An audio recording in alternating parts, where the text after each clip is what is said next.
about doing 50 push-ups of a morning. Okay. I'll do a quick PTC GP.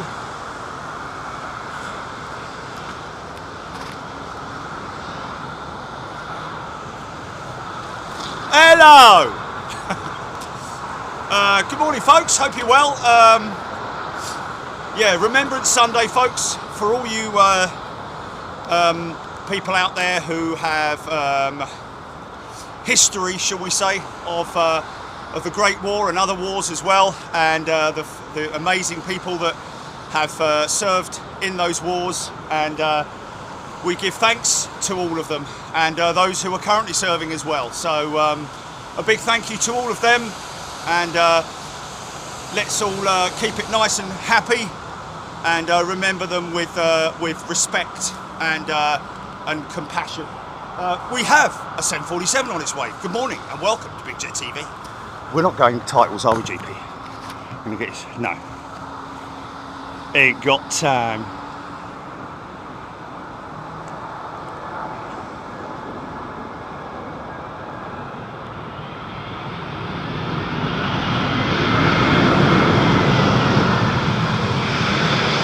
Yeah! Come on, son!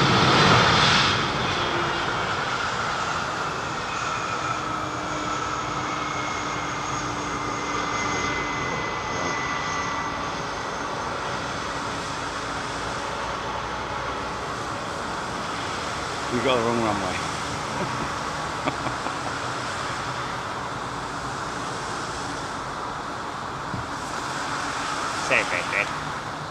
Morning, folks. How you doing?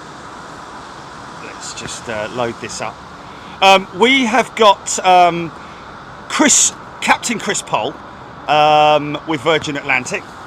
He's not. We haven't got him here, but he is flying out later on today. Going to catch him. We're on 09 left arrivals. Let me just throw this over here. The microphone's all nice and dry. Look at him, look. He's all nice and dry and there and cosy.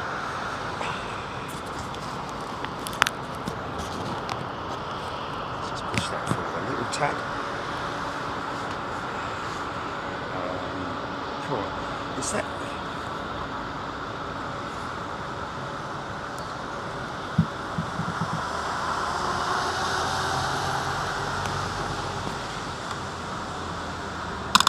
Easy thing to do, mate.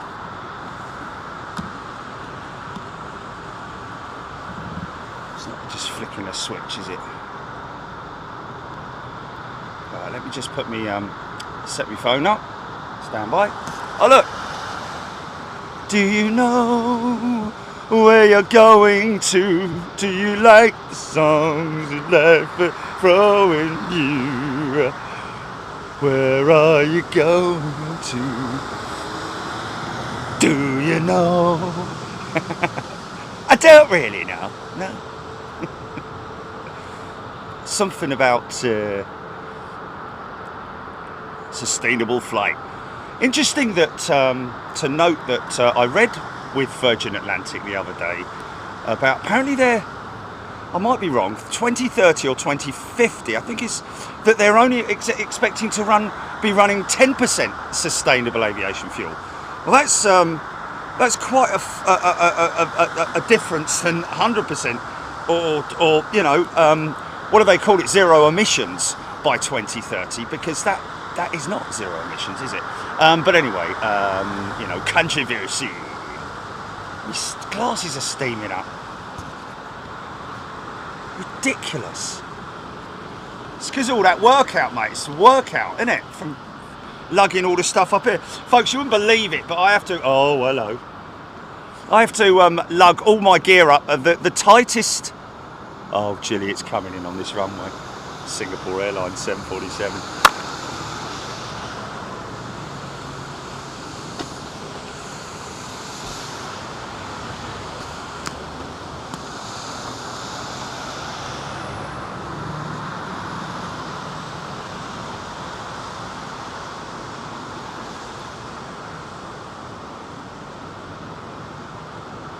Morning, Harley. Harley 1, first class member.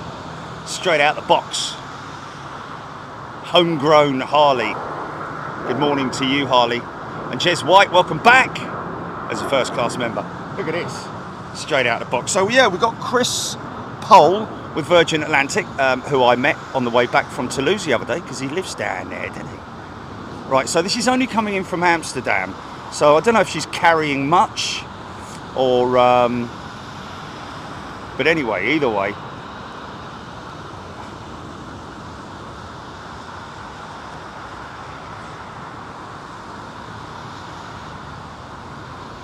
Well, there you go, you see, that's more like it.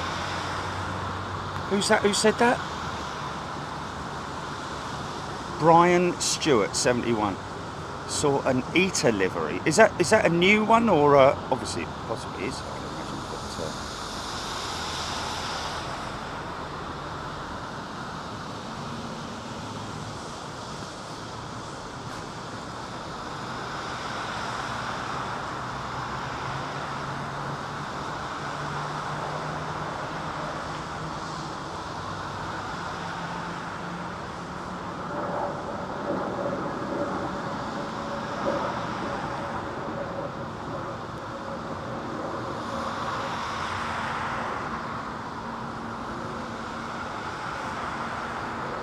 easy, son, easy. Had to recover that, didn't they?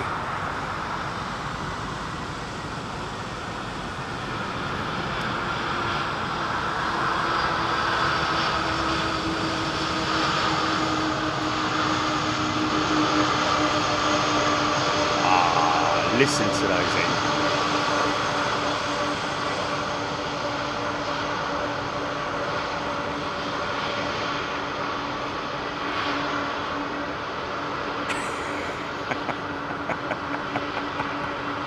Well, I can't sing the old song, can I? Shut up, will ya? First line of 200 songs.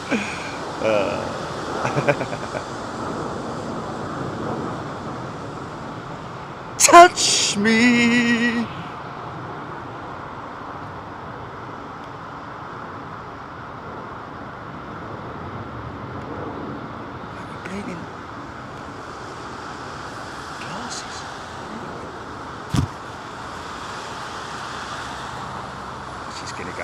She's gonna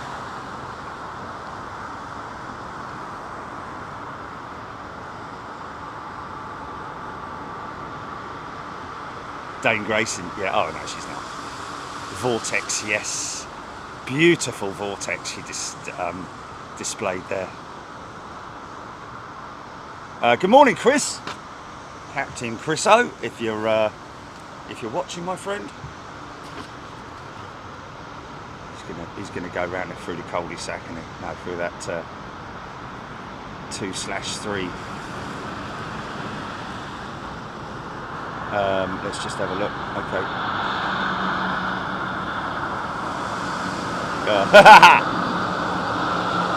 Yes. Yeah. So Capo Chris. G'day Jerry. Great to catch up last Wednesday. I believe you're online today. He says. I'm on VS19 to San Fran this afternoon. GV Lux pushing back at 105 is the plan. So yeah, VS19.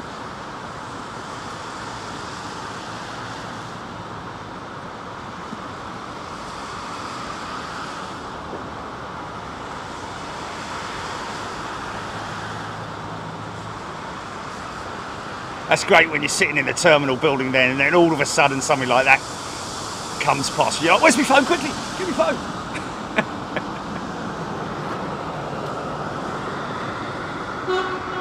Yeah.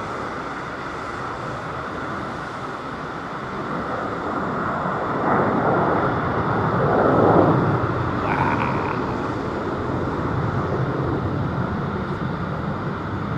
Ginny, don't forget we've got what's his face coming in at 11:20, isn't it?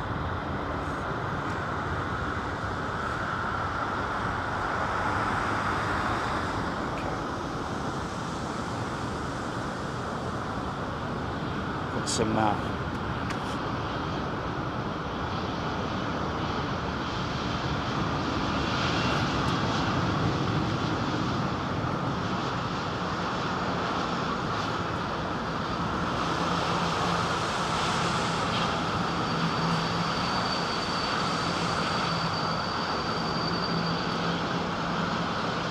flaps coming up already, look.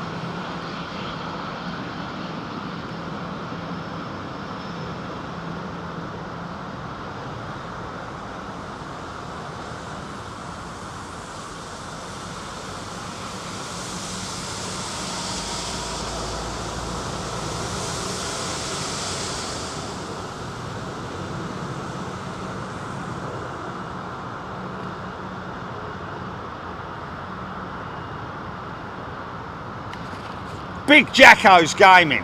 Welcome back, Big Jacko. Yeah, get some great.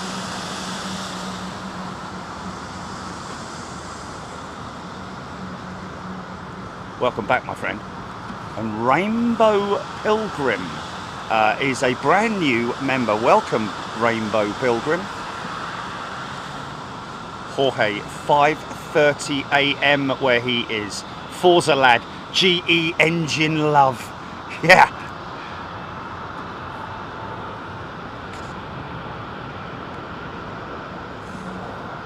So we're looking at doing a Euro show next week, folks, to get the Euro show out of the way for this week.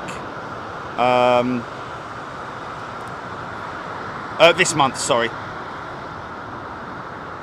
No, not this week, next week, yeah, the following week, yeah. Gareth Blair, that 777's got broken armrests. You know what? I kind of understand what you're saying there, my friend, because I remember flying on an old rickety 777. Oh, look at that smoky old 76 going out a while back, and actually, and the seats were very springy and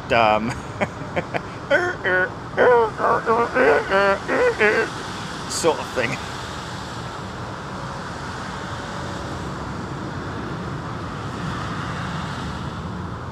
Nick Gray, pretty dark here near Cabos.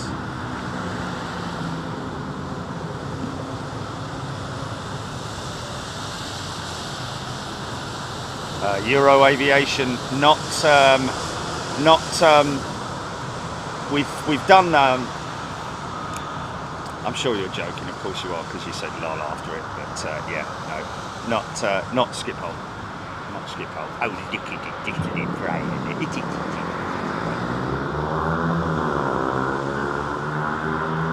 yeah, week on Wednesday, folks, will be the midweek show, European show. A little bit of sunshine popping through the clouds there.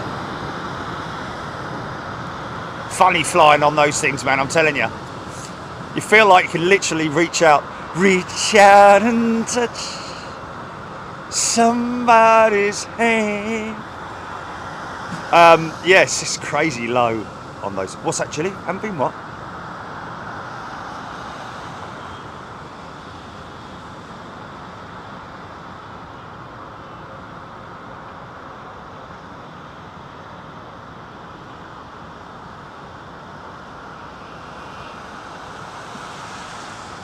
What's happening?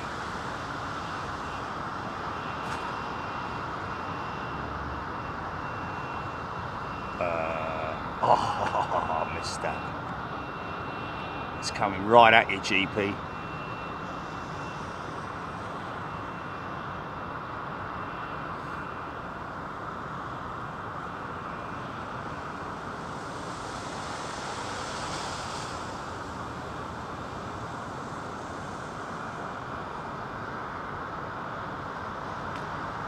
Which is the one where I said I was going to hire a Madrid, yeah. I just want to go to... Yeah, there is. We've got to go and try that, haven't we?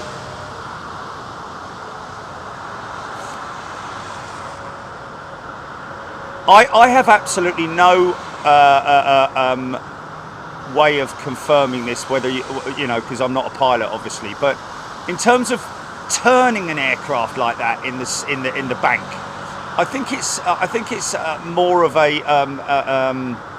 you know, with the side stick, it's very gamey, isn't it? You know, just that very slight movement, rather than the yoke, which is, yeah, I guess we do, yeah.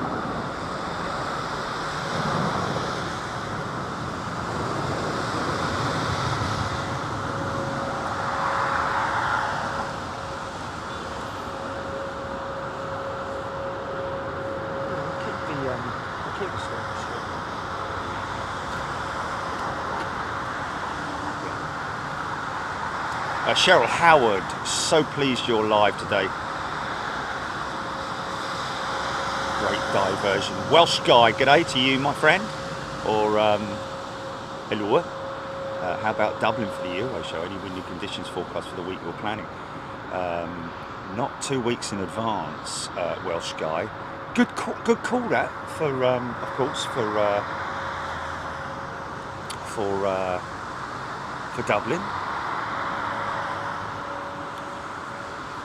When we first started going out, they still had Aer Lingus 757s, didn't they? River Flame, welcome to Big Jet TV as a brand new member, River Flame.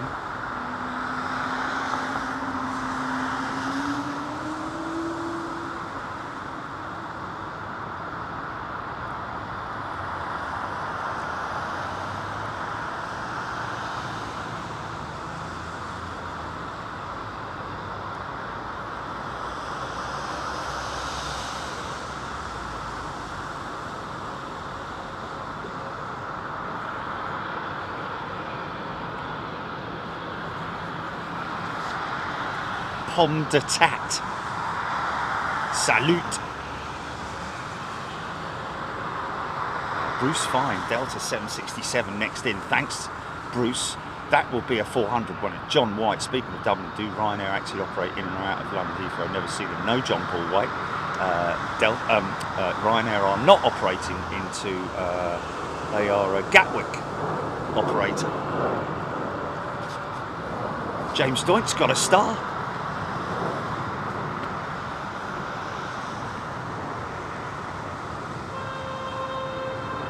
Minor.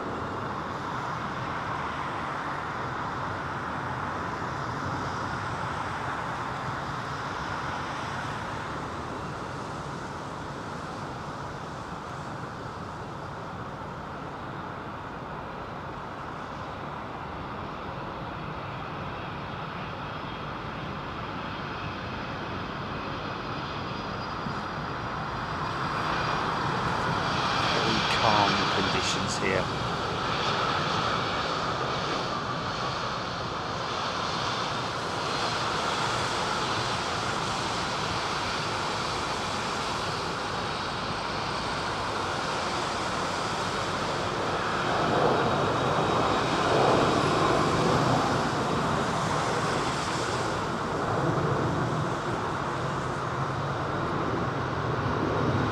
E. Peterson, welcome back.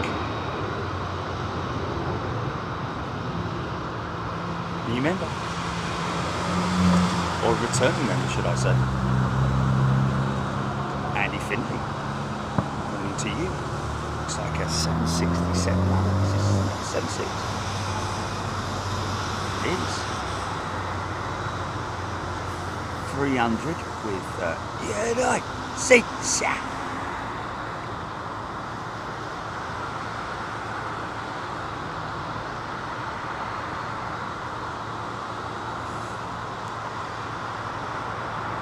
Yeah, I've been having a conversation with, oh, hello.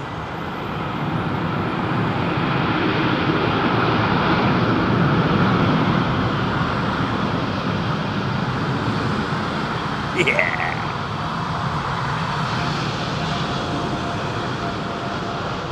Nicely done. Craig Hicks, Decal Pam, Rainbow Pilgrim, Candy Dandy, Calvin Grant, Kitty Cat Chat, good morning to you, Elaine Benz, William Patrick, Peter Gourlay, loving the 767, Jules Harris.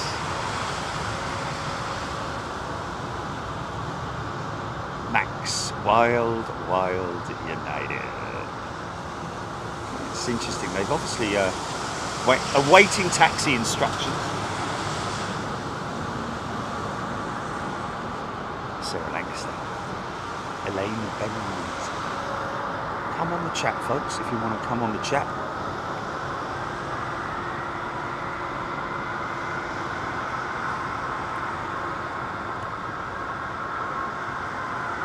There's another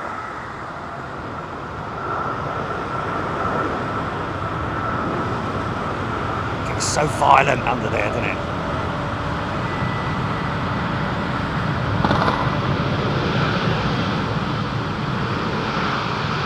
A car and not that aircraft, folks.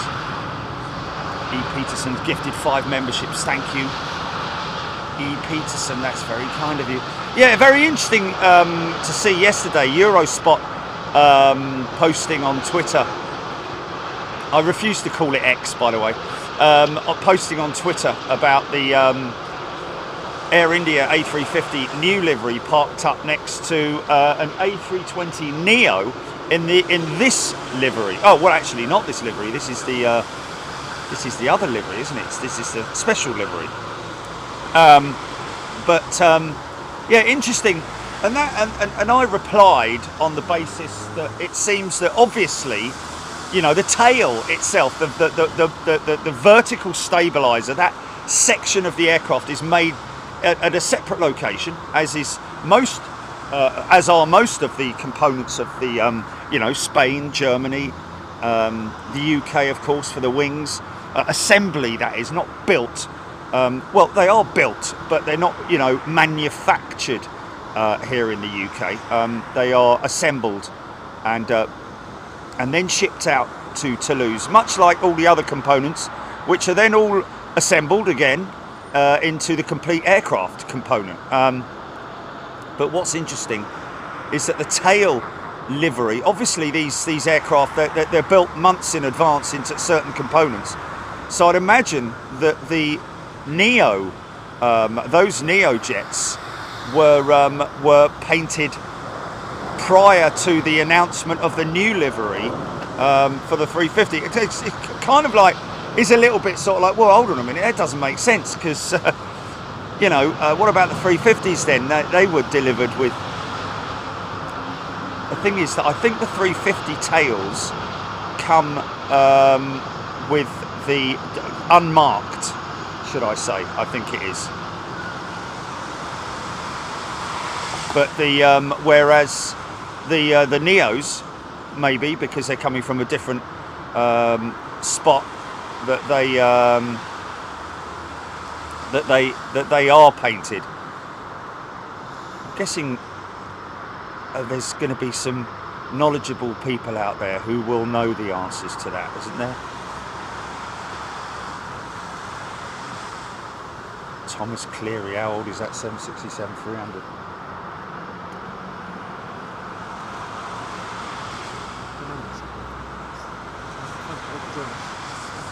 What's that, sorry? 11 o'clock.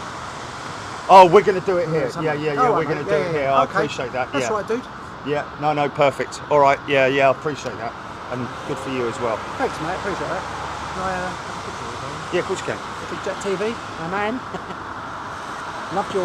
Did you get that? Yeah, of course. Did that work? Yeah, look. Oh, you're that good, are you? Oh, fair play. Thanks, mate. That's right. I don't know what he said, but he's happy. Yeah, we're gonna do a minute silence up here. Oh, cool. Well done, mate. Nice one. Thank you. What's your name? What is your name? It's Jerry. Who's Jerry? Is it nice to meet you, Jerry? Yeah, because the fire brigade and us, we're going to... Oh, you're going to be down there, are you? Yeah. Oh, okay, excellent. All right, mate. Well, we'll maybe get a shot on you as well. Oh, that'd be nice. I'll tell them that we're going to go down... Yeah, don't break your leg. Mind that, I think he's live. Go there and take the car. He's live. So is that standing out there? Yeah. Looking out towards that? Okay, cool. Okay, I wonder if I might just bring this out here a little bit. Stand by, folks, stand by. Just going to do something here, because it's 56, isn't it? So we're nearing the moment.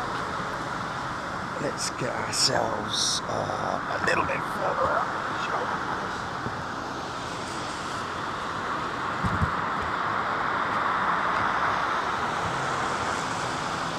Stand by.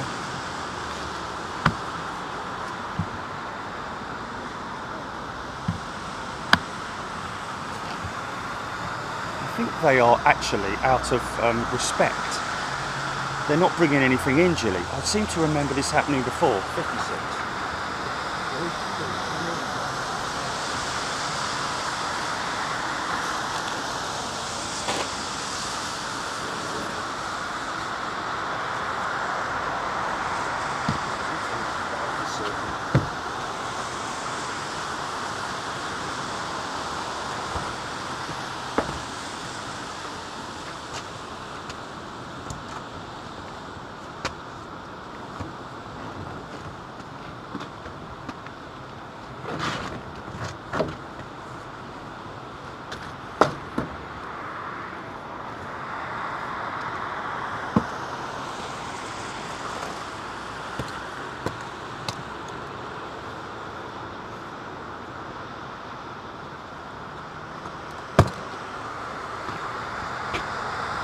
So yeah,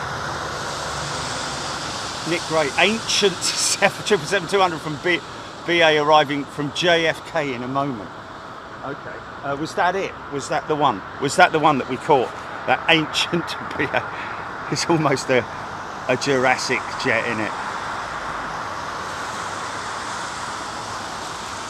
A chemical tanker driver. What time does the 747 arrive? Well, we had a Singapore 747 arrived already.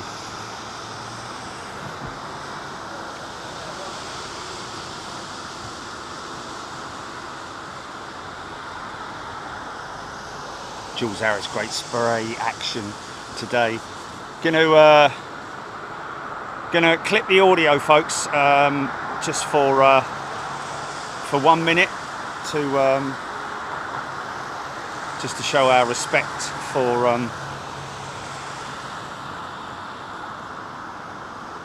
all those service personnel and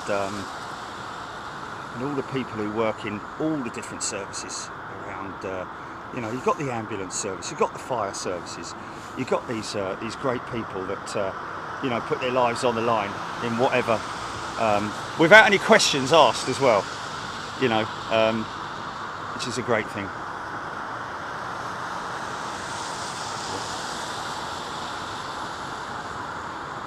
No, leave the audio running.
There you have it, folks.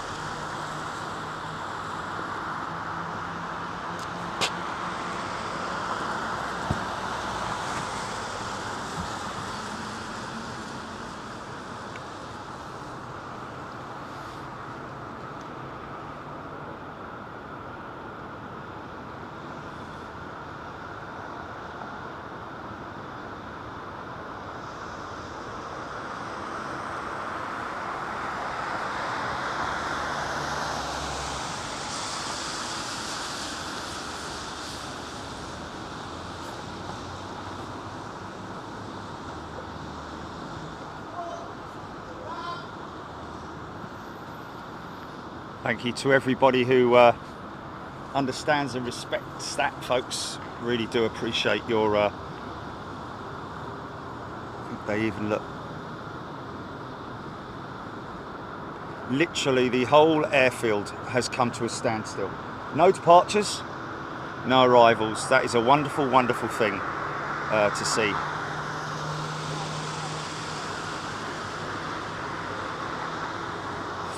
And I think it was it not this, it was the 11th hour that the guns fell silent, although it was Armistice Day where the two sides met and decided, you know what, we're not gaining anything out of this. Let's just decide. Let's just agree to just lay down our arms and get on with it. You know, blah blah blah. I think so. Anyway, I'm not the best when it comes to historical. Well, I am for Bomber Command, but certainly, can you imagine the relief for everybody when the guns fell silent and literally everybody was, you know, it was a new world that they were venturing into.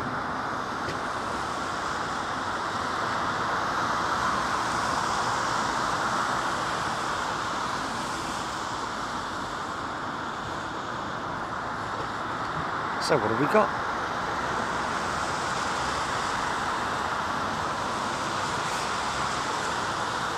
Barnstormer, respect to that tug driver. Yes, I agree. I think he or she most definitely was. I'm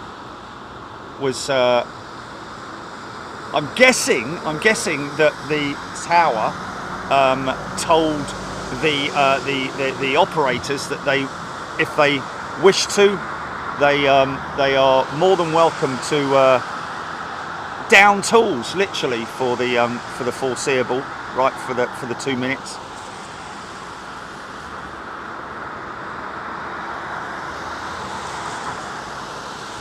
Euro Aviation TV 747 bird. Hamo 19, thank you, Clive Clark. Yes, Clive, that's exactly what I'm talking about, you know. The guns fell silent, and then you know, I mean, yeah, it's crazy.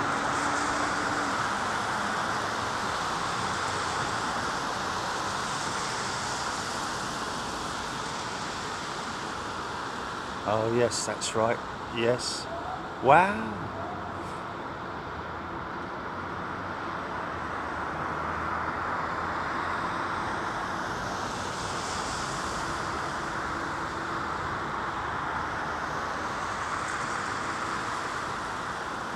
I doubt you would get fired, Euro Aviation, but you would. It's just a case of, you know, showing dignity, respect, and you know. Shane D, Icelandair 737 Max 9 due in around 4 minutes. Yeah, not bringing their 757 in today. Of course, the 757s are going to be swapped out eventually with the A321 Neos, which is it's progress. You know, it is the way the world is moving towards these more efficient and you know, efficient for everybody, really, aeroplanes. That's the way it's going to go, I'm afraid.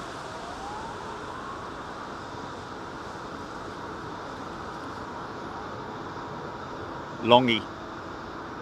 Everybody deserves respect, doesn't it? Hillary Olsen.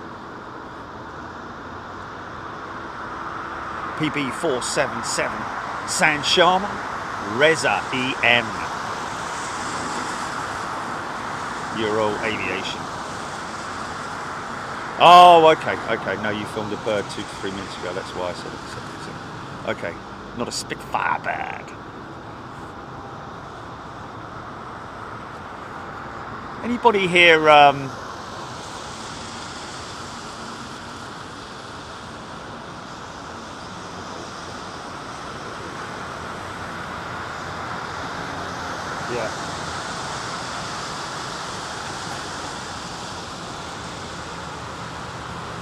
public service broadcast. Yeah, I don't know how many of you folks have heard it, but there's a couple of lads who are very, very clever. They call themselves public service broadcast. Now, if you got yourself a good set of headphones or speakers or your car stereo or whatever you want to, I think it's called Spitfire by Public Service Announcement. They also did one on the lunar landings as well, the moon landings. But the Spitfire one is just fantastic. That aircraft does not look like it's going to let its gear go up. Watch the gear doors close. Hey, it's a flight test. I love that, man. I love that. Look at that shot, man. So now the gear doors, there we go, they're closing. So obviously they have an issue with one or more of the wheels in terms of the brakes not stopping the wheels from turning. Wheels on fire, rolling down the road, din din din din din din. Obviously they're not wheels on fire. Let me just clarify that. That is just hot brakes, folks. Or there is a sensor inside the undercarriage bay as well, inside the bay, which may be faulty. And as a result of that, they need to wait for around about 120 seconds minimum time to allow for the wheels and brakes to cool down, so that they don't need that warning system inside the bay, if you see what I mean. Jimmy G61 Qantas is going to be going out later on tonight. Mind you, saying that, the 787 Jilly that was in the retro livery, well, not retro, the 100 years livery. Yeah. That should go out. Yeah. Here he goes.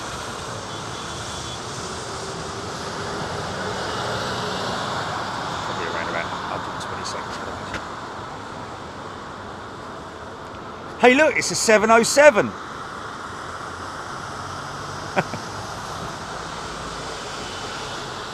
Oh, estimated departure 11:50 for the 100, the little Joey. QF10. If anybody wants to follow it, chase it. Yeah, spoke to the one of the band members actually of Public Service Announcement. Lovely fella. Ironically enough, I emailed him asking a question. He said, "Oh, I know who you are. I was watching you on the day of the storm." So it's quite easy to get hold of people now because they're like, "Yeah, I know who you are." I think this 777's pushing back, right at us. This should be a really cool pushback, man. Kelvin Grant, yes, I believe it does. Michael K. Chance you can give a shout out for the Heathrow Aircraft Enthusiast Fair at Kempton Park, which is on at the racecourse next Sunday the 19th. Yeah, on every year, Michael K. Lots and lots of postcards. I know that Paul from Aviation Retail Direct has a stand there. So if you're living anywhere near Kempton Park racecourse, then get yourself down there for the Enthusiasts Fair. Sorry, missed that.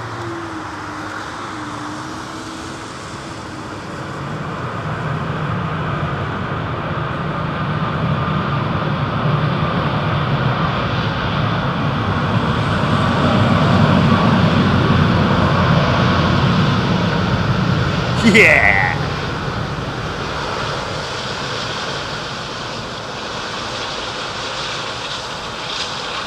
Oh, listen to them. Yeah! Did you hear them? Sound of the air whistling through those reverser panels. Steve Batty, Ranjit.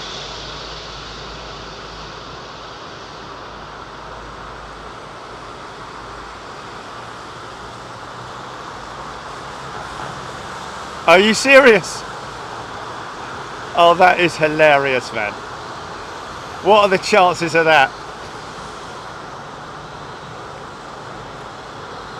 PB477 is the Rego from Lancaster bomber crashed in the next village, Rohra, where I live in Germany. Oh, wow.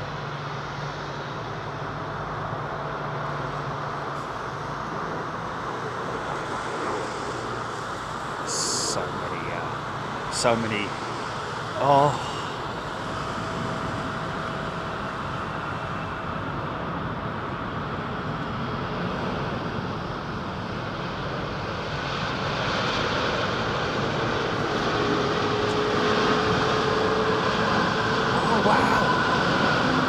Oh wow. Okay, so who's that? Who's that, Gilly? Mr. Brexiteer has just emailed us and corrected me on Twitter. Sorry, he's tweeted it. He's tweeted us. Yeah, very interesting. I had no idea that apparently there is a facility in Southampton that Airbus spent millions on, where the wing components are actually manufactured, actually built from scratch, which is all the components there as well, by the sounds of it. That's fantastic. What a great bit of feedback. Thank you, sir. Had absolutely no idea. I was under the impression that the components were all brought in from their different manufacturers, and oh, she's firing up.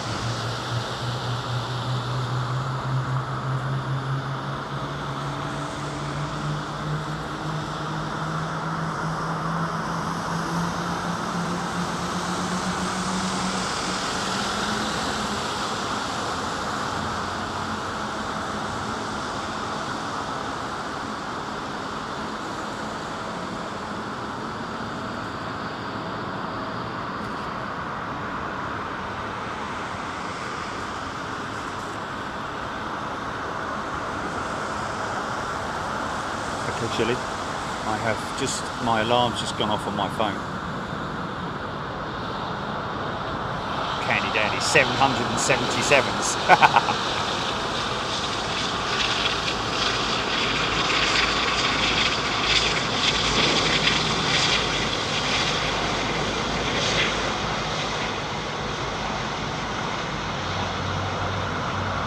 Number 2 start.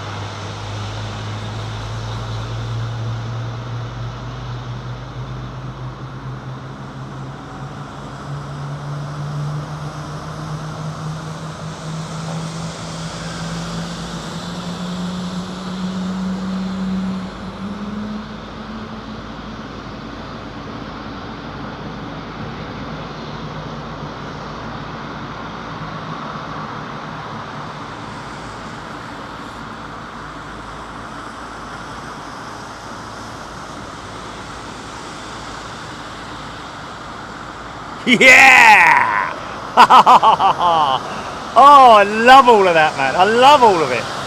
Mind you, you've never seen it like you have in Japan, man. Japan, it's just insane. They're all bowing down. And mind you, I did see one at saw a Japan Airlines jet being pushed back by like 10 people. Not literally, not the people pushing it back, but it was just insane. And they all bowed down and sort of like, kept bowing and waving at it and everything as it was taxiing out, and it's just incredible, man. Such a lot of courtesy going on there.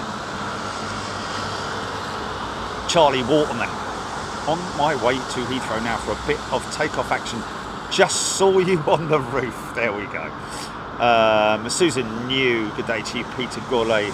The second Air 1747 left Hahn yesterday, G-O-N-E-E, to Hong Kong and should arrive into Heathrow in a few days. Cool. Thank you for that.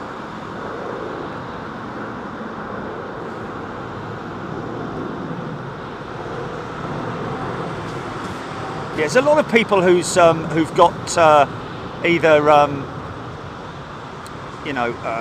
granddads or uncles or whomever who were fathers who were air crew. Wow.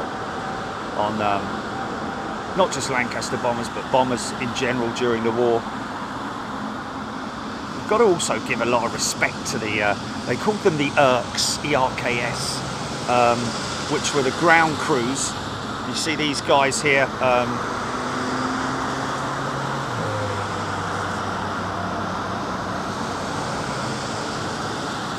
working in all conditions, keeping the aircraft up and running.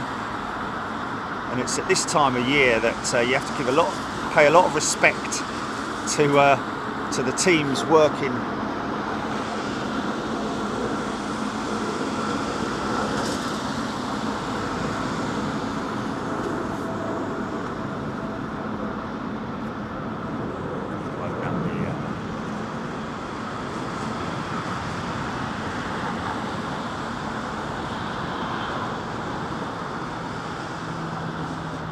Showing precip over the top.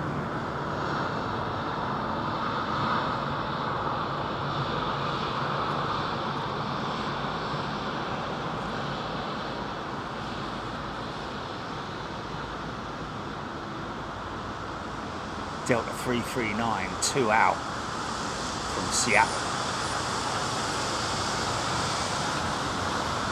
Great looking people.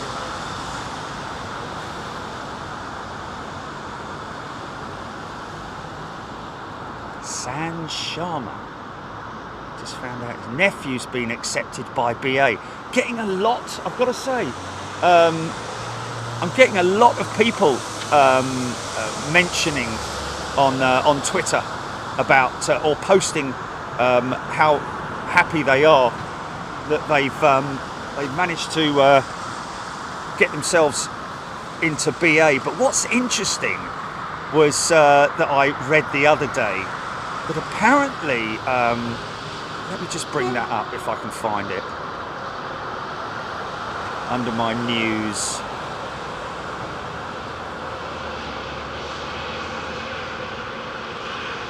Yeah, interesting. This PSA Airlines, of course, our American crew will know who we're talking about. Of course, obviously, as will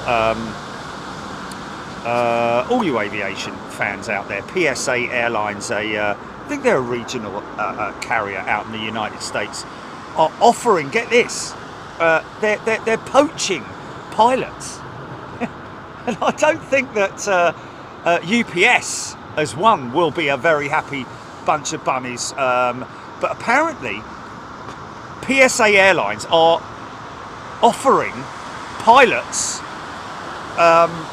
$250,000 signing bonus. So in other words, just joining them, you get $250,000, and years of credit for flying large aircraft in commercial service, and a direct pathway to eventually flying for American Airlines, because obviously PSA are linked, like BA are with Iberia and that kind of thing, code sharing with American Airlines. So, but do the Singapore slinger just sneak it out there behind the bike sheds, look. Yeah, the interesting that that's 250. That's a big. That's a big carrot, isn't it? 250 grand if you're a pilot with UPS.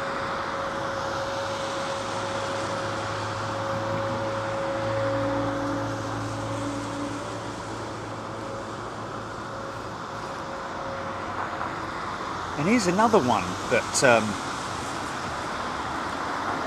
youngsters from the UK, maybe somebody who's between jobs or looking for a new career path, that NATS, the air traffic control folks here in the UK, are hiring aircraft control position operators. which is very interesting.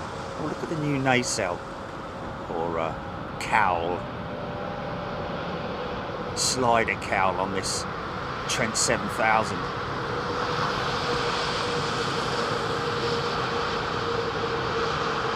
Must be a faulty one. The other one must just be faulty, I imagine. Morning, Faulty!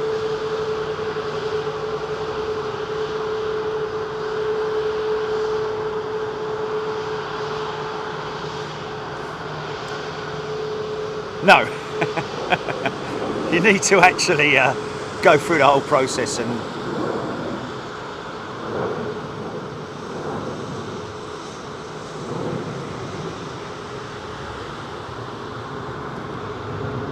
good to see Brussels continuing their icon liveries.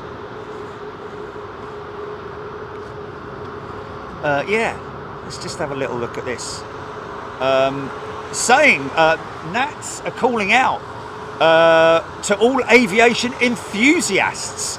We're looking for aircraft control position operators to join our simulator team in Hampshire. And there is a link that I can click on here, which takes me to the page, which kind of, I think it is the what you do basically. It's a training module for air traffic controllers, I believe, because obviously you need to be put into sort of like almost real-time scenarios. So as an aircraft control position operator, you basically are the aircraft, and you play out the scenario with the air traffic controllers, who are also in training modules, I believe. Sounds pretty cool. This guy here who was interviewed, saying that he's never been so happy, especially with the hours that they do. There's an option to do different hourly modules. So they're still operating their old CEO here, Air Belgium.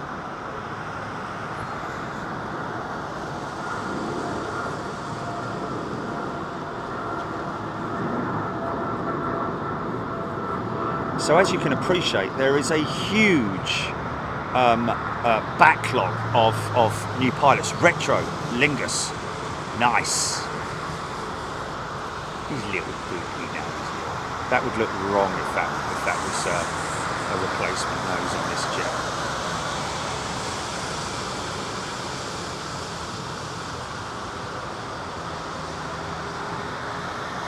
It's got one of the new cows in it. Or one of the newer engine cowls, or the nacelle or nacelle, which is that leading edge section on the engine there. See the green section there.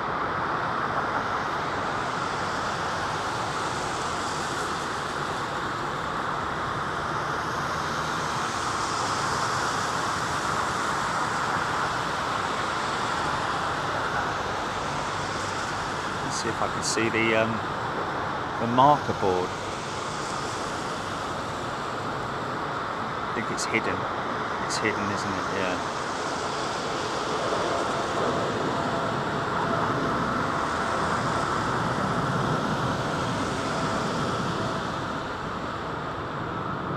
Irish Dublin girl. Good morning to you. H. Favourite Aer Lingus. Yeah, it kind of looks odd, doesn't it, now? With that nacelle, they need to get the original nacelle back, whether that's either been damaged or is being serviced, I don't know. But yeah, it doesn't look right, does it? Jules Harris, Sarah Leckie, Jimmy G 61. I haven't seen Air Belgium in Heathrow before. First time for me, and looks good. Well, Jimmy G, yeah, they've been operating. We used to see. Many moons ago, we used to see Air Belgium's A340-300 operating into London Heathrow.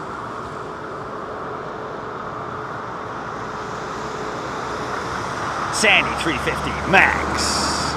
And of course it is parked up down there because they have a code-share agreement with British Airways. So that'll be a British Airways flight number, I'd imagine. For years. Yeah, I nearly flew on it, didn't I? But then I had the option of flying the 380, so Euro Aviation looks better than the livery they have now. Yeah, well, fair enough. Kind of know what you're saying there. I'm very proud of their new 339, but I totally appreciate your yeah,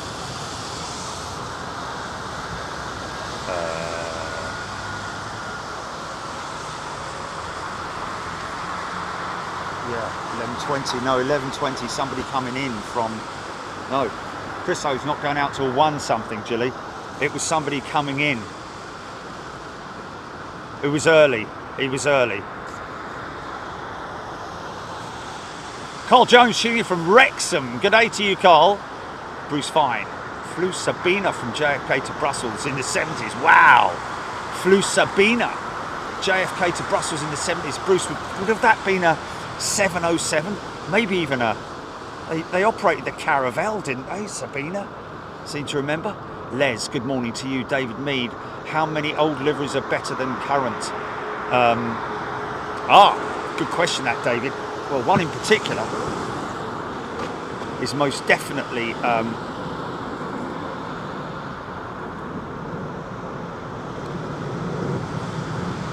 Saudi Arabian Airlines.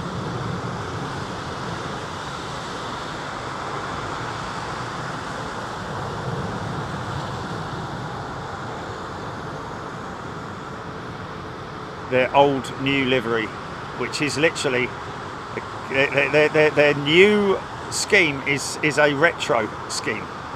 Is their old retro scheme, which is pretty cool. Claire Bear 385 minutes away. We do have Etihad's 380 inbound. I know we have Qatar's 380 inbound, and at least an Emirates 380, as well as a BA 380, I'm pretty sure. Murray Benjafield. Emirates 380 due in 10 minutes, there we go. Yeah. Who saw the flying squirrel that we put out on Twitter the other day, folks? If you don't laugh at that, then there's something very wrong with you. And how intelligent is that squirrel? That's all I'm saying. Euro Aviation, I mean the Aer Lingus. Oh, Euro Aviation, sorry, yeah. Meaning the Aer Lingus looks better than the current one. Yeah, I know what you're saying. Sorry, my apologies. Ian Hanna saw a Qantas 737 Retro last night.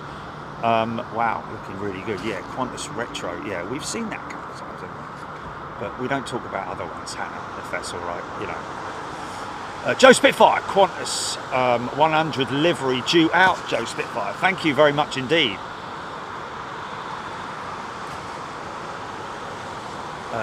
Max, the A340 from Air Belgium flies for Suriname Airways now. Okay, we should, you can see aircraft lining up. Mind you, that's the Augusta Vogel. Welcome back, Augusta.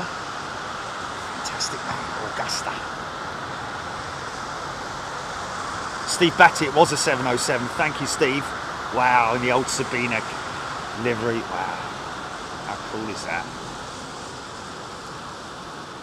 Diane 78, Etihad 388 minutes. So got some A380 action coming up, folks.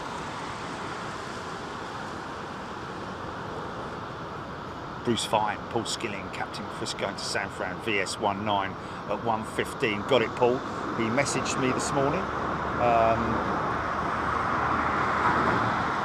I'm guessing that is either an A330 or an A350, one of the two. Love to fly, 9 right. Euro Aviation, massive machine, the 380.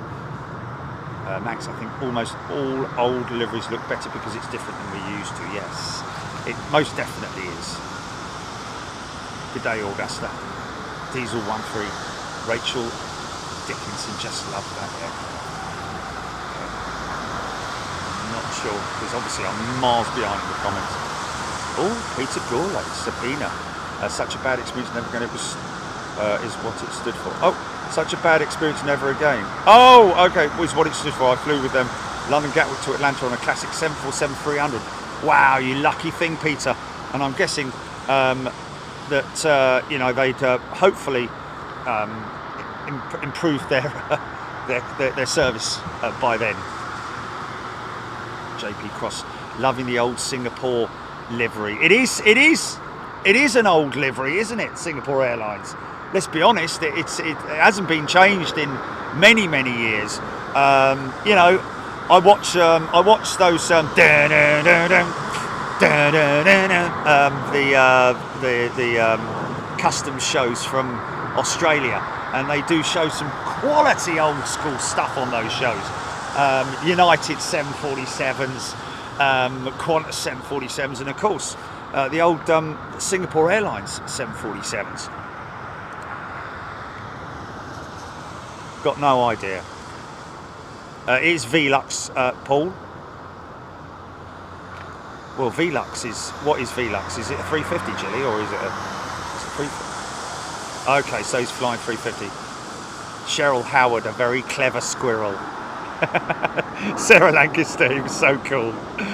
Honestly, man, honestly, he's just like every time I think about it, I chuckle. I'm sure that he was maybe one of those skydivers who accidentally met his demise diving off a cliff, hit the cliff, and then came back as a flying squirrel. You need to get off the runway, son. You need to get off the runway.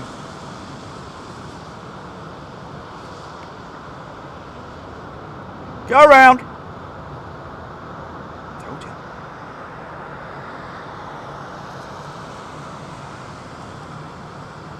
Gear should go up quite quick. Pilot induced.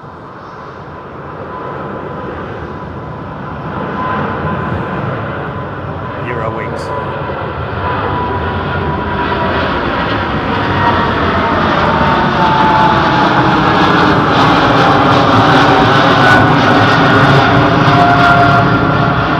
It's not the first time Eurowings have got involved in a go around, is it? I'm pretty sure it was the Eurowings.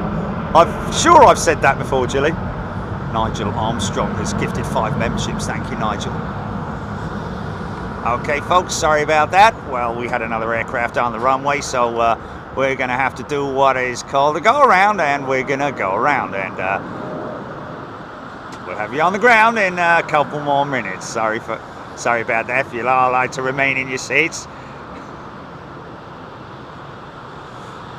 Chris and Lizzie are 2 out.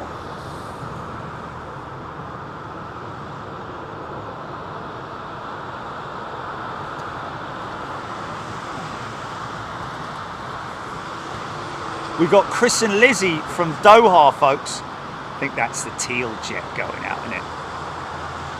Steph loved the squirrel. Honestly, man, it's just his little face. He's like, you know, what is that? Is it? Oh, she's looking. Oh.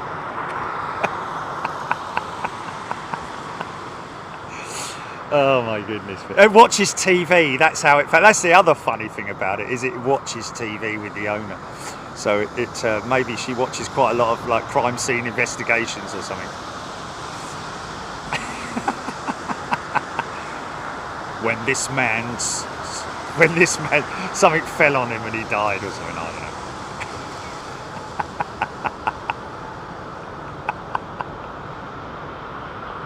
World's strongest man, yeah. Lifted too much weight and it fell on him and he died. Yeah.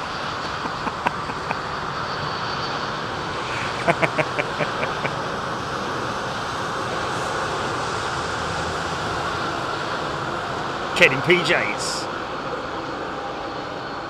Okay. What's that, GP? Got Chris and Lizzie next.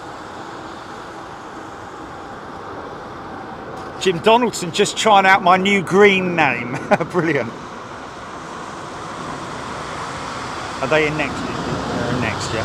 Okay, I'll just get a little bit of this 777 going out.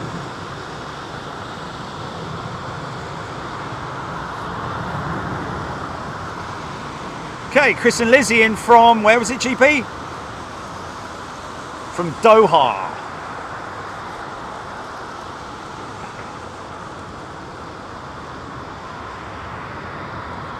And Jim Donaldson giving a shout out to Chris for the lovely gift today. Enable membership tab right there on the top of your screen, folks. Just hit that and hit allow gifting.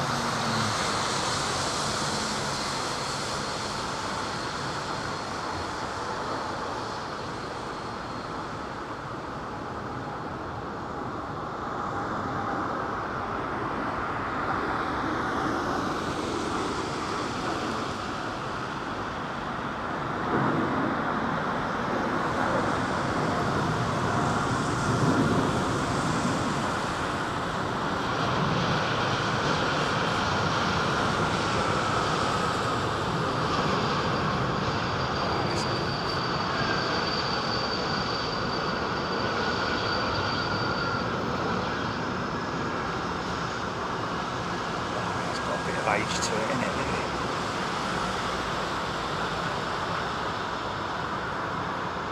Filthy dirty.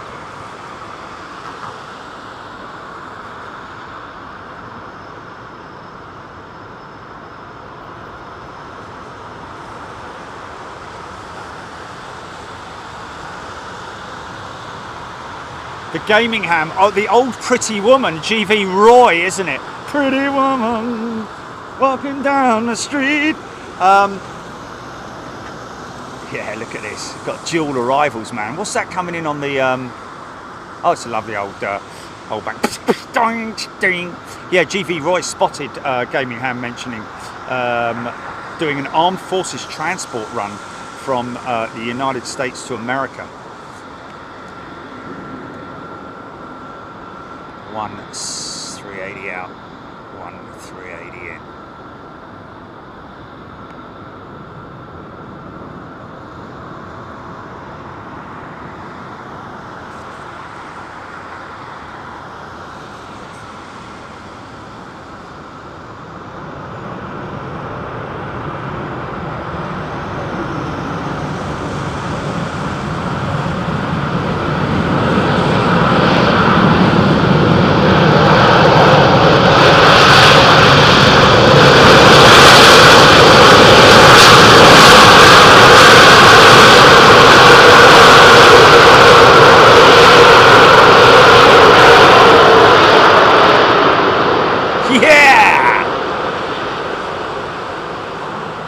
That was gnarly, man.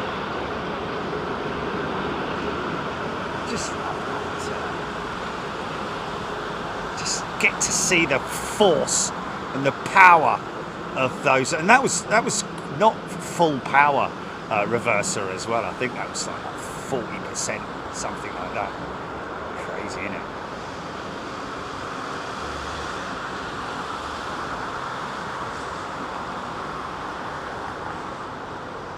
Steve Batty, Sabina did have caravels. Yes, they did. Nathan Pulling in the shout out for the sub. Thank you, Nigel.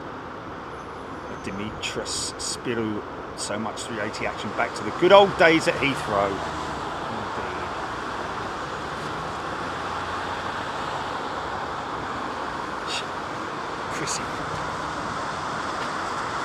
Chrissy liking the Air Belgium livery. Lots of people mentioning that.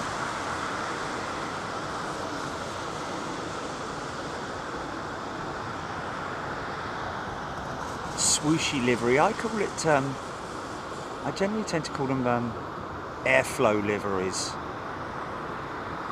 Maybe a couple of knots too fast for that guy. I don't know. Oh, yeah. You can put the wheel down now, mate.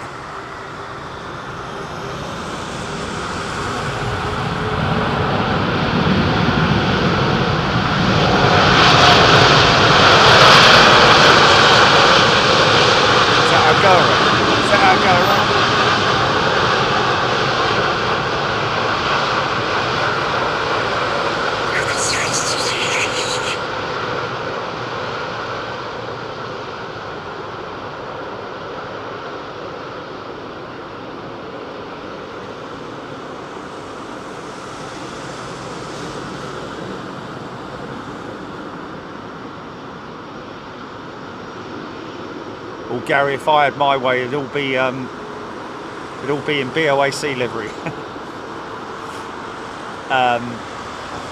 Or perhaps one of the older Landor livery or something like that. I've got to be honest with you. You know, as flag carrier liveries go, I think British Airways is pretty good, isn't it? You know, they've done a pretty good job modernising it from the last one. Steve Vashier, yes, Border Security, Australia, you got it. Yeah, to be honest with you, I appreciate it a lot more after when I get back from an international show. I'm like, oh, it's nice to, gee, it's great to be back home.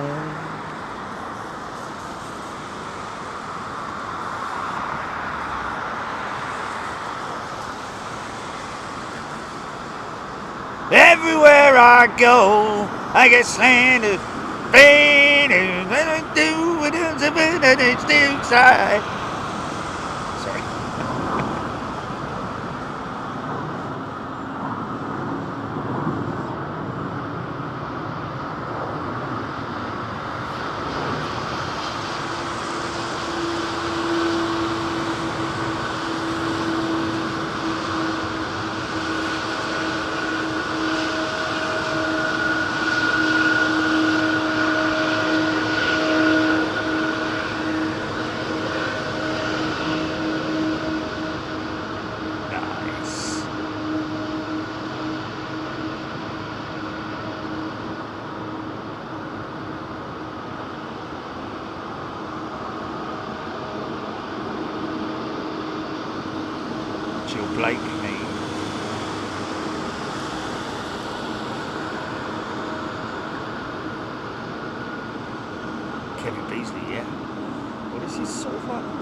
Isn't it that the American, the Western stuff is more prominent, isn't it? I think it's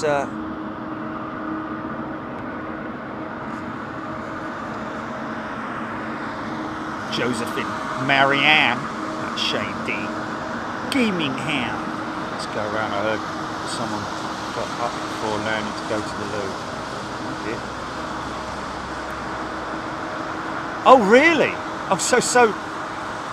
That was a go around was enforced as a result of somebody getting up to go to the loo. It just boggles the mind, doesn't it?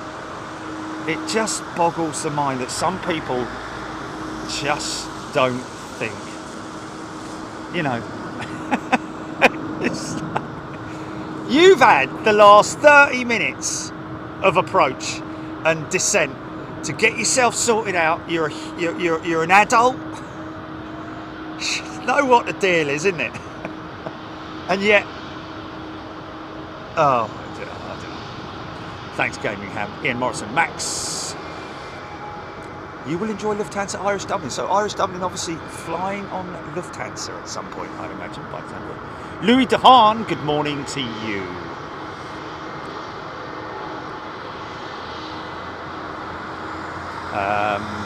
Steve Batty, actually there is a, if you just Google flying squirrel playing dead, I'm guessing would be the, was it Chili? What was the, okay. Oh, he's already done it, okay, sorry.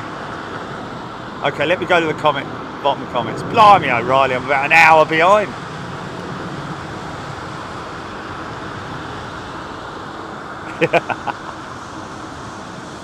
The most amazing example of animal intelligence I've ever seen in my life. But then again, you had the shark that saved the turtle. A bleeding shark that would normally eat a turtle, or at least try to, was actually dragged it to a boat and saved it. There was also a parrot recently that saved somebody's life by notifying the child was choking, and it notified the parent because baby, it shouted out baby something, and it saved the kid's life. Oh, look at that! Look at that! Look at that! You'll never catch it, mate. Just fly with it. Just fly with it. Oh, how cool is that?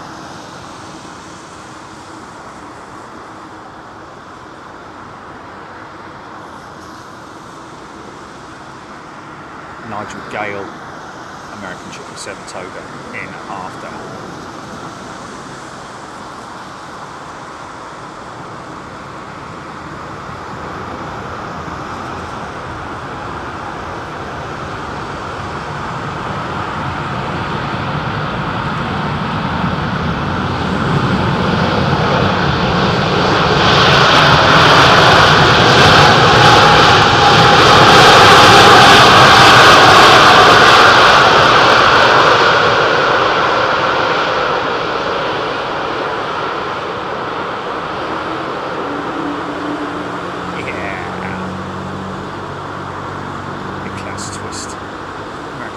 Go around.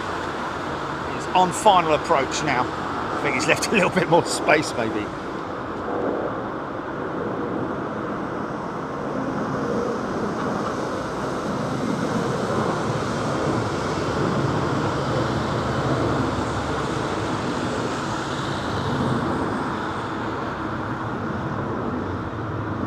Chemical tanker driver. Yeah. Funny. I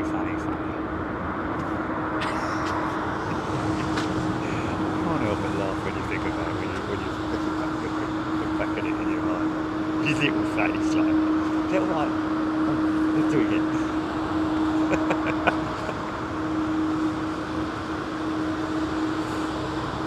Kitty cat chat just watched the flying squirrel. Oh my god. Yeah. I guarantee you, if you're either a lover of animals or even if not a lover of animals, you cannot not laugh to it. Yeah, I know. If someone says, what's so funny about that, it's like, wow, really? Yeah.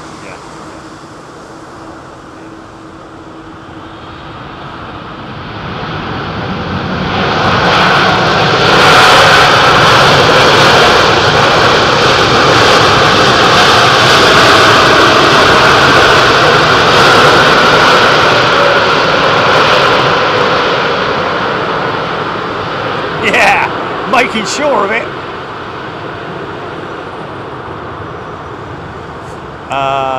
Nick Fishenden. No, it's no real penalty, Nick, because obviously, you know, it's not their fault. The only penalty is the fact that they'll use extra fuel, but that fuel is all allowed for in the contingency when they plan their fuel. That is part of it. There's a number of different contingencies that are allowed for when fueling up a jet. JCA 400MBAF is a brand new member. I'm guessing you're an A400 fan, my friend, seeing as you've got one on your profile picture as well. A very warm welcome to you. Very regular thing over the top of us here. Literally every day we hear the A400M going out of Brize Norton to somewhere. This is an Air India jet with, oh yeah, she does have her window livery.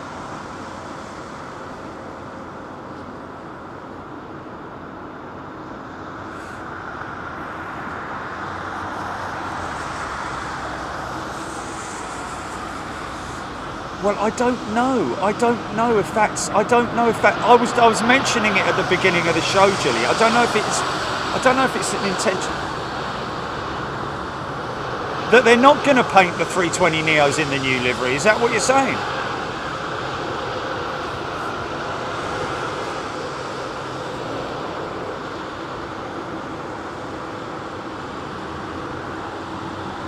That's a little bit crazy, isn't it? No, I disagree with that, because there's an Air India 320 Neo that's only got its tail livery. It hasn't even got its engines yet in the old livery at Toulouse, and yet the 350 is ready to deliver. And when are they delivering it? When are they delivering it?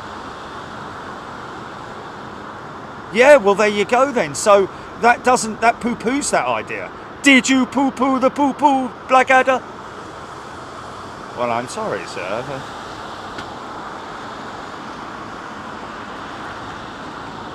Yes. Oh, okay. Yeah. But that doesn't make sense in terms of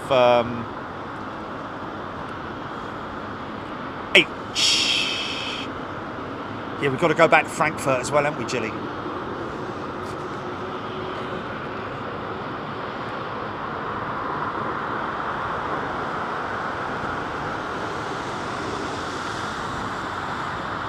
Euro Aviation, Air India recently left Schiphol due to low demand. They were back for just a year. Interesting. I wonder if this 777-300 is now, not only have they had to wait for their go around, but they're also possibly going to be sitting around waiting for a gate, because I think that 200 is possibly in their spot, or was in their spot at some point.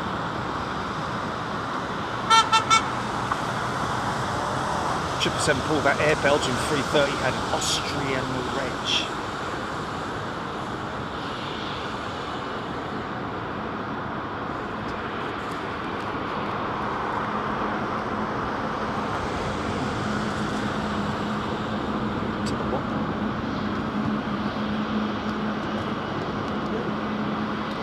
Oh, the toilet. Okay, yeah.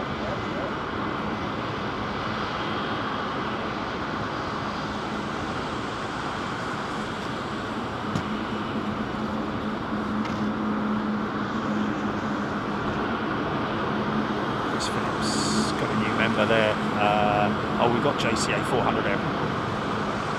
It's 1990. Just does the BA 380 fly to Vancouver? I don't think so. I think they're all triples, aren't they?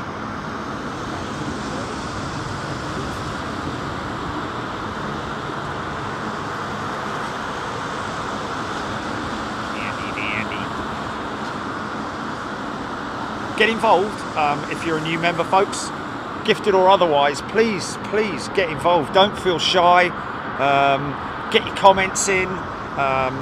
Feed me with knowledge. I literally live on being fed from you folks with knowledge, news, anything you want to put out there. Questions that you might have, either from myself or for those who are on the stream at the moment. We have a very knowledgeable bunch of folks here on Big Jet TV who know their stuff. Pilots, engineers, technicians, airline representatives.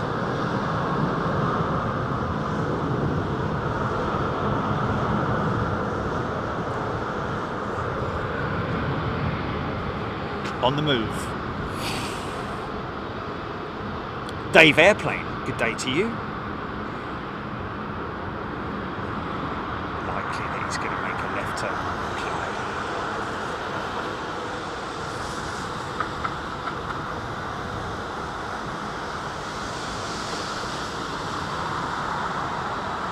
Rolls-Royce engineer, yes, there we go. There's one of our knowledgeable guys on here. He's an engineer that works with Rolls-Royce, and they are lovely old,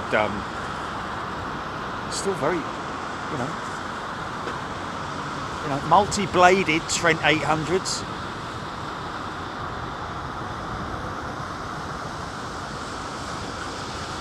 Would say compared to the newer sort of like extra wide fan bladed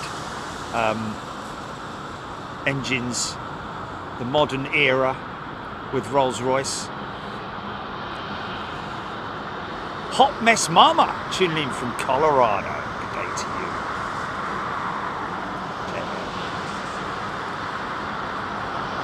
you. JCA 400M. Yes, I'm working on the A400M. I am in the acceptance team performing inspections and rest before final delivery to customer. Wow, what a great job.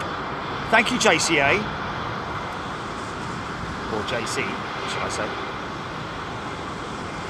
Airbus, that is, folks, if anybody's wondering. Airbus A400M.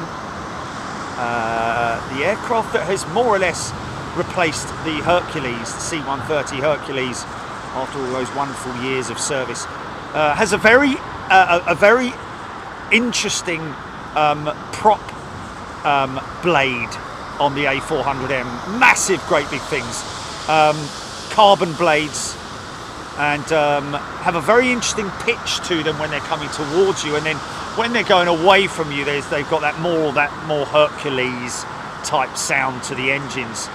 The props, I believe, are manufactured by the same people that manufactured the blades for many World War II aircraft, namely the Lancaster bomber and possibly even the Spitfire as well. I'm 100% sure about that. Of course, back in the old days, in those days, before they were all wooden blades on the bombers. A lot of them, obviously the Americans, I think, straight out of the box started with the alloy blade. And the benefit of a wooden blade is obviously when the aircraft belly lands, if it's lost its hydraulics and hasn't got the capability of lowering the undercarriage, it means that the blades will splinter, and you'll be able to save the engine because it will do far less damage than with an alloy blade, which will just literally make mincemeat of the internals of an engine. Nick Saunders is a brand new member. Welcome, Nick. Good to see you here. Is this guy landing a little bit too fast? Get it down, son. There we go. Nicely done.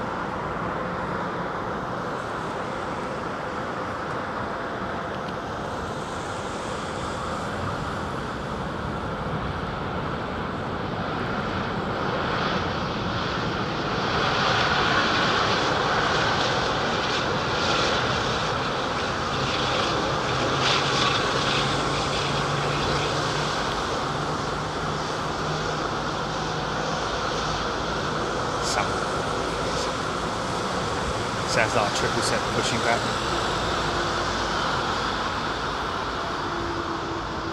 Is it that guy there? He's fired up. Is he fired up? Welcome, Nick.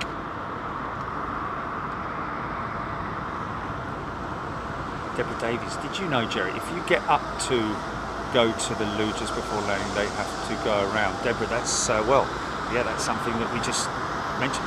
And it sort of like makes perfect sense. Unless, of course,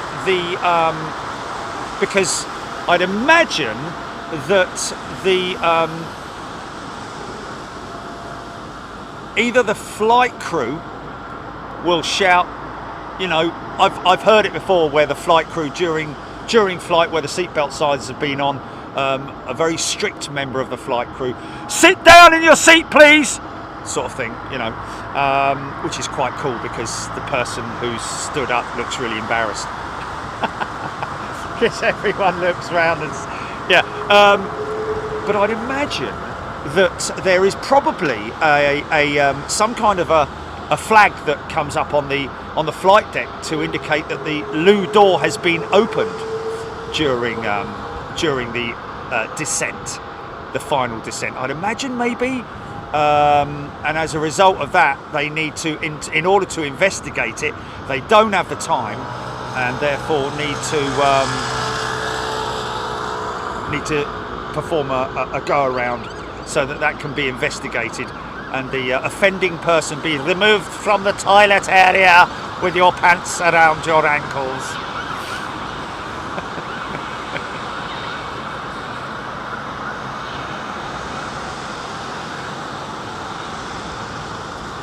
Regan Farmer's going to the Aviation Fair next week. I've been there once. I was expecting the Dodgems and the, you know. Anyway, like that, you know. Yeah, I want to see if I could get a goldfish or, you know.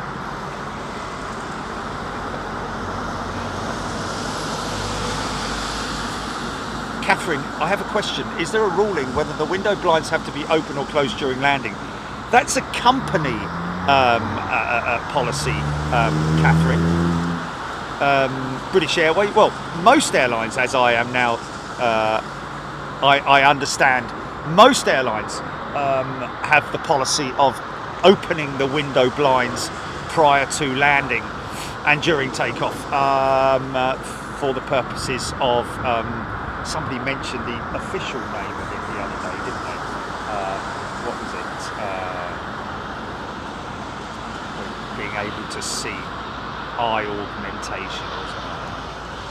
But anyway, Catherine, yeah, it is from company to company, but I think most airlines operate under that policy. Karen Northnargle has gifted a membership. Thank you, Karen.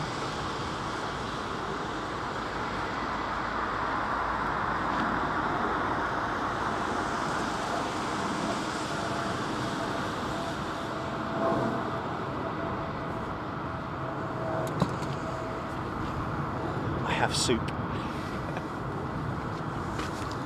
I have soup.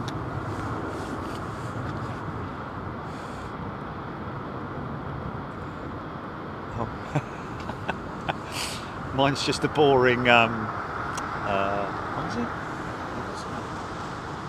Lentil, that's it.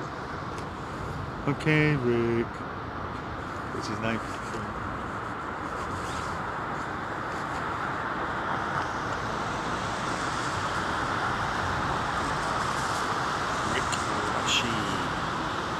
Yeah, A400M is an incredible aeroplane.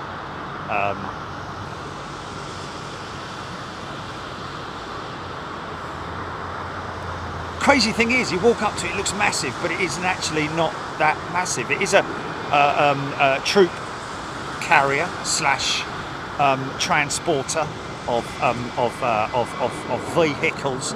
Has an incredible carrying capacity. It's an amazing aeroplane. It has to be said. And of course, C-17, of course, is the competitor to the A400M. The C-17 Globemaster being the jet-powered variant.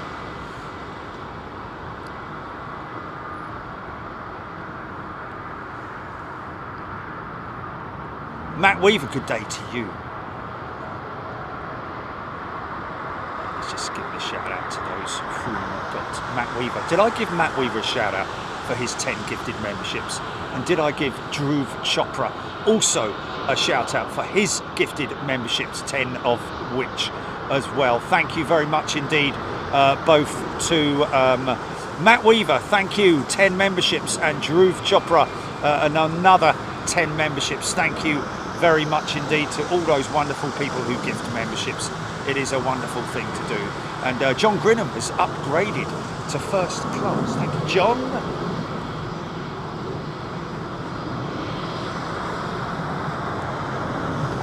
Another set of Trent 8s whirring up. Irish Dublin, 6 a.m. for Irish Dublin. Oh, so she's not in Dublin then. She must be in New York or something like that. Nick Gray, SH Lufthansa does fly the A340, both 300 and 600 indeed, Nick Gray, to Boston. I was spotting yesterday and stupidly left just as it was arriving. Yeah. Well, if you're a regular at Frankfurt, you're not going to miss a 340. You're guaranteed to see at least one. Oh, say it back, Dad.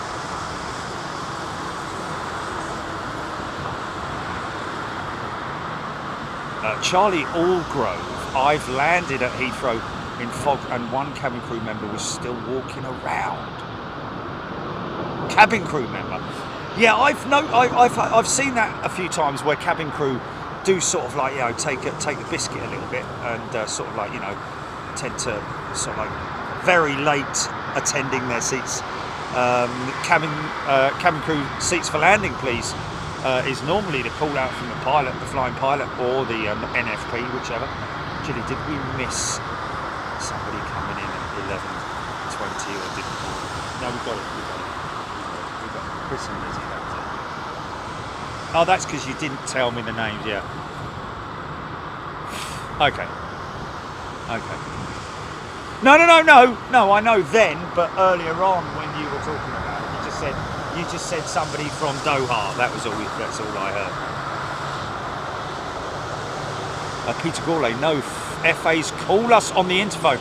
Okay, Peter, that is in response to... Oh, listen to that.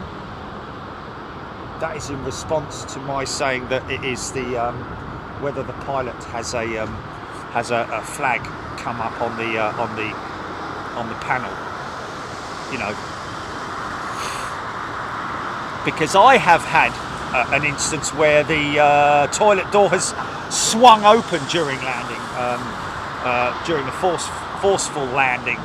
So therefore, no, it is the flight attendants who call them on the interphone. Peter Gourlay. Yeah.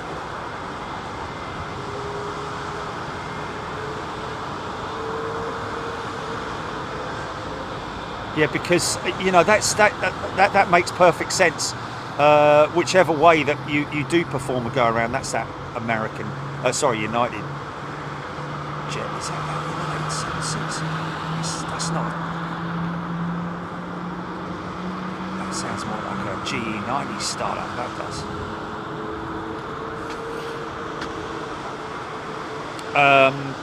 Yeah, so that makes perfect sense because you know. If you're sitting on the loo during landing, and it's a rough landing, you could get killed. It's as simple as that, man.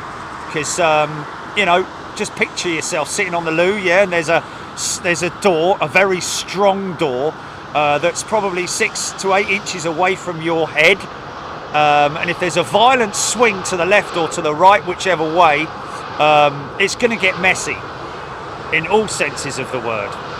So that's why they will abort the landing on if there's somebody walking around the cabin or dans la toilette. Just it's not logical, Captain. It's not logical. Clebel, Deborah Davis.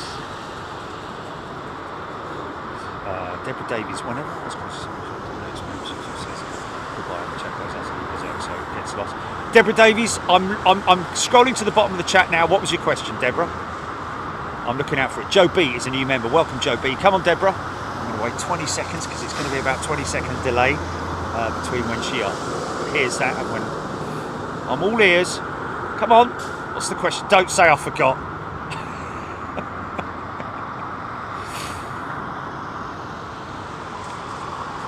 Gareth Fowler, seat belt on the loo seat.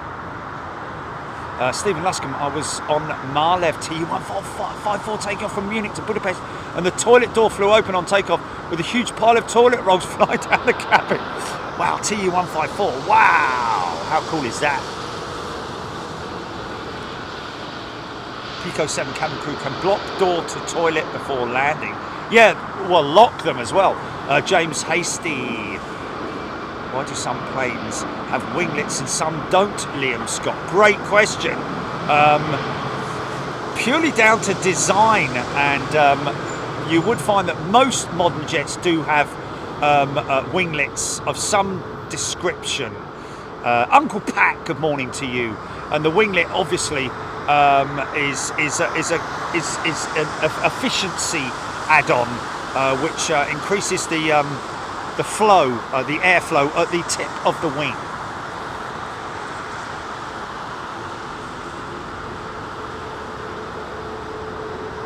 Chad Hart, Steve Batty,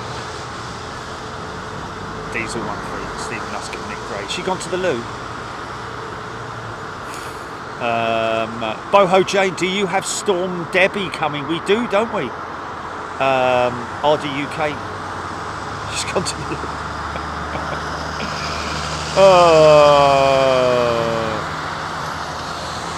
Susan New.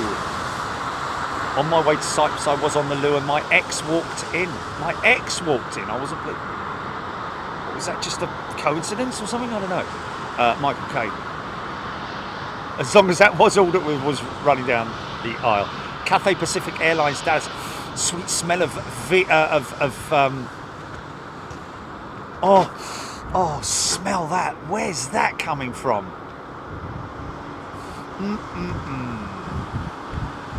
It's lovely when you, from time to time, you get the sweet smell of kerosene. VJ Menon recall reading that a woman got stuck in the loo on flight and the plane had to land with her in the loo. They had to dismantle the cabin around the loo to get her out. Well, I'm having to say that that woman must have been rather on the large side then. Size. Sorry. I hope she's all right. I think the last sound they heard when they pulled her out was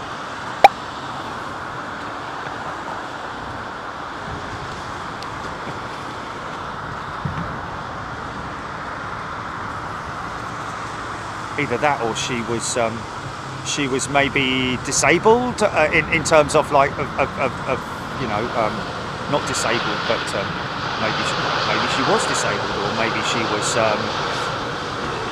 When I say disabled, I mean she you know, got a foot stuck or something like that. Very traumatic experience, man. Flying, doing that, and then having to be cut out. Blimey O'Reilly. That's terrible. Poor woman.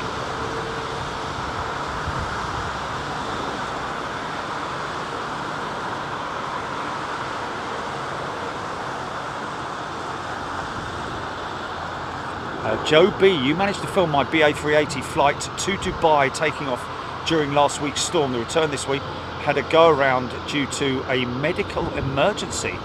A go around due to a medical emergency. That's an interesting one, isn't it?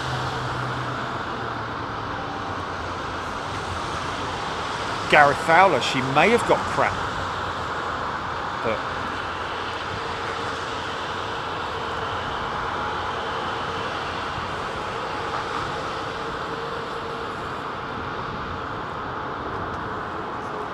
flushed while seated. Flushed. Oh, I can see it, mate. I can see it. Yeah. Flushed while seated. God, something big going out. Clattering of.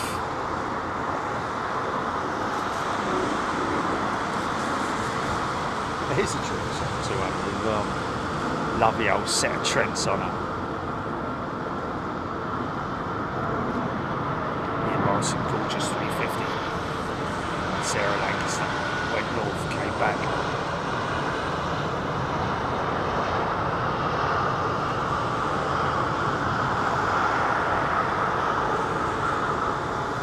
Simon Willoughby. Well, Simon, you know what? I think I don't know if it was an old wives' tale, so to speak, from back in the day, back in the very old early days of aviation, whether the toilets did indeed have direct flush out of the aircraft, or whether they have always captured the waste and disposed of it when on the ground. But you know, you used to hear the stories of like ice blocks of wee falling from a dizzy eye, but I don't know if that's because it would just be, it wouldn't be it would be yellow rain, yellow rain, yellow rain, yellow rain. Sorry.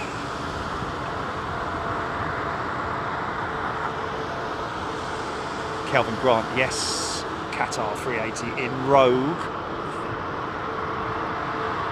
Virgin Lover, Jerry, Captain Chris taking off at 105 VS19 to San Fran. Yeah, we got ya. Captain Chris messaged me this morning, and let's see if he's replied to me. No, he's got it, he's seen it. I've got a double blue tick, so he knows I've just said we're on it. John Brennan, fantastic shot with 380. Would have been nicer if it had been in this side. RD UK. Chris W. Shout out to his sister on her retirement. Oh, you lucky thing. Well, keep yourself active is what I say. Retirement is just a word, isn't it? The physical things that you do is entirely down to you. Gardening. If you've got an opportunity to do gardening, fall in love with your garden, and maybe other hobbies. Going to auctions. Now, why do I say that? I hear you ask. Nobody asked. But going to auctions. I was watching Bargain Hunt yesterday. I know. Shut up, Jilly.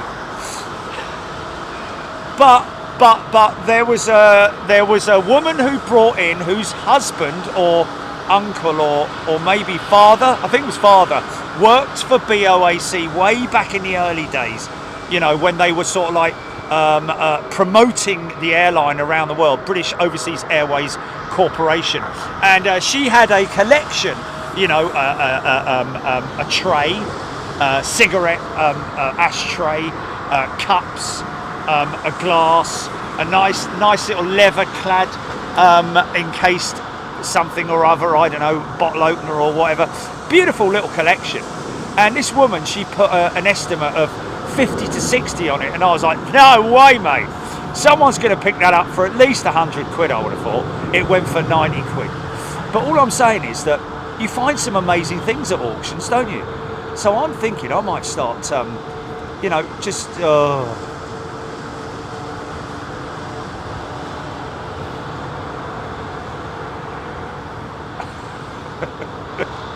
Look, it's a very well watched televisual programme,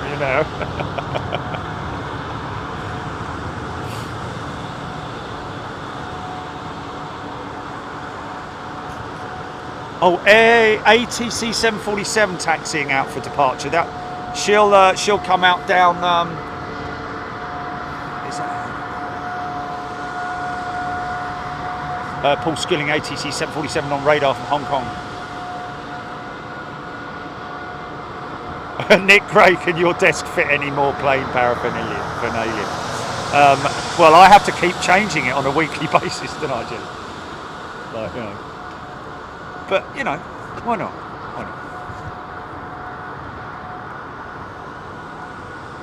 There we go, Steve Batty in his retirement, a friend of mine, goes to auction and then resells on eBay. Fantastic. I'm just thinking of things to put. Oh dear. TCC, visiting antiques markets can be. It is a great thing to do, rather than sitting around twiddling your thumbs. Do you know what I'm saying? Pam, the travelling gaming vlogger. Oh my god, Chili would be like, got anything from Star Wars? Not interested. You got anything from Star Wars? Jilly, can you stop asking if you got anything from Star Wars? They're not 100 years old for a start. It's antiques we're looking for.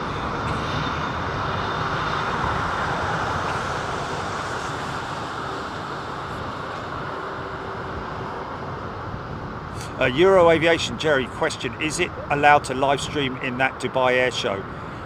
As far as I'm aware, unless they will have their own specific, it's very heavily governed out there, I can assure you. So it's likely that if they are live streaming it, it will be from an official station out there, I would imagine. I did put the word in to our friends at Red to see whether or not they'd be interested. Got no word back, so they're obviously very busy.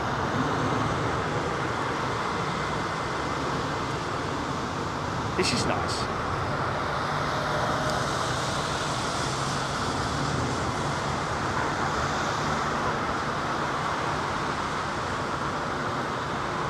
This is very nice. You see it often, but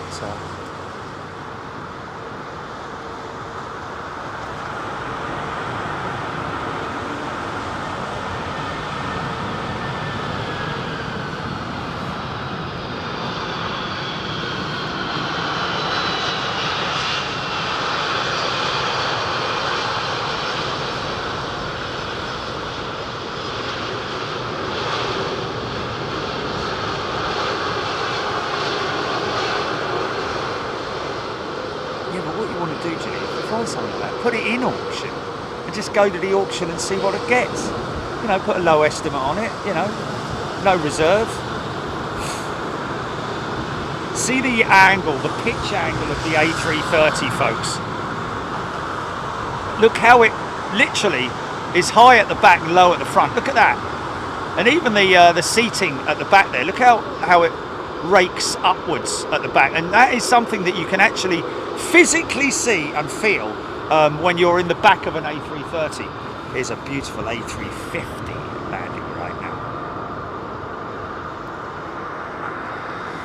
Adventures with Mark 380 from San Fran. Minutes out, folks. We've got another 380 inbound. Stand by.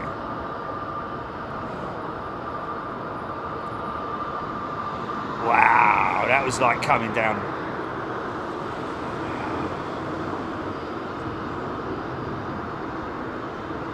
Coming down on a...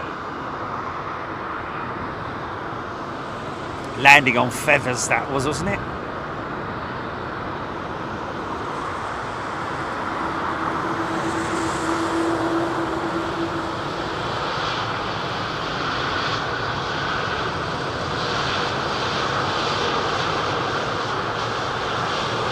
Oh yeah, no, definitely, 100%. Can't agree with you more.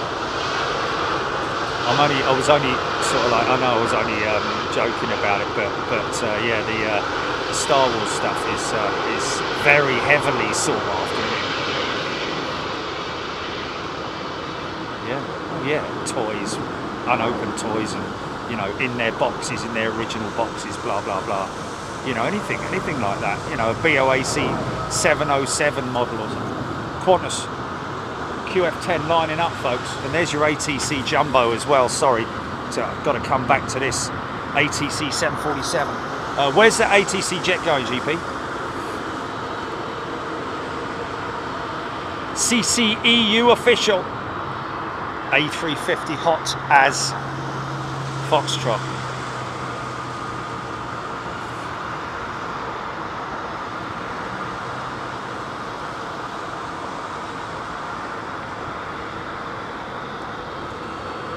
Shout me when the Joey's rolling, Julie.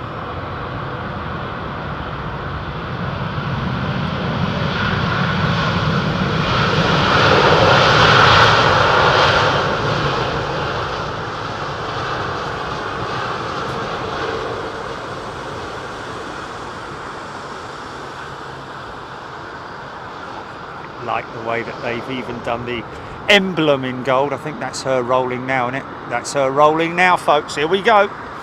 She'll probably go long. Chris Poll, 4,000. Okay, Chris has just messaged me, folks. I'll tell you in a second. It's great when because he's very communicating, isn't he? Is old Chriso. Lovely fella. Okay, I reckon she's going to go quite long. I reckon she's going to be sort of like all the way down there somewhere. Because this is a non-stop flight all the way to Perth, is it? Is this the Perth flight, GP?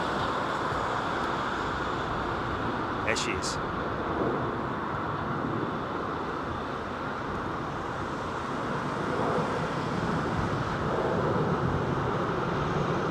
Over 14,000 kilometres. Wow.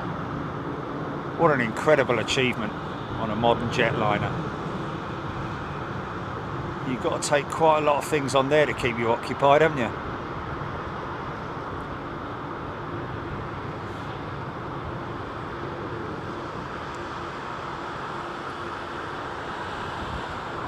Terry Slater, thank you Terry. The 747, the ATC 747, still lined up on Sierra, heading to Hong Kong. So she may be quite light. I don't know if she's going out to. I think this might be the last leg of her journey actually. This ATC 747, and she's going back out to Hong Kong to load up with rubber bullets. No. With probably electronic goods and so on and so forth. Incredible amount of commerce freight that comes into the UK and other places around the world. Nick Gray, 25,000 games of solitaire.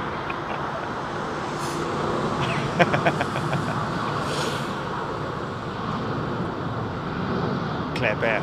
Kind of understand that. Chrissy, 18 hours with no Wi-Fi. Well, that is the thing, isn't it? There is no, mind you, a lot of the time that they travel over down to Australia is actually over land, isn't it? So therefore the Wi-Fi should effectively work slightly better than it does on a transatlantic flight, perhaps. Jimmy G, is there no Wi-Fi? Is that what they're saying? There's no Wi-Fi on the on that flight? No. Hot mess, mama. Oh, smell that. What a lovely smell. I'm so lucky to have that smell.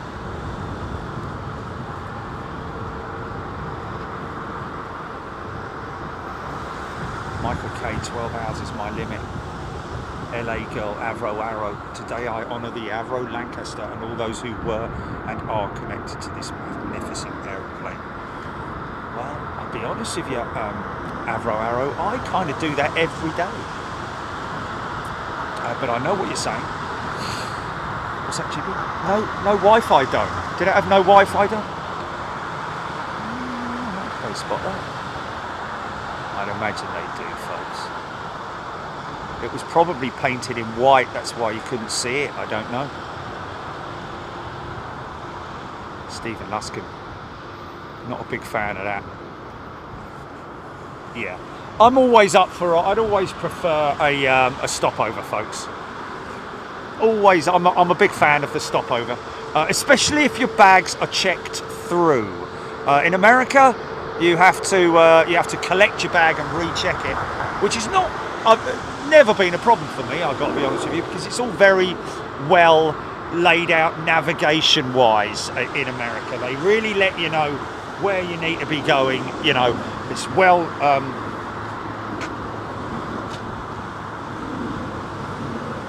oh, let's read out Chris O, stand by. Just want to read this out.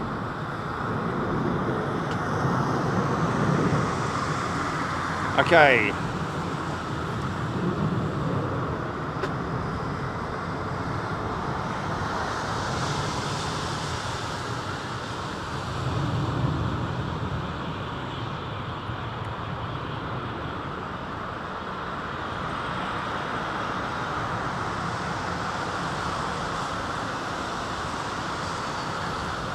Okay, 4,805 nautical miles, 10:38 takeoff weight. 10:38. What's 10:38? Anyway, takeoff weight 251 tons, burning 64 tons of fuel. Captain is Louis Martin, San Francisco. Mal Patel, and I'm on the jump seat today. Okay, so Chris is on the jump seat today. And the captain in the left seat is Louis Martin, or is it Louise? I think it might be Louise. My apologies, Louise. So Louise Martin is your captain today for on VS19, and senior first officer is Mal Patel. And Chris O is on the jump seat, and I've just missed an A380 touching down, Jelly. Oh, my God. Really? Sorry, ladies and gents. Oh, flipping heck. Oh.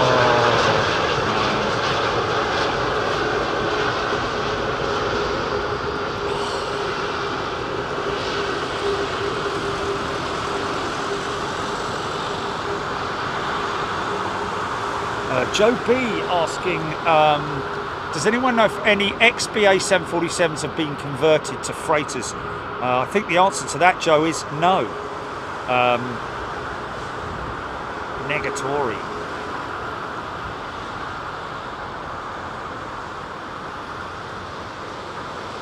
Unfortunately.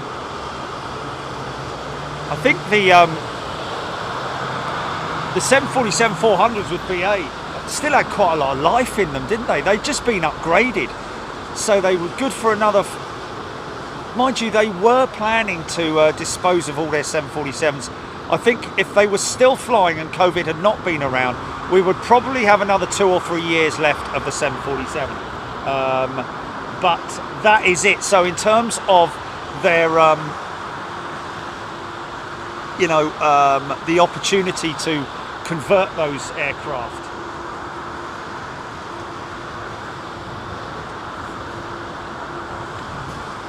it wouldn't have been financially viable for. Okay, I'm looking out. Well, ATC, just keep me shout me on that ATC jet, Jilly, for God's sake.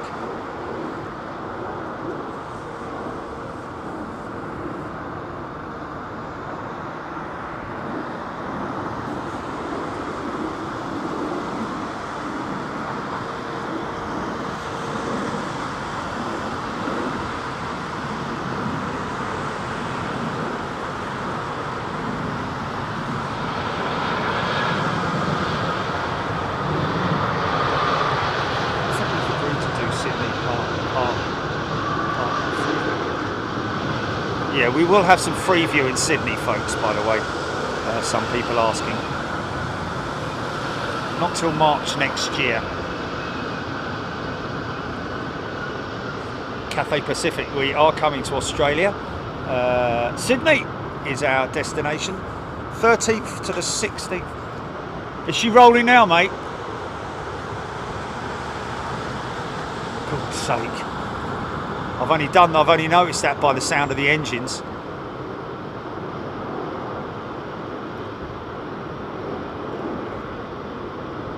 She's long. I think she's quite long. There she is.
Oh, he sent me a picture, Chris Pole, from the flight deck. Best job in the world when I fly with mates, he says. Nigel Armstrong, lots of planes stacking over Romford.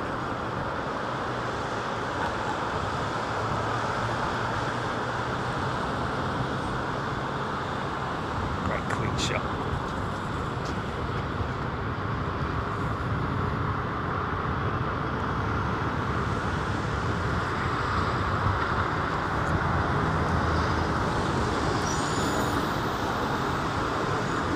Thanks, everyone.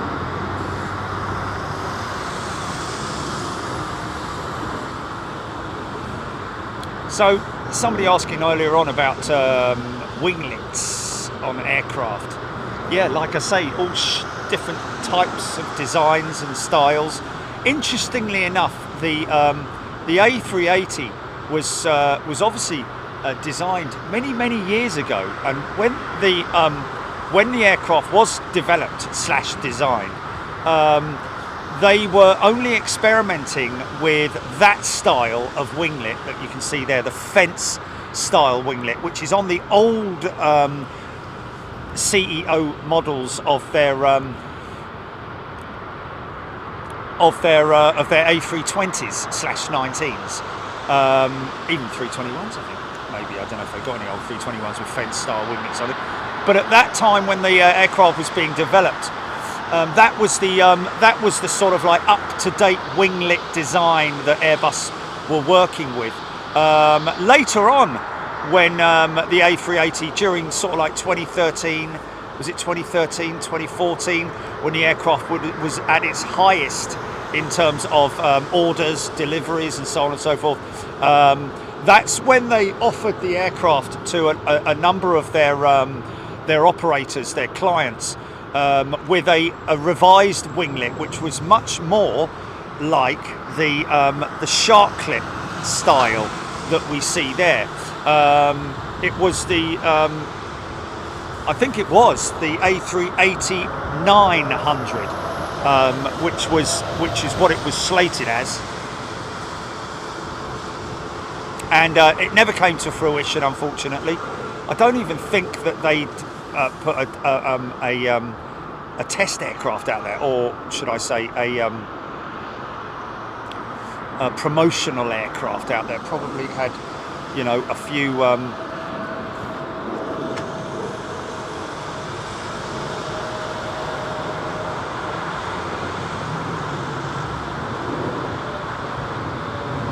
examples of it, but yeah, there you can see that particular aircraft operating the old style winglet. You can see the CEO variant. See its little tiny winglet there, jumping from that to the 8-foot tall shark clip that you see on this aircraft. And obviously all of that stuff it's like any aerodynamicist is going to always look for perfecting ways of improving the efficiency of an aircraft, and of course that's the equivalent of extending the wingtip to give it more efficiency, but by bending it up like that, it means that it's obviously able to park, because you know, when you consider some winglets, you wouldn't want to extend it outwards, because then you'd be sort of like reducing its parking capability.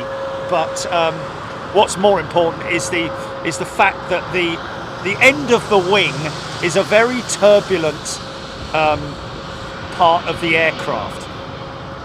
So in order to maximize the efficiency of the aircraft, or the wing, they needed to develop, or over the years they have developed all different styles of winglet. I think the 747 was the first aircraft to play with the winglet, with the fence style winglet, much like the old 330 CEO winglet. But I think that Boeing, with their 747 300, I think was the 300 the first with the winglet, amongst other modifications that they made on the 300. I think possibly the 300 had the stretched upper deck as well, or but it just had a number of different modifications, or was it only the 400 that had the super top? I'm not sure.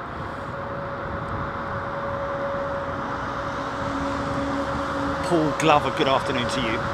Love that Lufthansa retro Neo livery, you say. Yeah.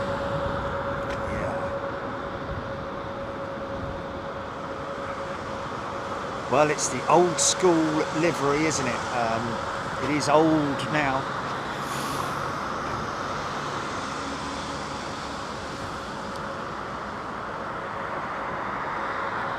It's Matthew. Scott Shallcross from sunny Budapest. Tony's arrived, Chris. Okay. Chester drawers. Sharklets are on the A300 600.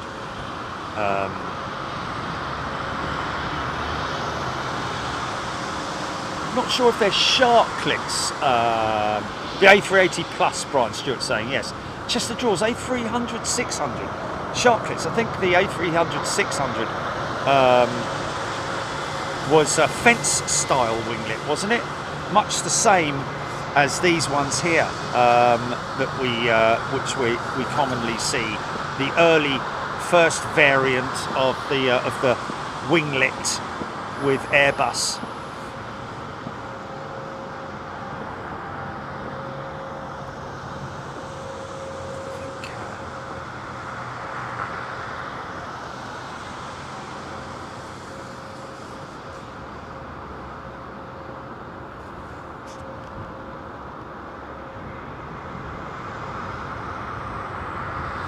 I mean, really, to be honest with you, when you're developing and designing an aeroplane, you have a very big department and team of aerodynamicists.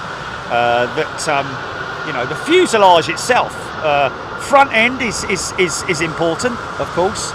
The flight deck component is always an important aerodynamic part because it's the leading edge. But the wing is really one of the most important aspects of an aeroplane in terms of its efficiency. And of course, the 787, once it was developed and designed, a lot of other aircraft have borrowed that technology, namely the 747-800, the intercontinental jet, has a very similar winglet to the 787.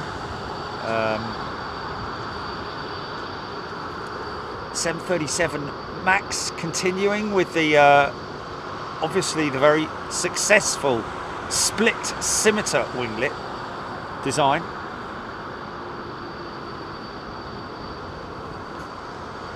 Jill Blakeney, if an airplane is holding in the holding pattern, are they just circling around the airport? Not really, Jill. They could be 20 miles away from here, really, to be honest with you. There's 4 different holding patterns around Heathrow. If you look, one to the northeast, northwest, southeast and southwest. Generally most busy in the early mornings.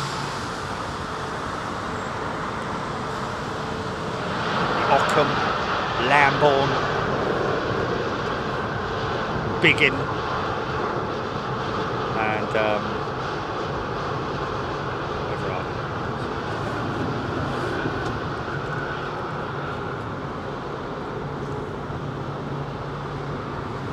Cedric Franson, first wingtip fence was the A310 300 600. There we go. Yeah, it was a fence style winglet. Yeah, but when I talk of the wingtip fence, yes, that is a fence style winglet. When I talk about the type of fence style winglet, which is on the 747-400, I think Boeing were the first to develop that particular style of fence winglet. But Airbus, of course, developing the A300, A310. Yeah, it's one of the ways I think that you can distinguish an A300 from an A310 is its winglet, I believe. Now that's the fence style winglet. Actually, no, it's not. That's a hold on a minute. Is it? Yeah, it's a fence style. Look at the vortex coming off the ribbons coming off the wingtips there, folks. Now you see what I mean. That's what I'm talking about. Is that the wing tip is the last part of the wing to all the air will flow out towards the wingtip and off the end of it. And if it doesn't have a wingtip on it, Chris is rolling, yeah. Oh, Rick Freeman is rolling, folks. This is Rick Freeman, not this one here, but we've got Dreamliner -10 with BA. With our member Rick Freeman on board. Stand by.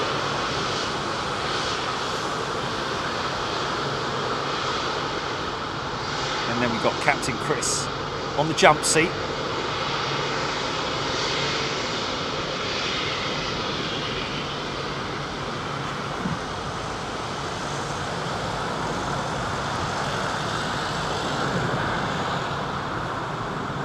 Well, Lee, yeah. You can get your hands on an A380 probably for very little money, I'd imagine. But the biggest part of it is maintaining it and getting it flying and everything else that's related to it.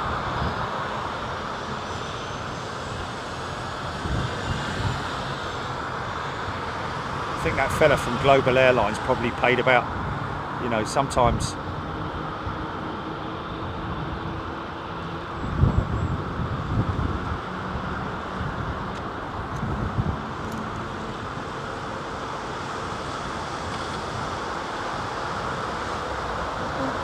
don't look at other stuff, Julie, when there's what, missing 320s landing, yeah? Oh, okay, yeah. No, I appreciate that. Yes. Yeah. Sorry, folks, missing a couple of crucial landings here, and we are focusing, of course, on arrivals. My apologies.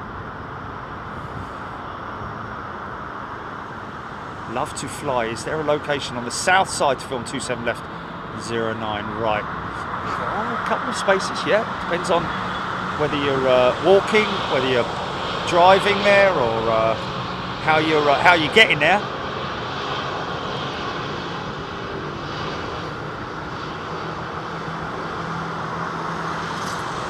Nigel Armstrong waiting for a landing slot. It's over Montford. Electric Blues. This is why I love Big Jet TV. Proper plain tech talk rather than discussions about what Doris had for dinner last night. There you go. Well, Electric Blues, thank you very much indeed. I appreciate somebody who appreciates us talking about it. Of course, I don't know if you know Electric Blues, but the old man was a pilot. Love my engineering. We're very fortunate to have a number of technicians, pilots, and very knowledgeable people here on Big Jet TV who really do know their stuff, and I learn a lot from them, I have to say. So that's the split scimitar winglet that I was talking about, folks. That one there, look.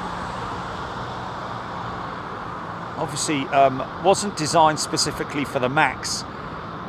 It's on the 900, I think. I think it's on the 900. But taken kind of, you see the split on it there. Taken from the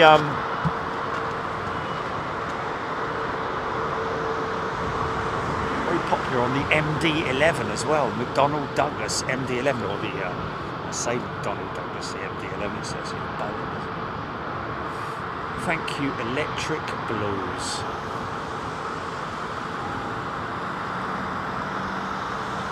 Kevin Pride, when we are on 9 operations, why is it very rare that they use 9 right?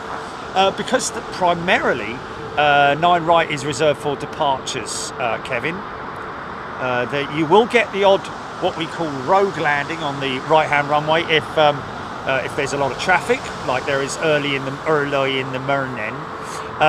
But also, if it's a freighter, for example, sometimes they might bring it in on the right-hand side, purely because it's got less amount of taxiing to do. Mirrors, Egypt Air 777, 12 minutes out. Thank you, Mirrors. Max, yes, you are right.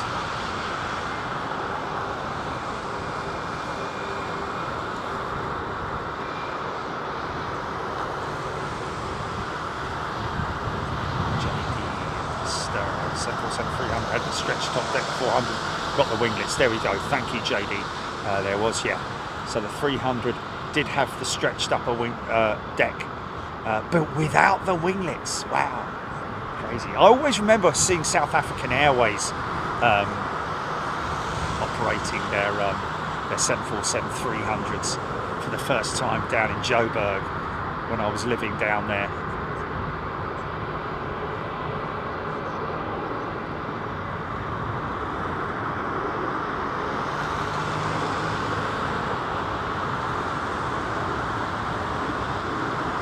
Robert Dean, from what I've read, Qantas will have free Wi-Fi by the end of 2024 as a best case scenario, as they aren't enough aircraft in the fleet to take out service to retrofit them. Wow! So they... Oh, it's not Chris, is it?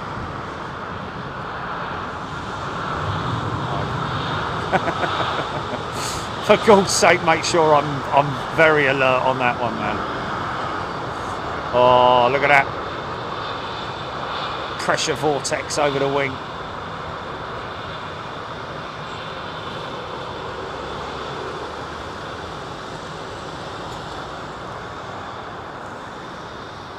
JC's a new member. Welcome, JC. Well, you know what? To be honest with you, I never bleeding use the Wi-Fi, mate. You've got enough flight entertainment on board anyway, haven't they? Yeah, but it never works anyway, Jilly. Yes, that's what I'm saying. Yeah, well, it does overland. Yeah.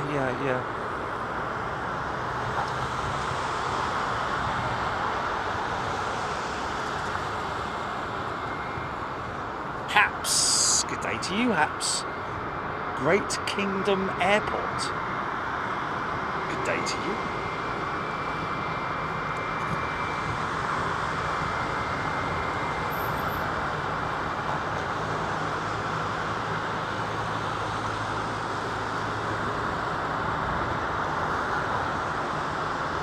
Ian Hanna would love to be a coach driver shuttling air crew around amongst all these planes. Am I too old at 69 to apply? I don't know. I unfortunately think you might be. But then again, you do see bus drivers, some elderly bus drivers now. Yeah, I've seen, and I'm sorry if I'm saying elderly, Ian. I mean, I'm 60 myself in half a month. Mature, yes, mature. Interesting. It's worth having an ask, Ian. I'd speak to London Heathrow or whoever the bus drivers' employers are. See if we can see him. That's George, isn't it? Say it, baby.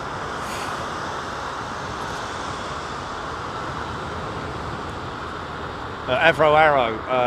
Taking the biscuit is taking the Mickey, my friend. And taking the Mickey is you're having a laugh. Tim Bath, etc. Planespotting Jet 2 have now 5 new 321s starting GSUNE started commercial flights on the 6th of November. There we go. Lovely old 767 going out.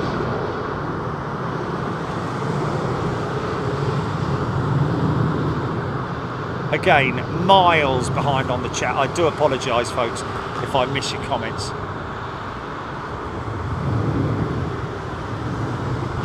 So say that then. Claire Bear, do you need a C1 on your licence?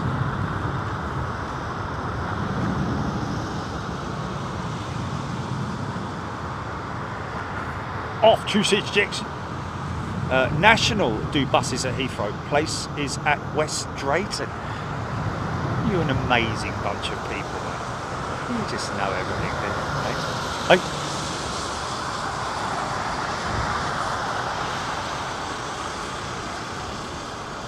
Egypt Air 777 from Cairo. 7 minutes out, Reagan Farmer. Thank you, Reagan Farmer.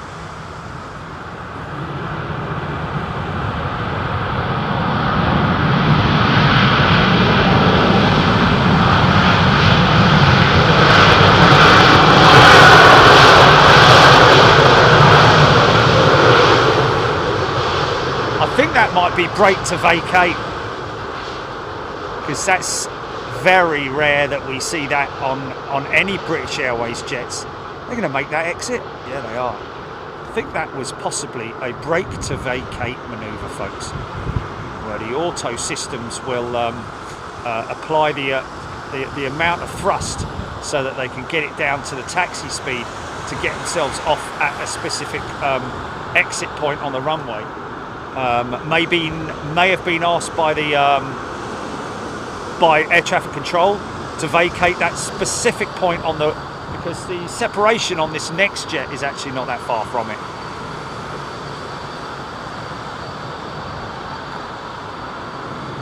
Oh, hello, hot brakes. Gear doors gonna retract. Watch the gear doors retract. It's another hot brake scenario here. I call it a test flight. It's almost like a so give it a couple of minutes. Obviously it's quite a common fault on the Dreamliner, I have to say, is it not? 777-200 Rolls-Royce powered. Sat down on that one.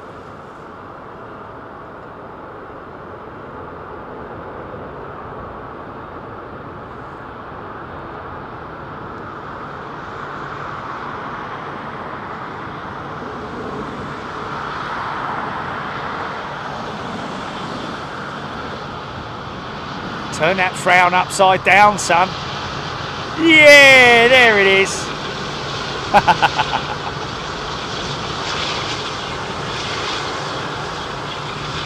Nick Gray's best Wi-Fi experience was on JetBlue.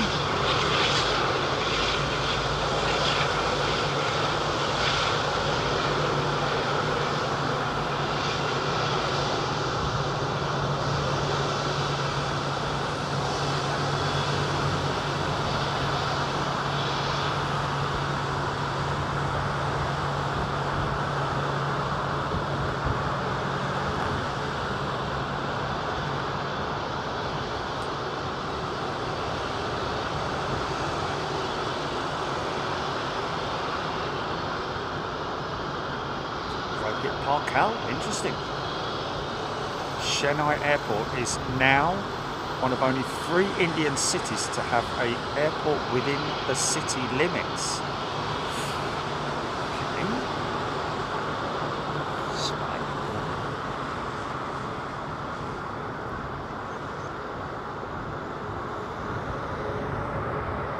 It was a happy BA, Chrissy.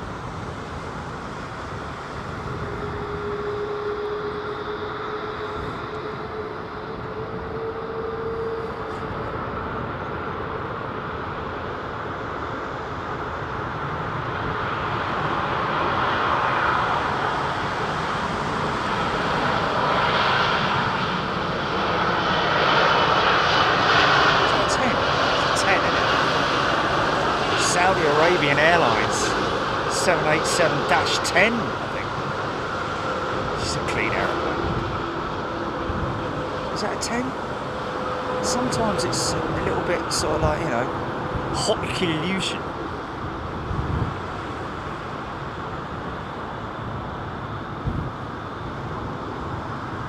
Peter Gourlay, strangely, no Wi-Fi on BA 787-8s, but they do on the 9 and 10. So no Wi-Fi on the 787-8s. Maybe they, well, I guess there's obviously a reason for it, but it's quite interesting, isn't it? I'd say that's definitely a worthy.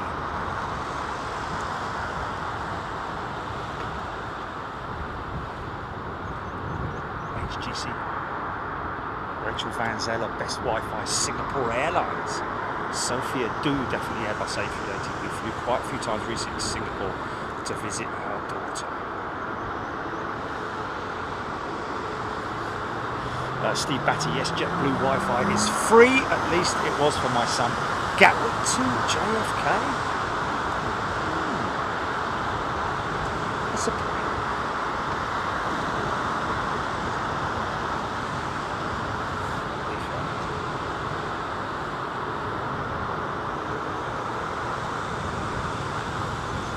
quite a long hold on that 330, isn't it?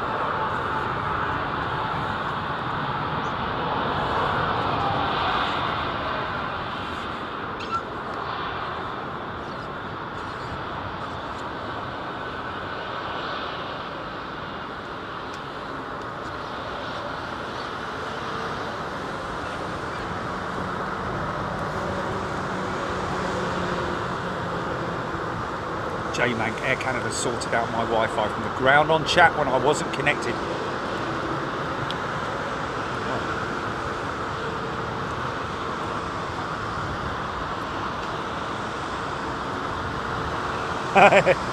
Is that an imposter?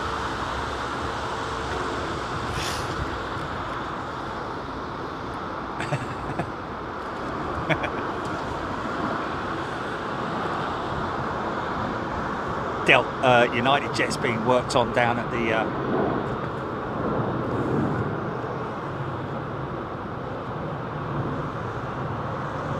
God.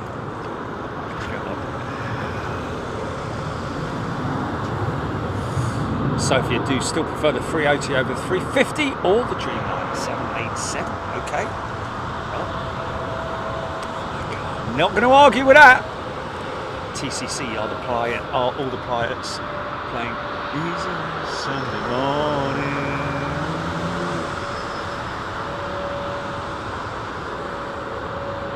So let's go back to that J-Man question. Air Canada sorted out my Wi-Fi from the ground on chat when I wasn't connected. On the ground on chat when I wasn't connected. It's a tricky one. Air Canada sorted out my Wi-Fi from the ground on chat when I wasn't connected.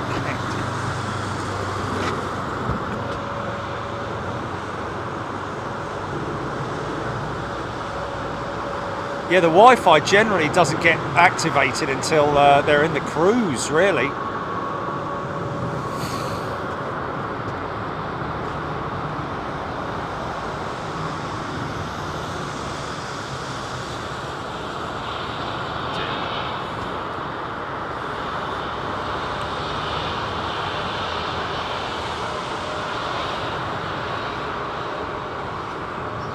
John Grinham likes the old MEA livery on the 320.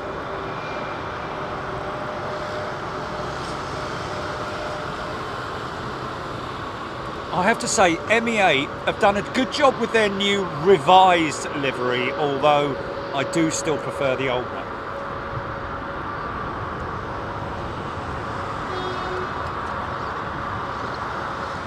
Pardon me.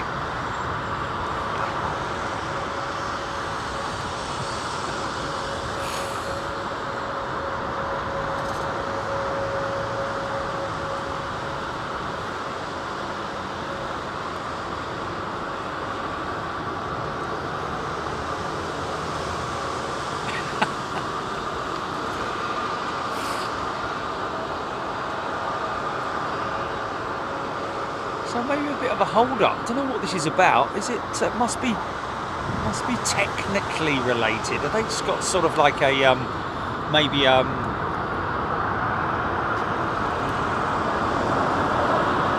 blimey. Go on the little 320. These little IAEs, nice and powerful. Paul Skilling has gifted a membership. Thank you, Paul.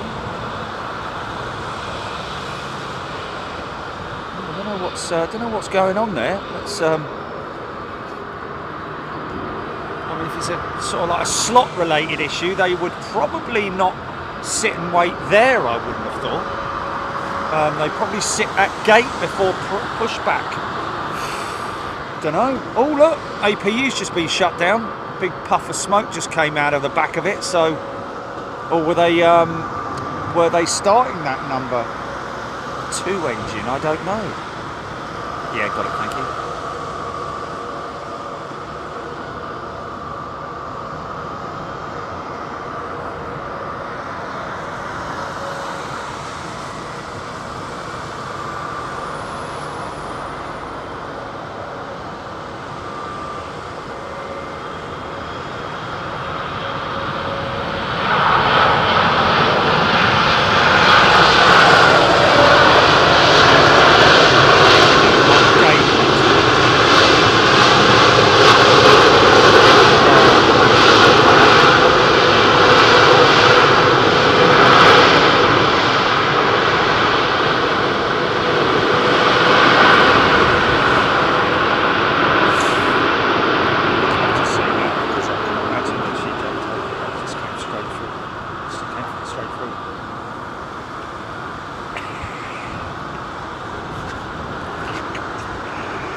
So if you do, don't worry or think too much about flying Cathy.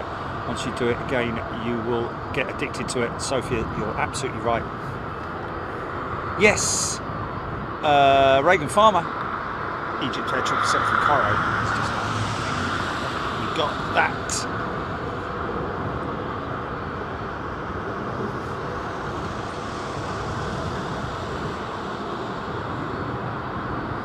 Wow, J-Mate, my Wi-Fi pass didn't work on the flight, so I reported it via the app, and an agent opened up a chat on my phone and got me connected. Blew my... Wow.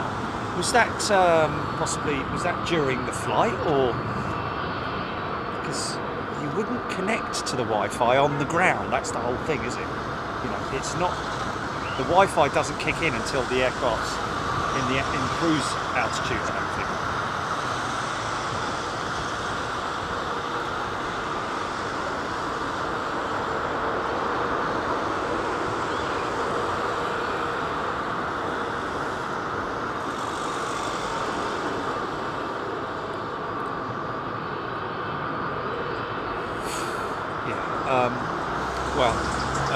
I would say I'm just going to answer that old man Knuckle, because he's obviously, you know, it's worthy of an answer. Not sure if he sees, but any advice for someone who hasn't flown for 20 plus years and has pretty bad anxiety at times? Any advice would be much appreciated. Well, let me tell you this, old man Knuckle. You're in a safer environment now than you were 20 years ago. Look at that go around all the way out there. What's that all about?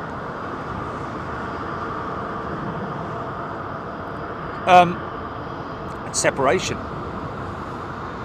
No. The he's number 2 on approach there. You know what? That could be somebody getting up and going to the toilet. Do you know what I mean? I'm not joking. I'm not joking you. And that's from Dublin. So yeah, old man Knuckle. Seriously, my recommendation would be, have absolutely no concerns whatsoever.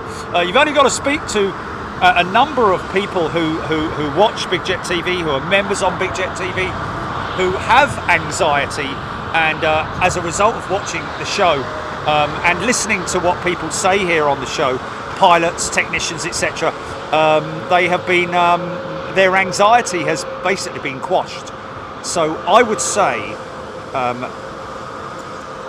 really, you are in such safe hands. It's definitely, you know, it's so easy to say don't worry about it. You know, it is so easy to say that from somebody who flies a lot. But honestly, you know, it is so safe to fly especially from 20 years ago. Okay, so we're talking about the early 2000s / late 90s, when there was still a lot of, you know, safety margins have been really squeezed now, so that, you know, and also general safety on in the air and on the ground and so on and so forth. It's a much safer place to be than it was 20 years ago, but then again 20 years ago it was still a very, very safe place. But honestly, if you want my advice, embrace it. Embrace flying. Enjoy that moment when you get to the airport. You know, take it all in. It depends on what airport you're flying from as well, of course, but there's definitely a technical issue with that jet, I'm telling you now. That's why I'm keeping my eye on it, folks. So I hope that works for you, old man Knuckle, but we do have a lot of people, like I say, on here who suffer from anxiety. Hey, listen, even people who don't suffer from anxiety suffer from anxiety. It's anxiousness, isn't it? It's being anxious. And, you know, it's what you get when you get butterflies in your stomach or whatever. There's a certain amount of anxiety. For me, fortunately, it never sort of like, you know, manifests itself. It's always like, you know, even in the most harshest of conditions when I've flown, and I fly a lot, let's face it, you know, in turbulent air, landings in turbulent conditions, I have complete faith in both the pilots and the air crew, the pilots and the aeroplane itself, you know, in terms of how safe the whole ethos of flying is now. So don't be concerned, my friend. Like I say, oh, listen to that. That's a Rolls-Royce powered 777-200. I'm pretty sure of it. It's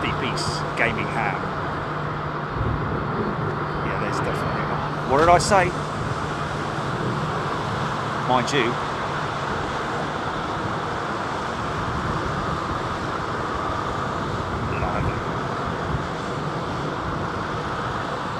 I think they're Pratt and Whitneys, aren't they? On the United 777s. Pratt and Whitney PW4000. Flat chat.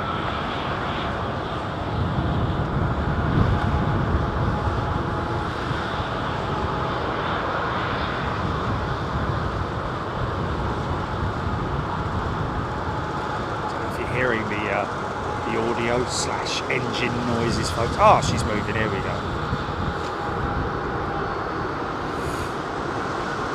Goku, hi Jerry.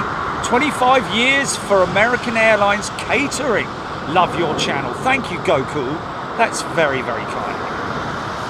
Just whip us up a quick enchilada, will you? Off to cities. Pam, travelling gaming vlogger. I thought my anxiety was going to hit me hard landing in LA as it was all new by myself. Ended up feeling anxious landing at Heathrow and no anxiety at LAX. What's that, GP? You remember what? Rohit Parkow actually had an accident on a taxi to the airport run. In a taxi to the airport run. There you go. So you know, the roads are not policed or governed like they are on taxiways and airways of airliners. That's why you are far safer. Oh, here's our little Aer Lingus jet that did a go around, I think, wasn't it? He came back quick, didn't he?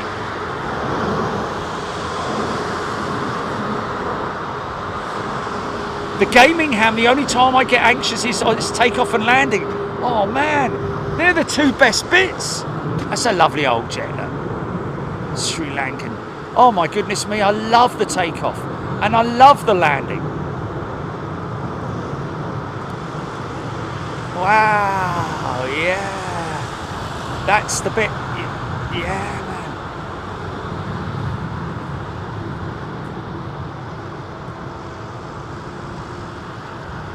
And like I say, get yourself a nice, good quality eye mask from wherever you might get it from.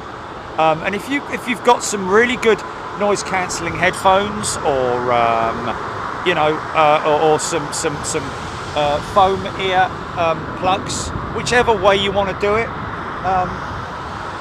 just relax, sit back, relax, calm, and enjoy your experience. I mean, okay, fair enough. The one thing that stresses me out is when somebody's got a baby, like, or and it's crying all the way across the Atlantic. That's why it's good to have noise cancelling headphones and some nice calming music.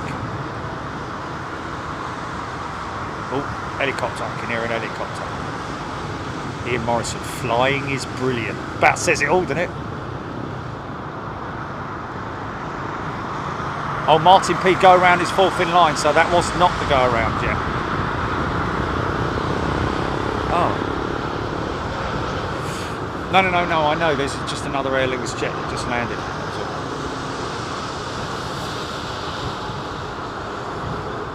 Chrissy, yeah, it is. You're very right when they attach the rubber bands.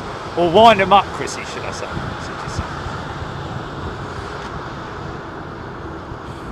You know, technically these aircraft, the flight crew have to go through physical tests. They have to be checked on their flying capabilities as well. Even if they are senior pilots, they still have to be checked at intervals during the year. Just generally everything about aviation is safe. Everything about it.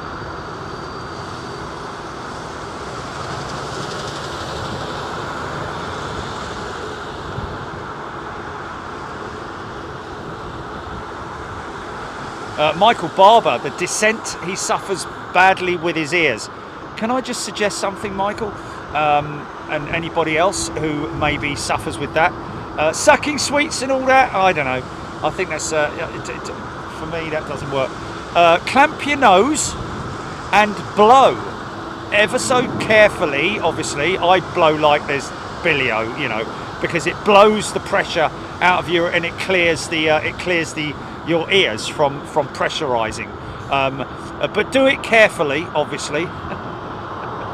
Oh, this is quite rare, isn't it? It's only just had that one world applied to that CEO jet.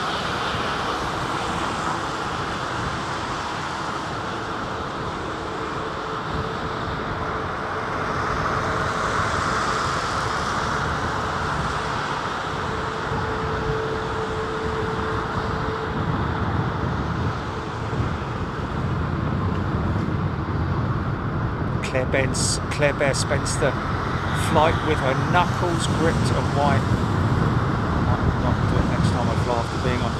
Honestly, Claire, sit back and just relax and enjoy the wonders of flight.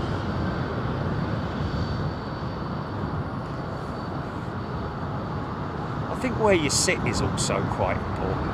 Not important, but helps. By a window, look out and just admire the beauty of everything around you. And if you're on the wing as well, whoa, easy, son. Mind that.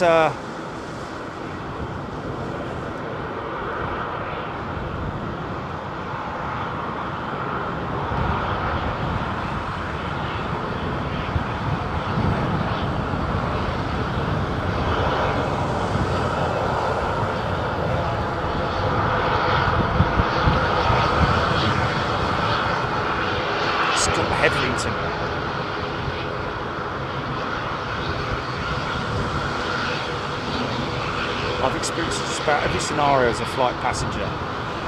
There's nothing to be really worried about. Go fly and see the world. Too right. He's right. Yeah. It's bang on.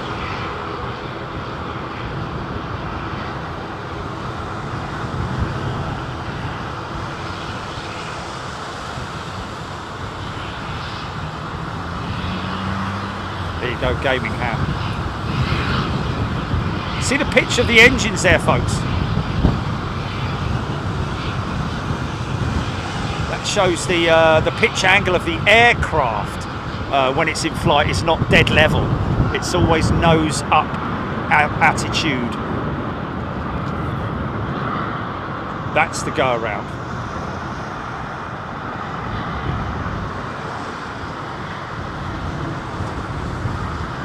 Yeah, somebody, one airline that I flew with a while back were handing out sweets on the approach, on the descent, should I say? Can't remember which one that was. Whether that was a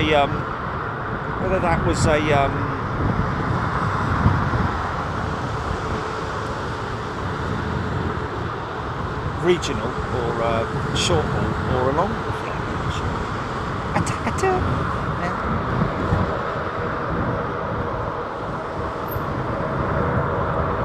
Here now, I love seeing the props.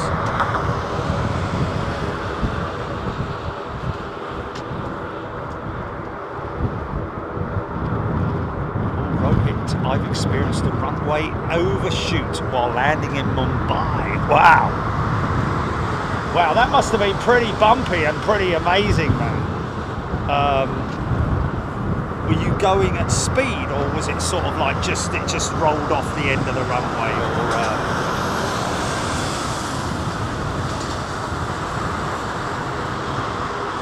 Gary Lyon noticing that Virgin not had a new aircraft delivery since GV Tom. I think that I don't know what their plans are at Virgin, whether there are any more on the board, but I'm pretty sure that their plan is to eventually replace all of their A330 CEOs with new engine options, or maybe 350s. I don't know. get special earplugs called earplanes that regulate the pressure. They worked for me. Sutonkis.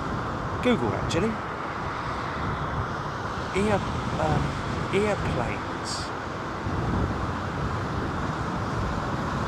You don't end up looking like Prince Charles, do you? Or King Charles.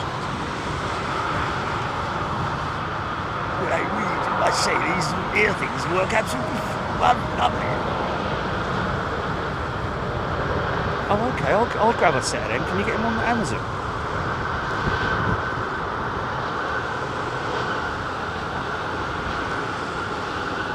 Thanks for the heads up on that one, Sue.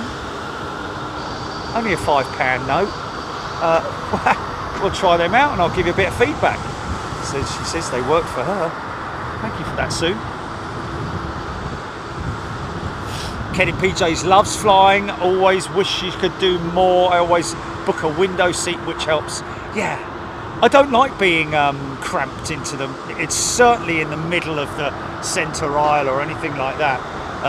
On a short haul flight, it's fair enough because there is no centre aisle.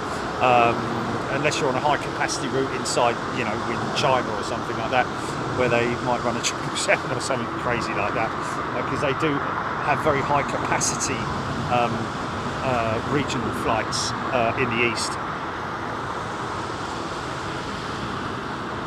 Ian Hannah, a seat in front of the engines helps.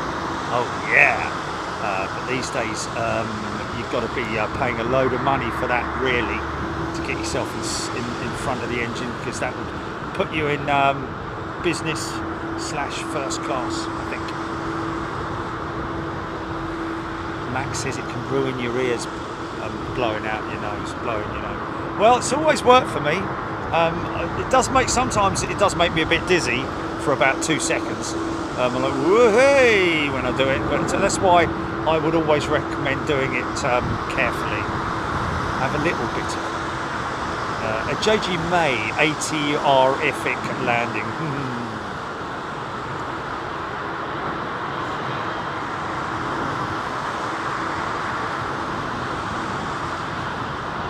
JP Kraus, TCC. Down 78. Mark Harkin. Tunnels clean up on aisle 1. Yeah, it was a bit of a hefty old, but sort of like front end just wallop, wasn't it?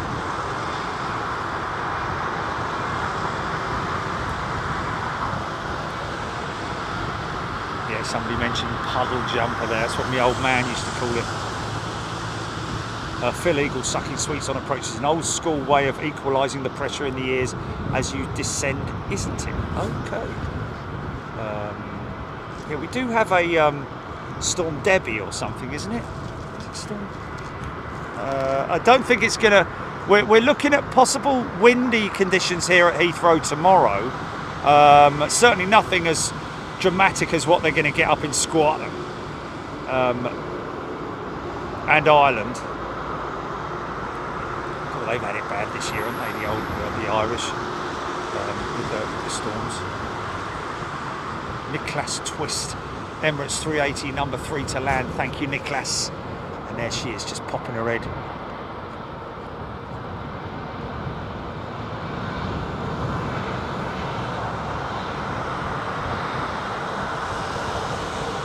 Steph. Okay, something up to Steph. She's now. Oh, is that a? I just caught a very short, small glimpse of a yellow flash there. There it is.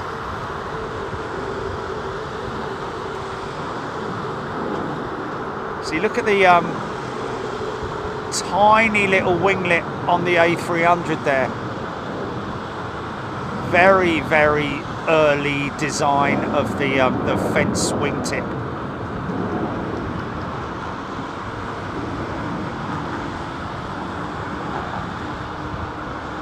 It's gone up like a firework.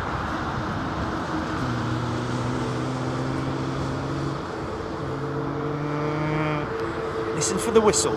Might get a whistle from this one.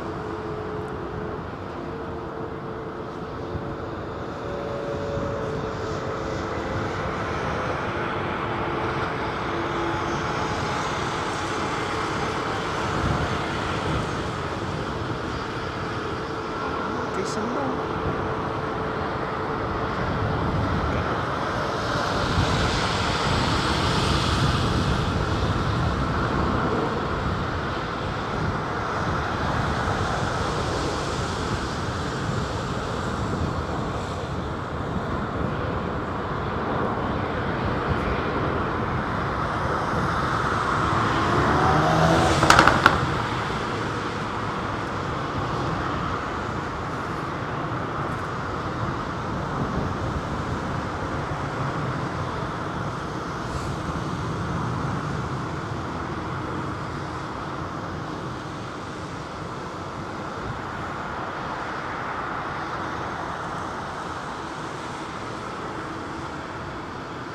Okay, Captain Chris is on radar. VS 19, is it? VS 19.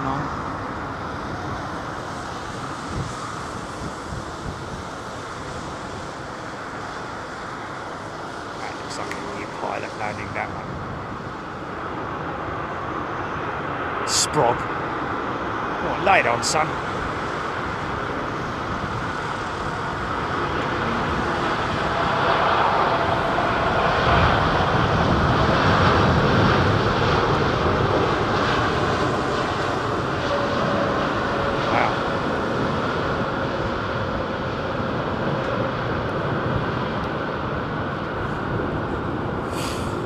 Captain Chris on radar, folks.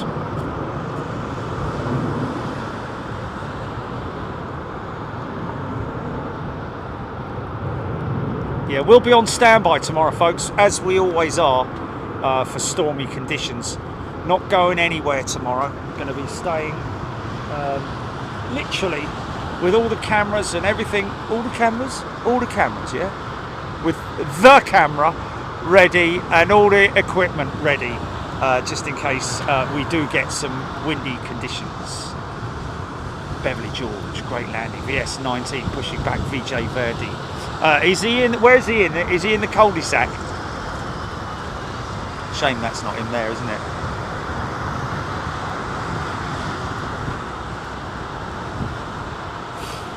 Dear, that cat lady doesn't sound very nice. Got a chance to visit Dean Shaw saying got a chance to visit BA Jumbo. We flew on from Heathrow to Seattle before it retired to Cotswold Airport, and it's closed until January because of a string of festive onboard functions.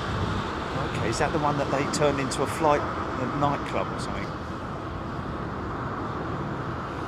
Naiad, 2 beautiful and sexy 350s next in. This is the first of them. Qatar. Now, is it their 1000 or 900? That looks like a 1000. Bosh! It's a 900, is it? Okay. Can never tell until you're side on, really. And you can see the undercarriage. That's a 1000, man. No, it's not. It's a 900. Sorry. I was just looking at the wheels. Carry on, as you were.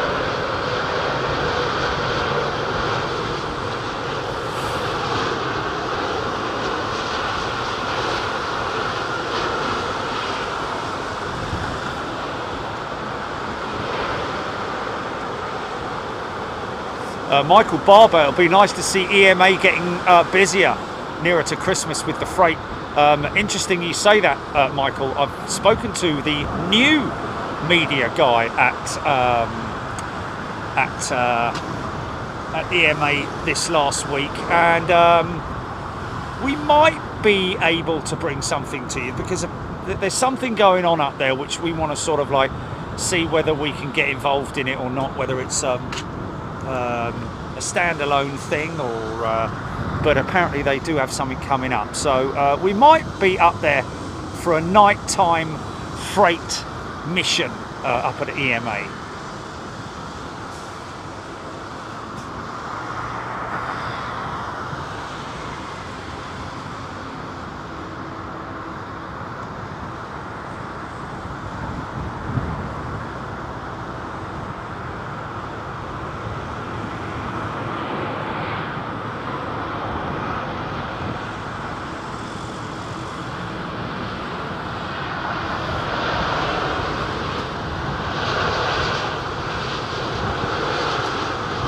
I feel the temperature rising.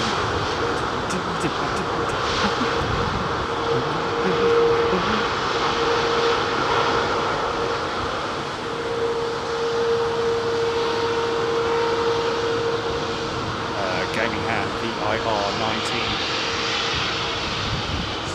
Zulu. Is it Jazz?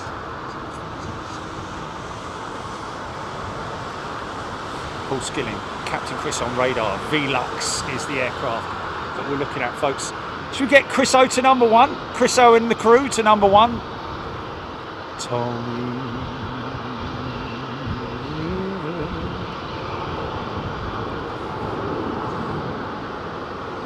Okay, we've got somebody on board a BA jet, fourth in line to land. Is this it here now, Jim?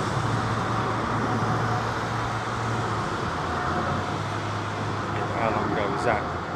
Delta jet. 339.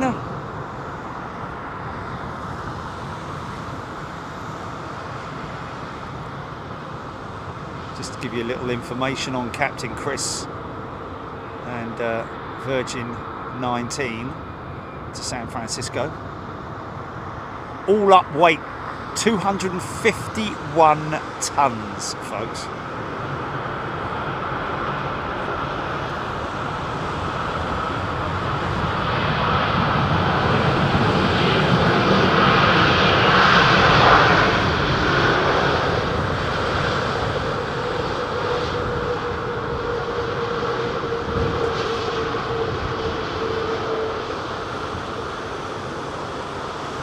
Like those little guide sleeves on the engines there. That's pretty cool. It's rolling it all the way down there, man. Look at that.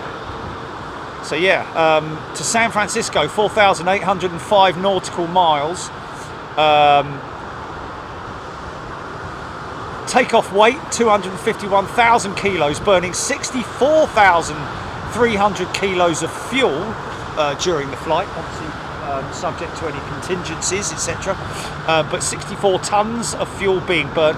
Captain Louise Martin is flying the aircraft, and Senior First Officer Mal Patel is in the right-hand seat, and Chris O is in the jump seat behind them. And the jump seat nowadays on these modern jets is actually in the middle, innit? Even the jump seat has a sort of like, you know, a mechanism, an electrical mechanism which you can steer towards the middle, so you can be sitting directly straight in the middle of the aircraft. This one might make a bit of noise.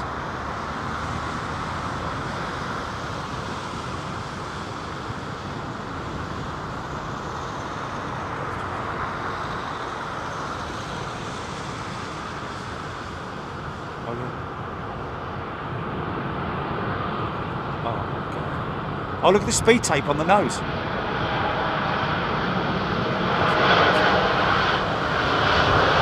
That's a lovely livery, isn't it?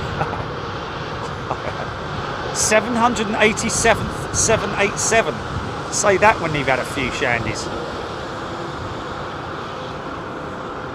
That's a nice livery. I think that's worthy of a thumbnail. It's worthy of a thumbnail. I like that. I particularly like it because it's a great colour combination. I do like that colour combination.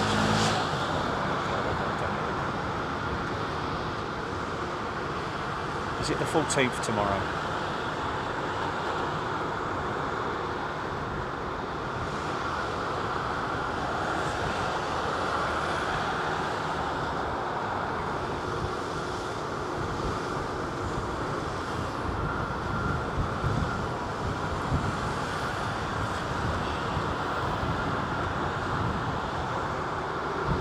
No, it's Tuesday. No.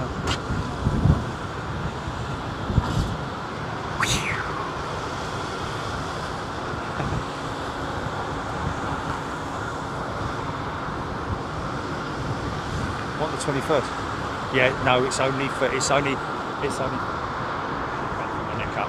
Yeah. 11:30.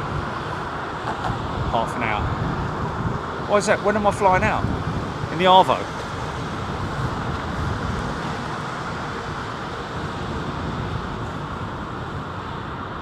Hold on a minute. Wait, let me get this right. Oh, sorry, the Euro one. Right, yeah. Yeah.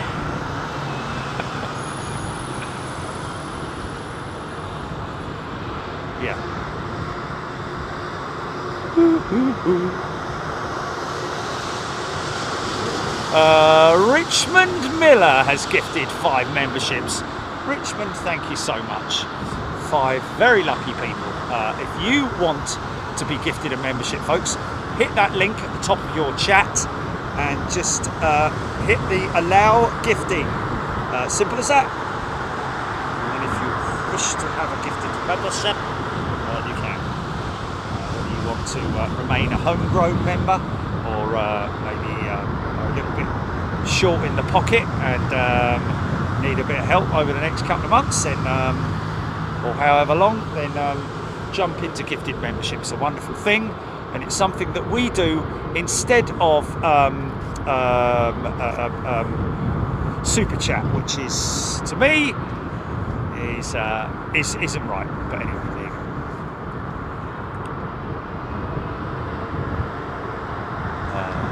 Got some stuff on my lens, Jimmy. I've got nothing on my lens.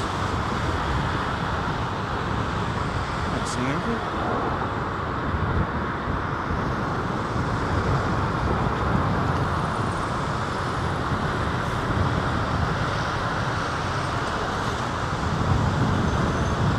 Suffer 63 have Swiss rectified their issues with the 220s, or have Baltic needed theirs for the winter service? Good question, that Suffer 6. I'm not 100% sure. Obviously, it's an ongoing issue with the Pratt & Whitney engines, and of course it's a global thing as well, not just limited here to Europe, but you know, Spirit Airlines being one of the operators using the Pratt & Whitney engines for their new A320neo fleet, and as a result of that, they have been having some tremendous issues. I remember the last time that I sort of read about it was that they were very concerned over the fact that they would have to take so many aircraft off the line. So I don't know, maybe you could Google that, Suffer, and we'll have a little look. This is a Pratt & Whitney powered aircraft, and I imagine that all the new deliveries have obviously been dealt with.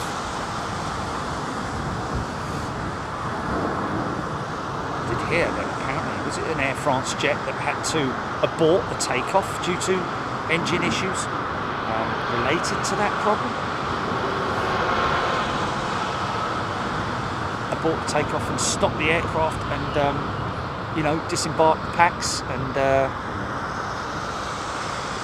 get them on a replacement aircraft. So obviously it's a very serious issue which is still ongoing, much like the Rolls-Royce Trent 1000 issues, which fortunately for many operators, those issues sort of like coincided with COVID, so they were able to, because their aircraft were on the ground, or a high percentage of them, they were able to rectify those problems a lot sooner. But bear in mind also that Rolls-Royce were quite limited to the capabilities in terms of their facilities for being able to rectify those issues. Okay, let's.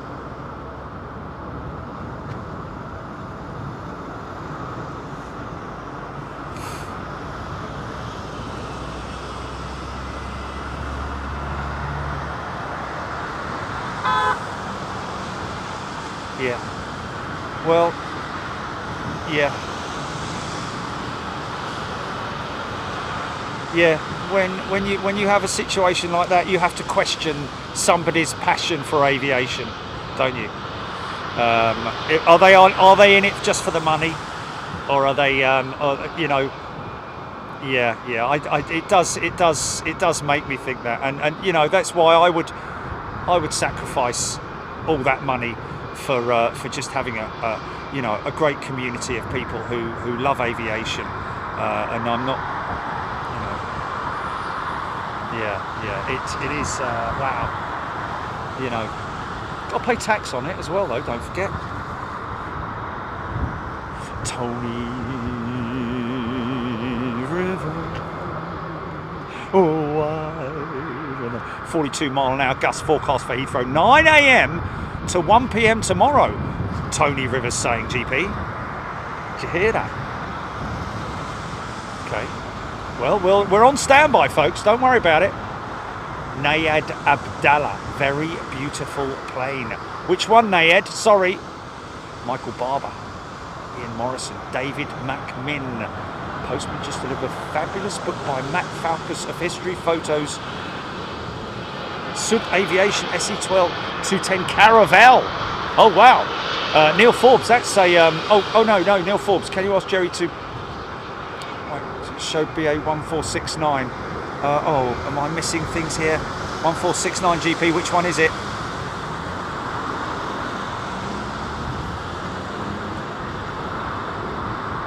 He's already landed, is he? I've got him.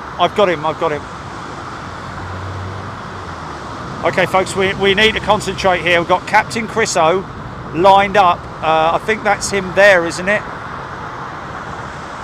I think that's him there. We've got a 380 on approach. Here we go.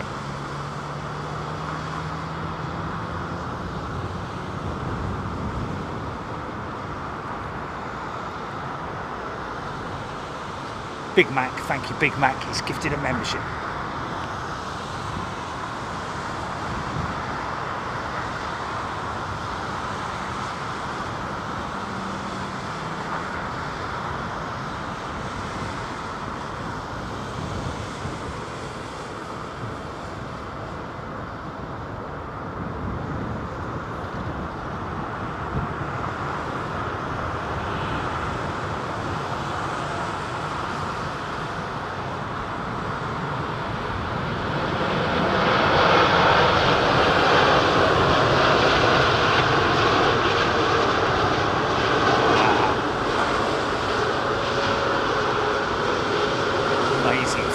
Engineering.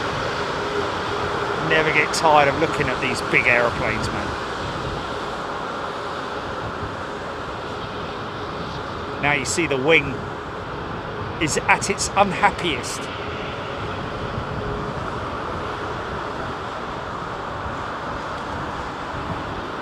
Chris lined up, GP. Is he lined up? I'm looking. No. Okay, I gotcha. Jim, anyone know how long it takes for a plane to be manufactured from design mode, depending on the size, to flying passengers? Jim, that's a great question, mate. If it's an aircraft that obviously is not sort of like, you know,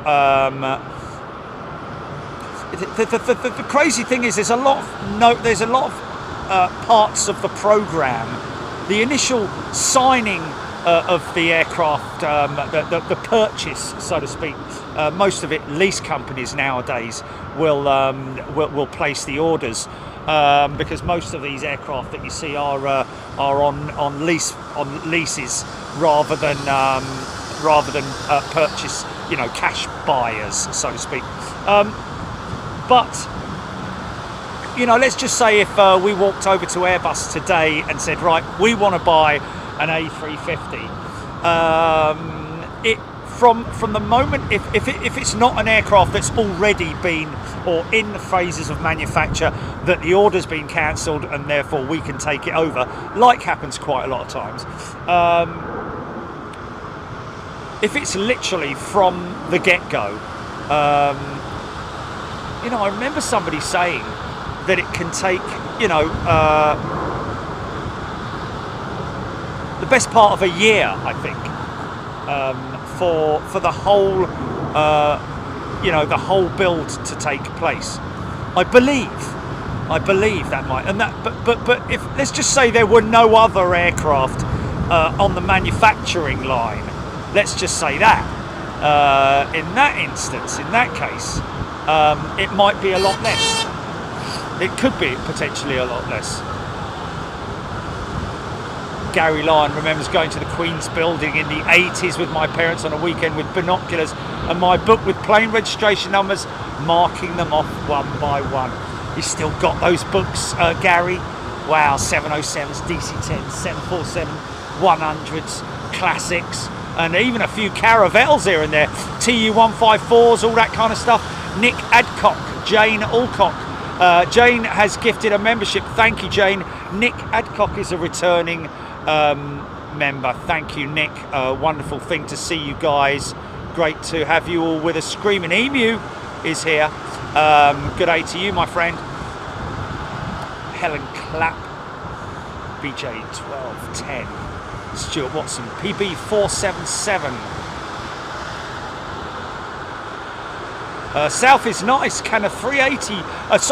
Can a 350 pilot also fly a 380? Yes, is the answer to that. South is nice.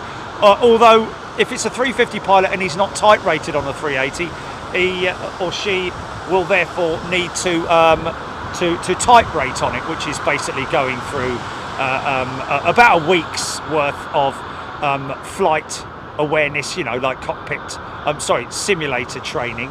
If you want to move up to a larger aircraft, or even you know, the 320 pilots,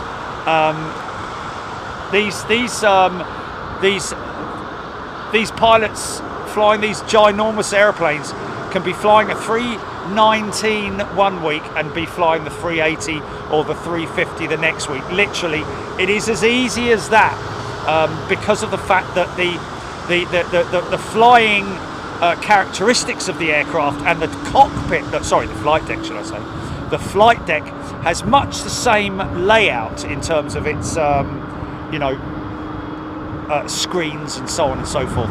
Obviously just bigger, more screens on the 380 than on the 320, for example. But these two aircraft, pilots can very easily type rate from one to the other very quickly. Slightly more different when you're maybe going from a 787 to a 380.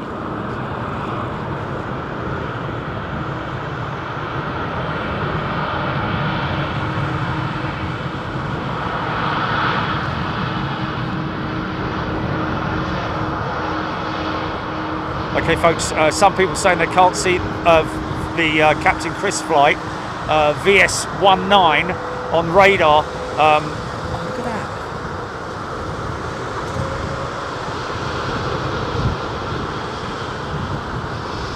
What's going on there, isn't it? Is that just overpainting repairs or something?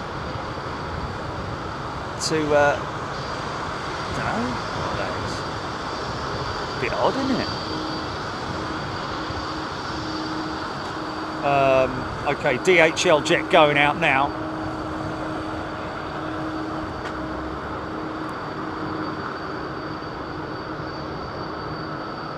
Raven Farmer keeps letting me know what plane's just landed because I keep missing it. Sorry, Raven Farmer.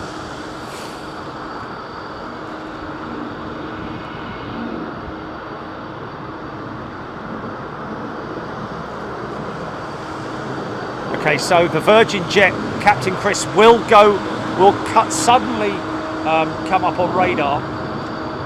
I think he's behind a BA 380.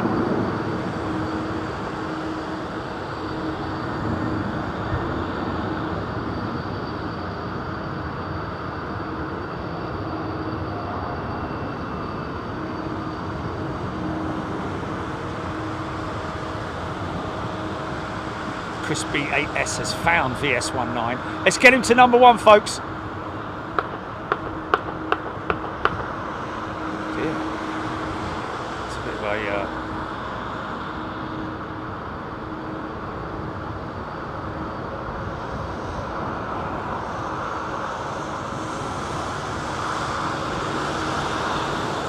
Rachel Van Zeller.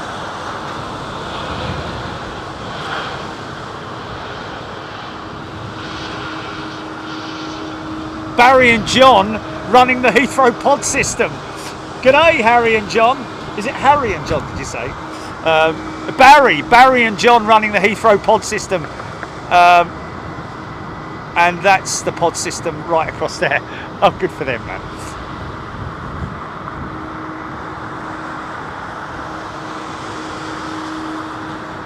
So we're waiting for VS19, ladies and gents.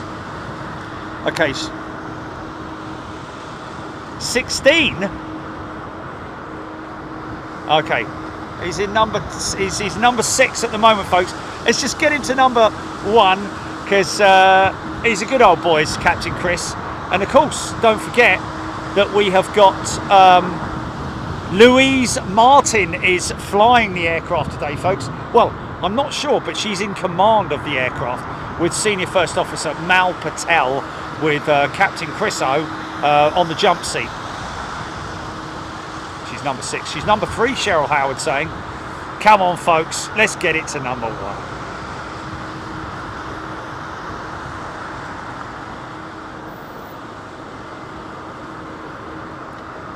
So there's your 380 going out first. I think Captain Chris is going to be lining up behind this one. So over 5,400 people watching the show right now. Let's open up your flight radar apps, folks. It's free of charge, by the way. If you want to, once you've tried Flight Radar 24, you will get more and more into it. I can assure you.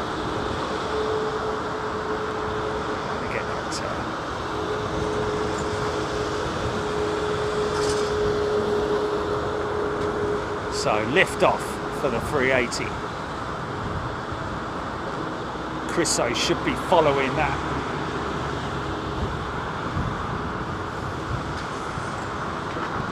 Just get this Q8 triple.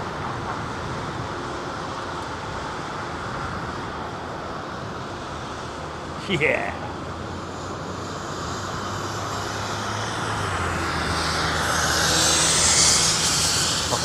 How can you say that? Honestly.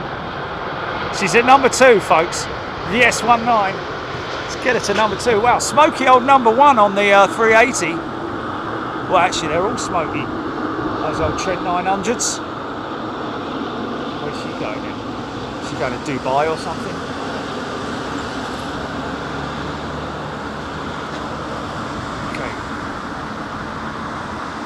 See Chris O's. He's number 1, ladies and gentlemen. Here we go.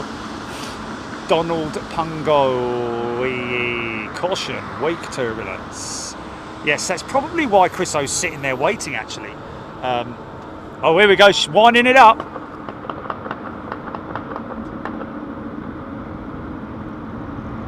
Oh, it's not Louise, it's Lewis. My apologies. I said Lewis earlier on, but I said Louis, actually, didn't I? Sorry, my apologies. It's Lewis. It's always very difficult. Mind you, Louise would have an E on the end of it, wouldn't it? No, it's... yeah, I got him, yeah. My apologies, Lewis is in the left seat. They're going to speak to me again, isn't it? They're probably all going to call him Louise now, aren't they?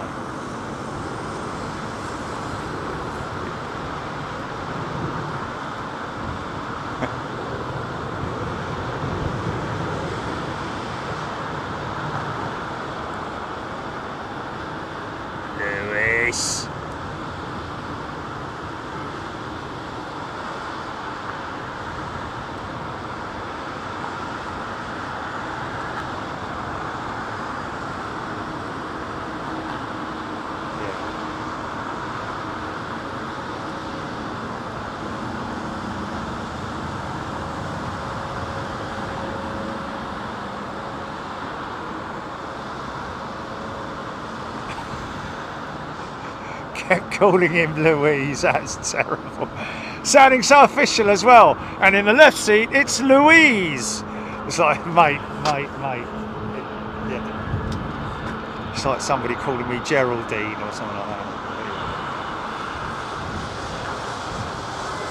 Nick Gray.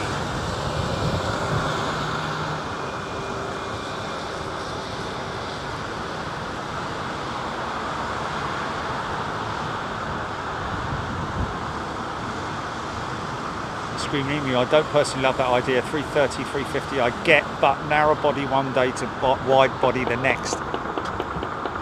Oh, what's going on over there? Shooting practice or something. Yeah, there's a lot of sort of like, you know, firing off.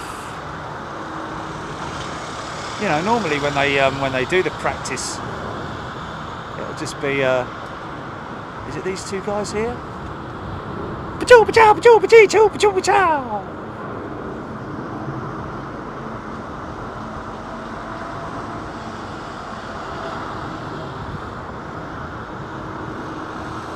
They're loading up with rubber bullets.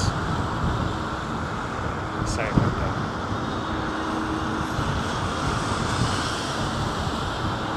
that. 2,728 people tracking that 350 right now. Wow, it's pretty impressive, isn't it?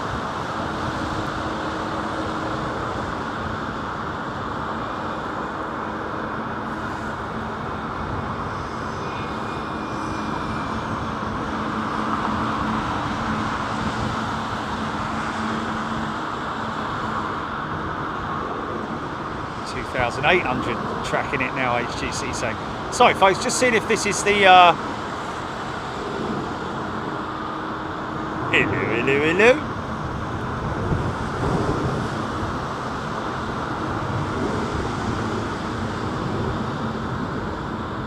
Latam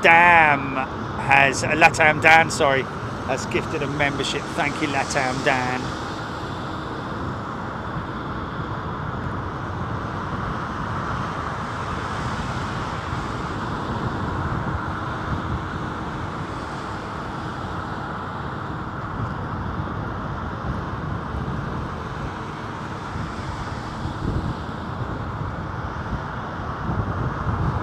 I said Happy Diwali the other day, didn't I? Or did I say it this morning?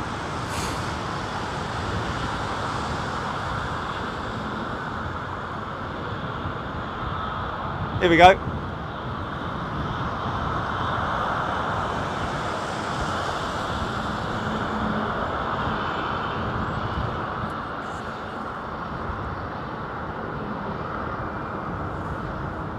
Go on, fire it! We're all waiting. Pachoo, pachoo, pachoo, pachoo, pachoo, pachoo, pachoo.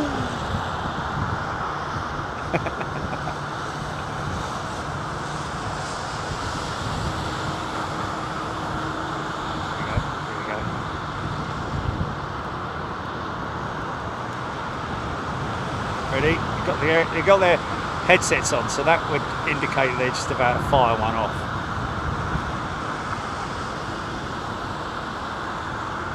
Come on! Here we go. Probably let the tower know as well.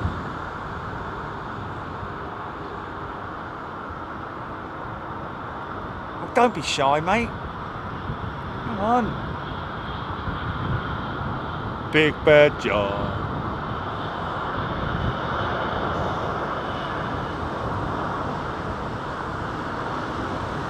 Nearly. Here we go. Ooh!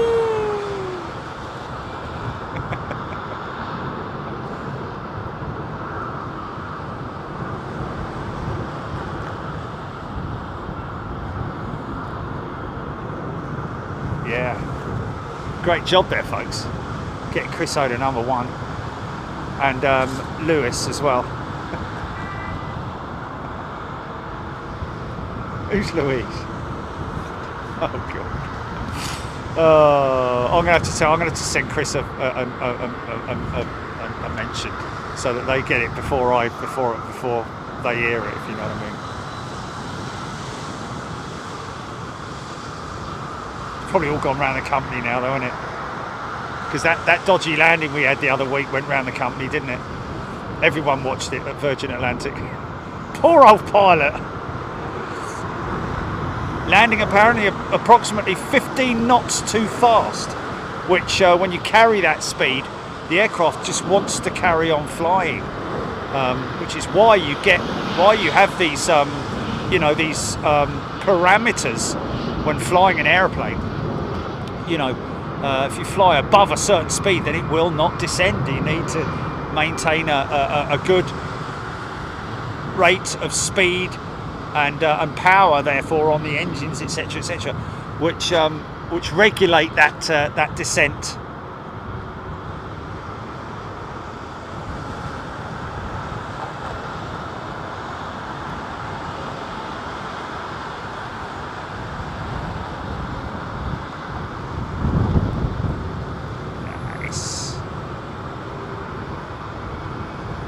Nice bit of floofage.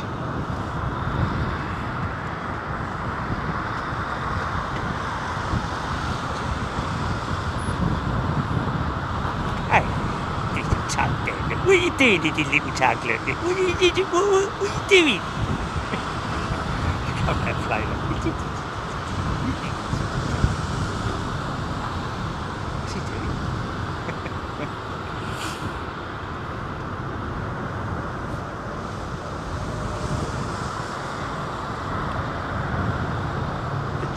The gaming. I got into aviation watching Concorde land at Manston. Wow. What are you doing sitting there, mate? Do you know, just waiting for a plane.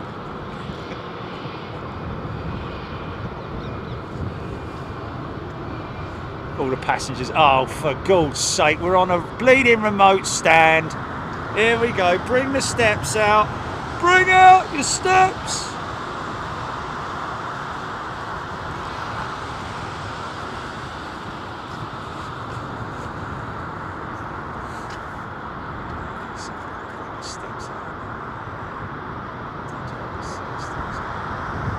Bring out the ground power unit.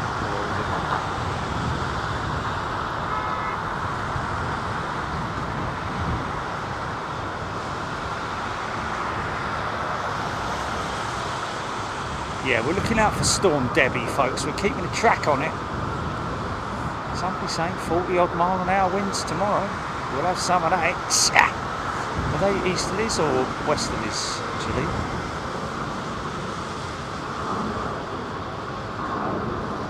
Southwesterlies.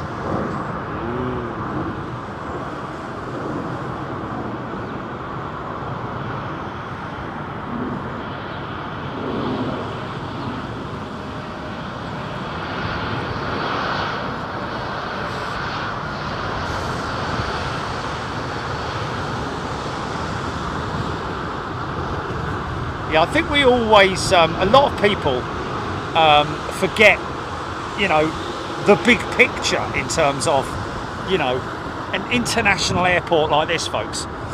Just one number, 6 million people a year. Now you figure that, that's the population of, isn't that the population of England? Is it? Or Great Britain or something? 10%. 6 million people, is that, what is the population of, yeah, oh, it's 60 million, is it? Oh no, that's how many people they come through Heathrow, isn't it? 60 million. It is 60 million. Yeah, sorry, my apologies. Yeah, about the population of the UK, ladies and gents. You've got to give them credit for that, because that's a major task, that is. I mean, you look at yourself as one passenger. I said 6 million the other day, didn't I? I'm surprised nobody pulled me up on that.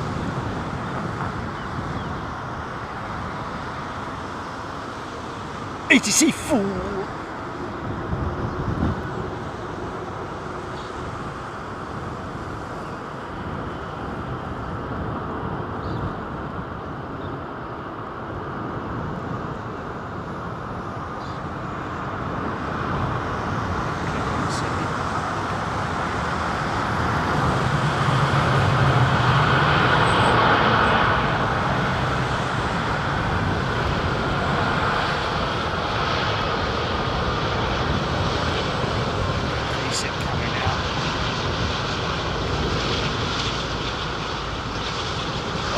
listen to the rumble of those. Listen to that. You hear that? The humming. Trent 800s.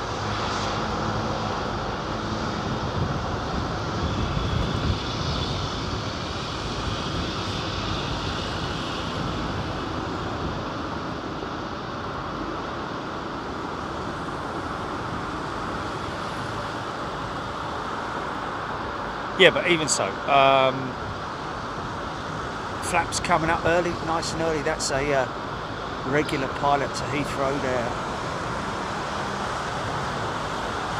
Oscillation of those of the fan blades, I think it is something to do with it. Or I don't know, the muster or whatever. I don't. Just it's a very noticeable sound from the Rolls-Royce Trent 800 engine.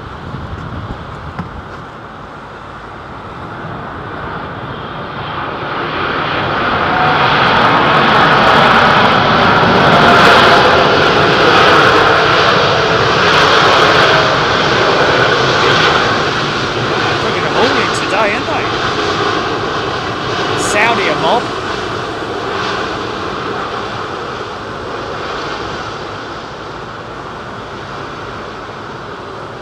Arrow's just seen the squirrel.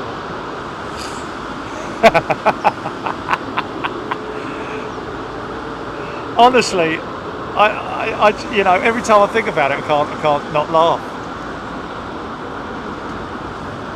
Braveheart has gifted a membership. Thanks, Braveheart. Should actually put some voiceover to it, too. Funny surprise.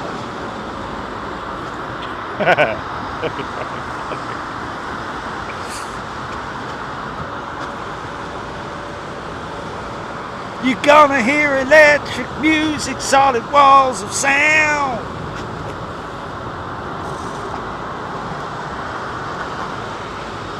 Braveheart has gifted a membership. Thank you, Braveheart.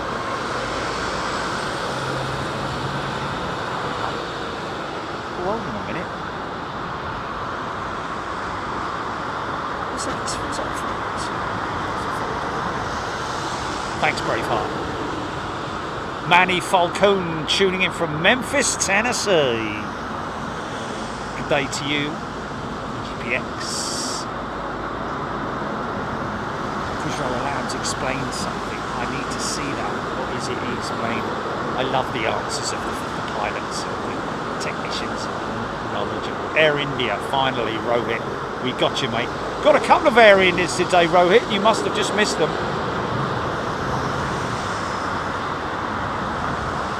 Jeremy Smith, 173,000 passengers a day. Wow, is it that many? Really? Is it really?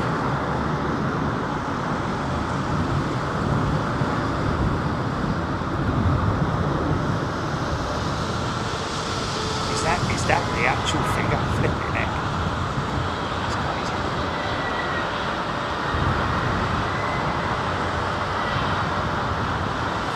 Dean Shaw, Air India showed off their new A350, but the new livery is just as bland as their traditional one. Well, gotta be honest with you, man. I'm gonna be honest with you. I think it's a little bit too sort of like Quality Street. The new Air India livery. And forgive me, anybody who wants to sort of like jump in and say you're talking Cadbury's, Jerry. But I don't know. I'm not a big fan of it. I know a lot of people love it and all that. Okay, fair enough. And you know, we should all respect each other's individual personal likes and dislikes or whatever. All I'm saying, I don't use the word hate. I'm not a big fan of using the word hate. And even if I did, I wouldn't say hate. I'm just not a big fan of it. It's too much sort of like, you know, well, like I say, Quality Street, innit? It's a bit, you know, I love the old livery. I'm a bit disappointed that they haven't put that traditional Air India window design that they've had for so many years on the new jet, or implement it somehow. But yeah, you know, again, like I say, it's all individual preferences and what they like.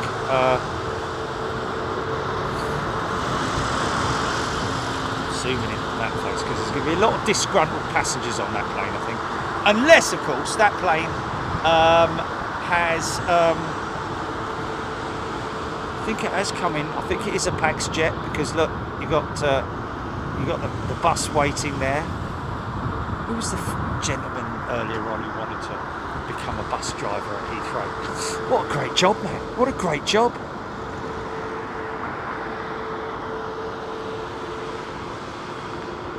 See, there's a lot of Aer Lingus fans and Irish folks who prefer this old livery compared to the new one with Aer Lingus.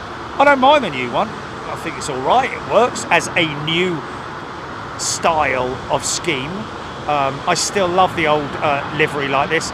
Used to love seeing the 757s, the A330s in them. Yeah. Come on out into the English weather. Sarah Lancaster, thank you, has gifted a membership. The new Air India livery is rubbish. Oh, cheap and nasty. Oh, Steve Glasgow. Dear. Well, yeah, you need to lift the front up, mate.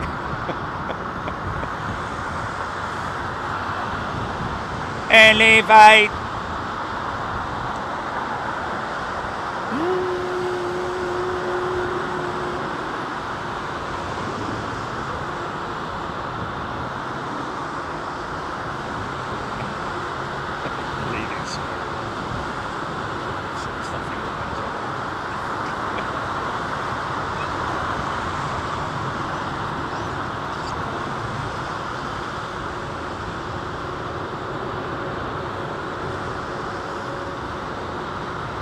Nathan Pulling, yes.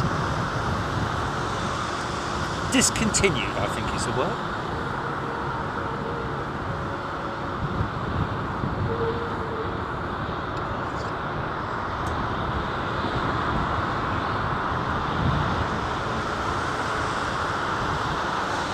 Very nice, kind words of you, Stephen Stibbons. Screaming, we got to Heathrow in September. It took 30 minutes for them to figure the stair truck out. Like, wow, really? Oh, that's because you didn't land to Heathrow on an international, did you? He came from.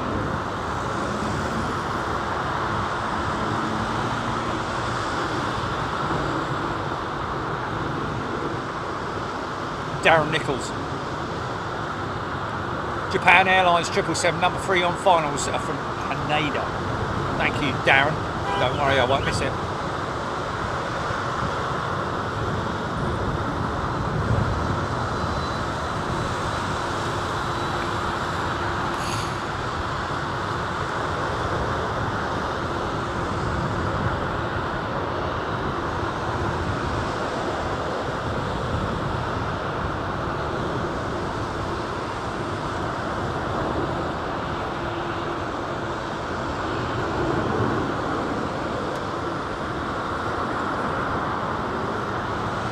Ian Hanna, there we go. Ian Hanna wants to be a bus driver.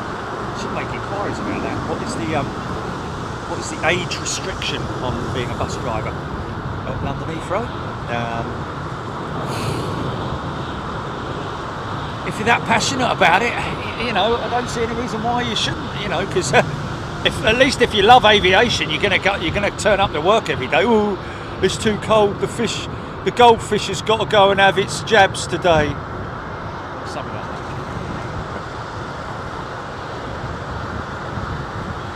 Deirdre Rabeat loves both the Aer Lingus liveries. Okay, there we go. Why not?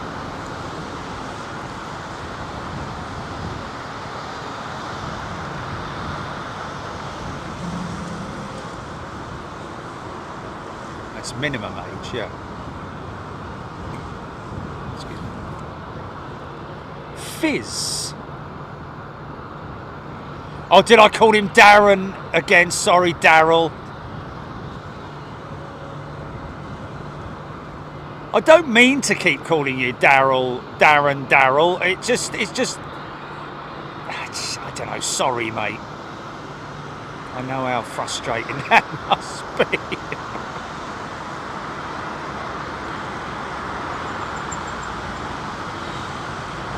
Just rolls off the tongue a bit easy, doesn't it? Daryl Nickel, Daryl Nickel, Daryl. Daryl.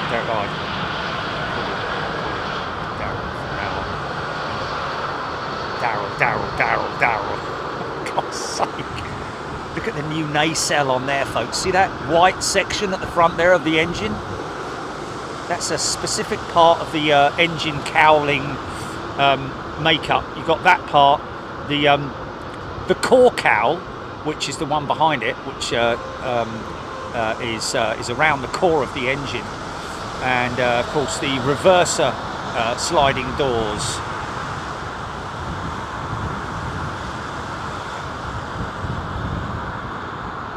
Eat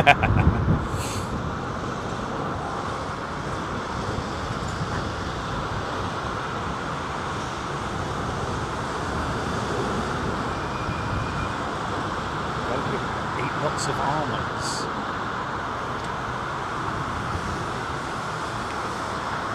Sorry about that.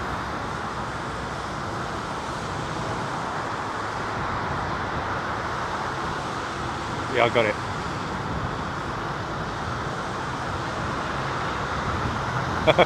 Just going to call him Darren from now. Sorry, Daryl. There we go. He's the only Daryl as a member. I don't think we've got any other Daryls.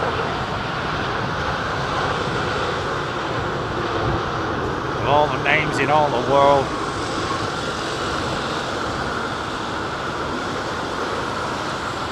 You can ring his dad and mum and dad up now. What'd you call me Daryl for? I keep calling me Darren.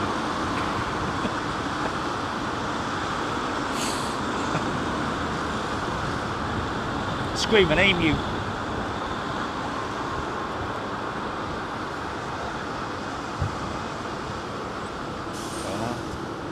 I'll be spending my 60th birthday at 38,000 feet, won't I?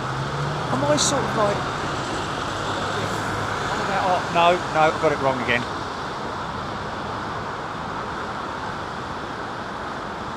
Did we? Okay.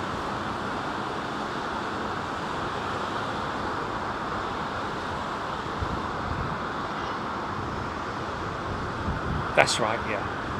Okay, so I'm spending my birthday in USA. Right. And the remainder of it at 38,000 feet. Right. A sleepy nannies.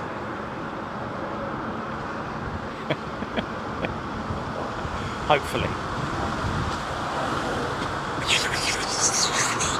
Listen to the of the APU.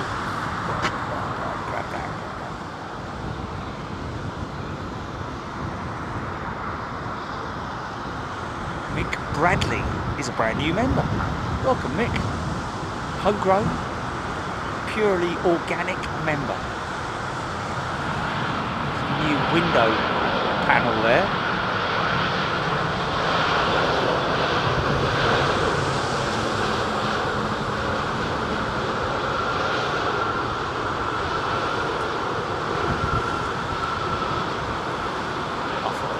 Abu Dhabi with love.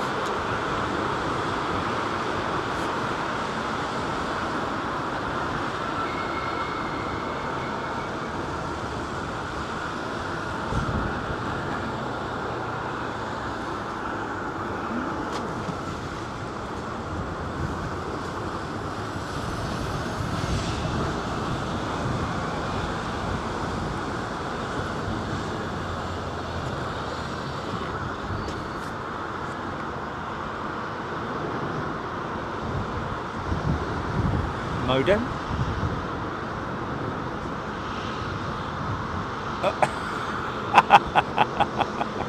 I purposefully turned it on to make you. Oh, I didn't hear that. Didn't hear that.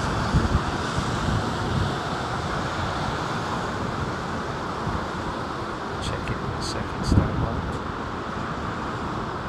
I bet if you did a reboot, it would all fire up again. Sleazy Rider. I don't know if that was speed tape. It may have been a replacement panel. I don't know, but I don't know. Speed tape around the window. Would you really want that? I wouldn't. If I was sitting in the left seat. That's a bleeding load of... What's that bloke doing? Oh, it's just a load of tape, mate. Why? What's the problem? Oh, I just got a bit of a gap. That's all. Oh.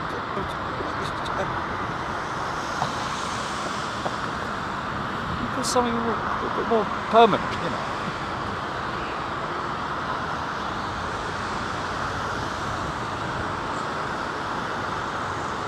SMS memory for... Oh, that's just the text.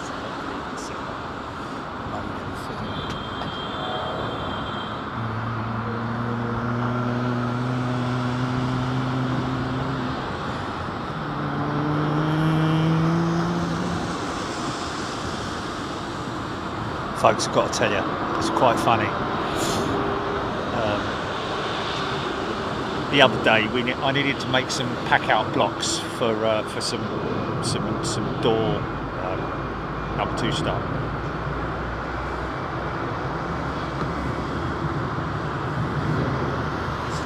What's that stuff?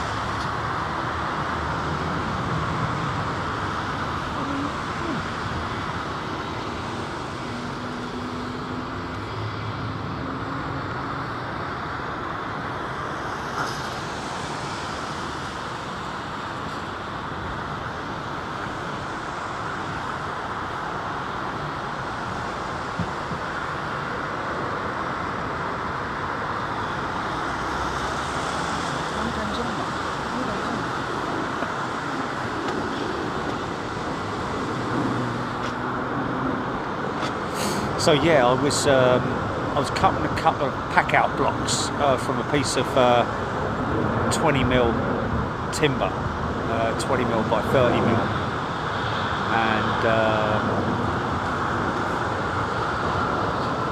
play it, but I'd have to make sure that I overplayed a bit before I start swearing.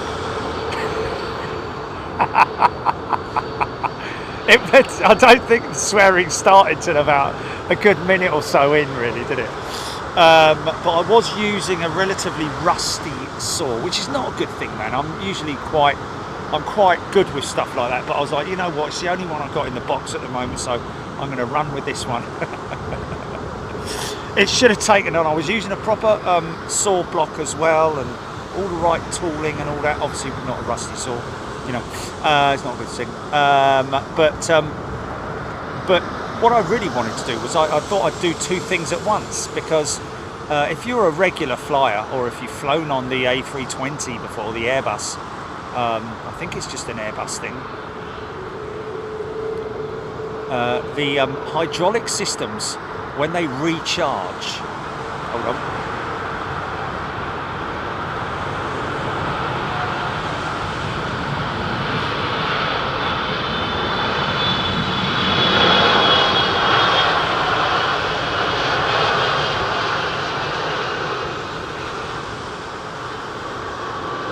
just why the story could be done by 4 p.m. No, so let me just get everybody's agreement first. Let me get people saying, oh yeah, I know what you're talking about. On the A320, on the AIRBUS, or 319, 318, whichever. When the hydraulic systems, the pumps recharge, you get the sound that sounds a bit like somebody sawing a piece of wood. Or a dog barking. Sometimes it's a little bit more noisy than others, but anyway, it is a very sort of like, you know, noticeable thing that you know, if you don't know what is happening, you would perhaps be a little bit sort of like, what the hell's that noise? Is this somebody doing some woodwork down in the bottom of the plane or something? I don't understand it. Anyway, it is, yeah, barking dog Max.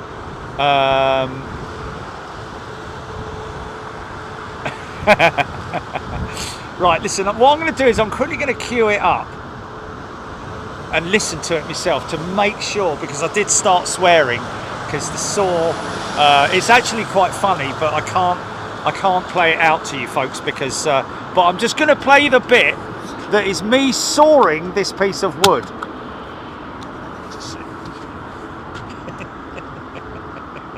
Let's see how. Oh, I can play it on air and it won't come out on there, will it? So I can listen to it. Jerry's woodwork session. Hold on. My mate Jim said that was painful to listen to.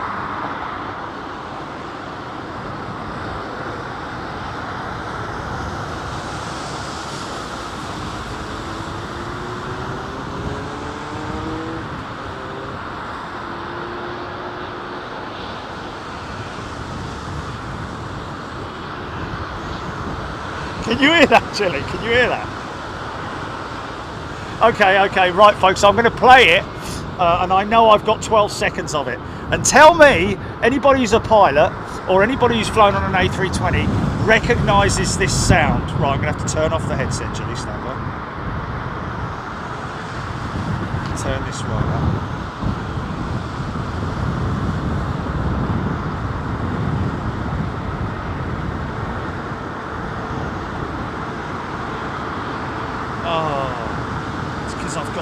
Okay, wait a minute. It's because I've got the waterproof cover on the bleeding thing. It's like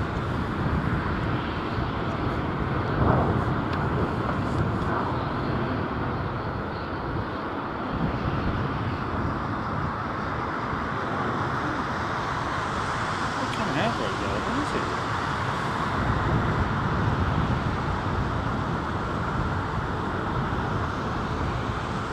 What is that? I'm not connected to anything, am I? Why is that coming out so quietly? I'm disappointed with that.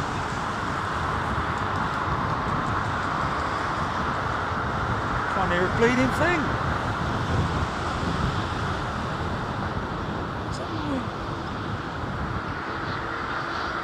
No, something's wrong there, mate. Okay, I'll have to play it another time, folks. They're very disappointed now, aren't they? They're all very disappointed now. What is that?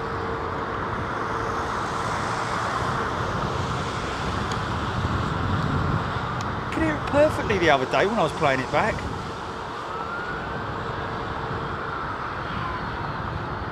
Are you there, Jelly? I think it might be because I'm on the... because you're... Are you there, Jelly?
I got it.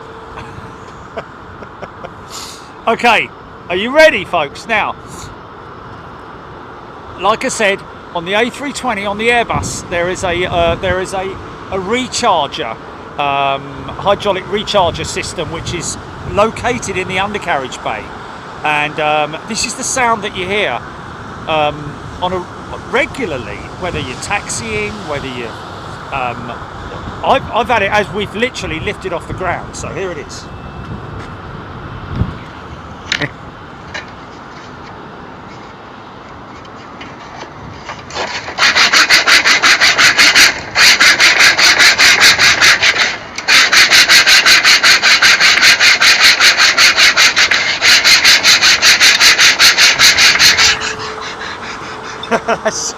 That's it. Okay. Right. Oh.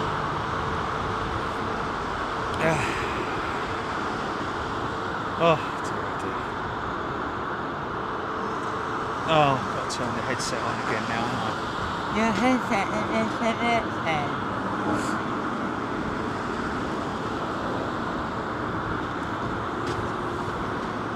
Okay. Did you get that, Jill?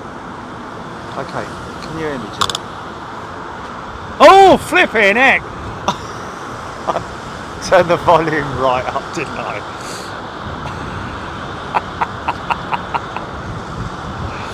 Oh, lordy, lordy, lordy. I heard it sounds scary. Claire Bear, that's a Jacka Kukura. JB Cross, 3 out of 10 for PTU sound similarity from me. Oh, 7 out of 10. 3 out of 10. Blimey, okay, fair enough. Dean Shaw, that's my old Cortina on a cold morning. Brilliant. Berserker Duck, Tom Drake. Steph, that sounds like soaring to me. But that's what the Charger sounds like. That's the whole reason why I did it. Was because that's what the charging system sounds like. But only gets a 3 out of 10 from Screaming Emu. Yes, I did. Yes, I did.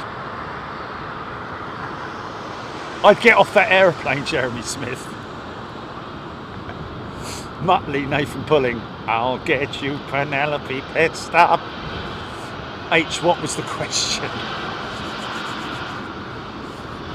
The question was, have you ever been on an A320, Airbus A320, and heard the sound of the hydraulic charging system, whatever it might be, pumps?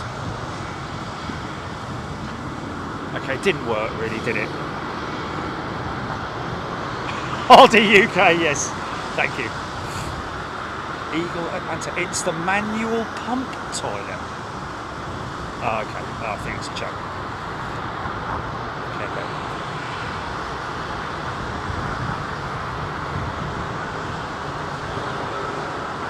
Carl B, if I hear that, I know you're doing some woodwork, Jim.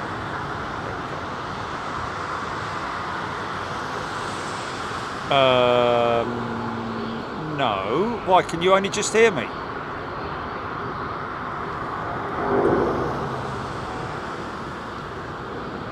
Oh, yeah, but you haven't got it. I'd have to send it to you and all that malarkey, wouldn't I?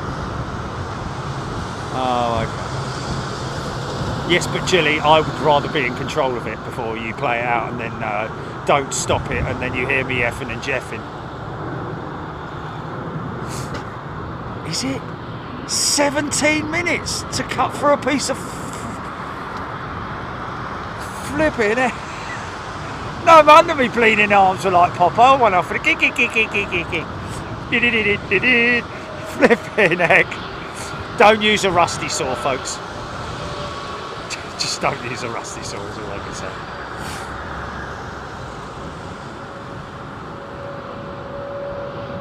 Oh, Darren Nichols.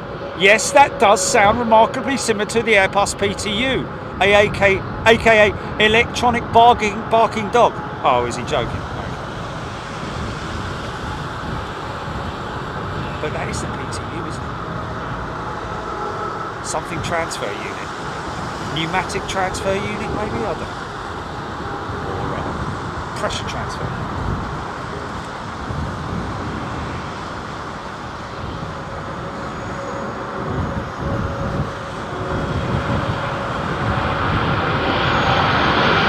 Yeah!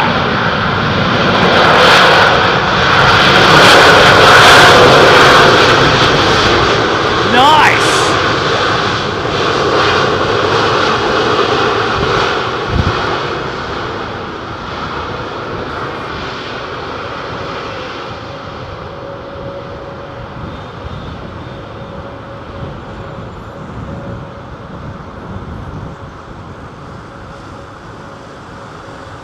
Max, yes, the barking dog, as it's called. Well, there we go. So I think I've got it right. Fizz, 7:47 arriving in 12 minutes, Jim. Is that right? arriving in 12 minutes. Fizz saying. Thanks, Fizz. Cheryl Howard, thank you. Sarah Lancaster, loud. What did Tony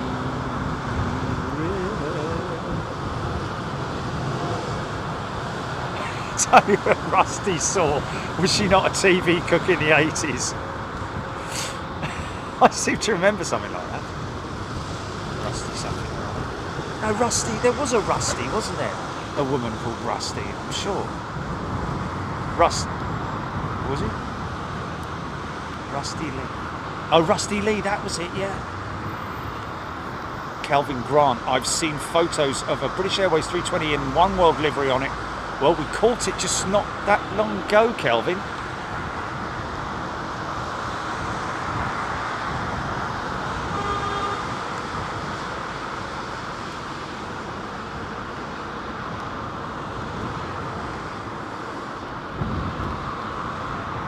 That's when all the stuff starts sliding forward, in it.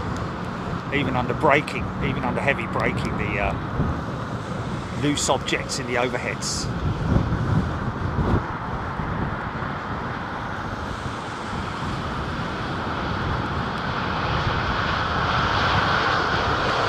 See the vortex generator there, folks. See that little winglet? See that little winglet on the creates a diversion for the airflow over the wing to maximise the efficiency of airflow, to clean it up, should I say. Clean up the airflow.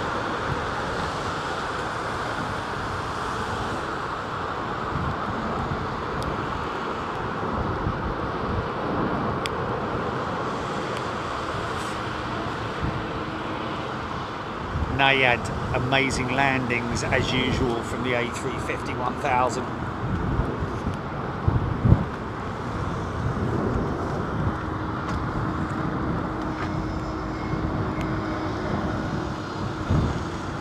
Okay, well, is this Gulf Air? Retro? Diane 78, CX12, CX7, 12 minutes. No, it's not the Retro. 70 years celebration livery, but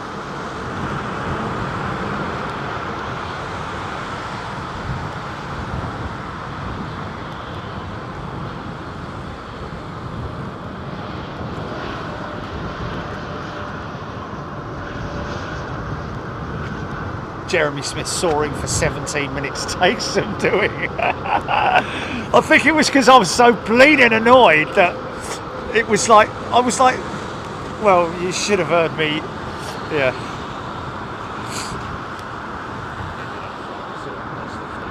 I smashed it.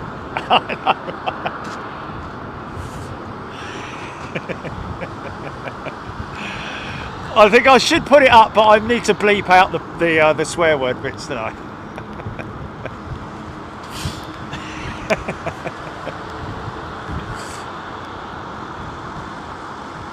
Max, love how they fold down on landing very clearly on the 787. Fold down, you mean, what do you mean by that then? Hang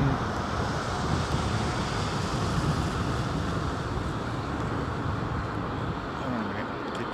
Was that Daryl and I just called him Darren again?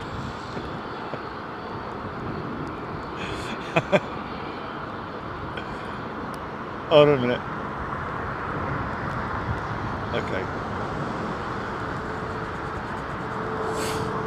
Tiger 74 looks pretty new, that 350. It's going all the way over there. It's a bit of an interesting route, isn't it?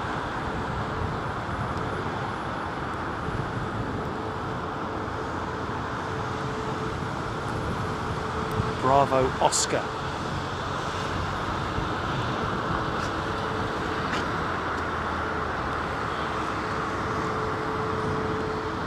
Yeah, next person who comes on says, have I missed anything? Oh, mate, you should have seen it. Oh, it was terrible. Oh, my God. That thing was just so close to... Oh.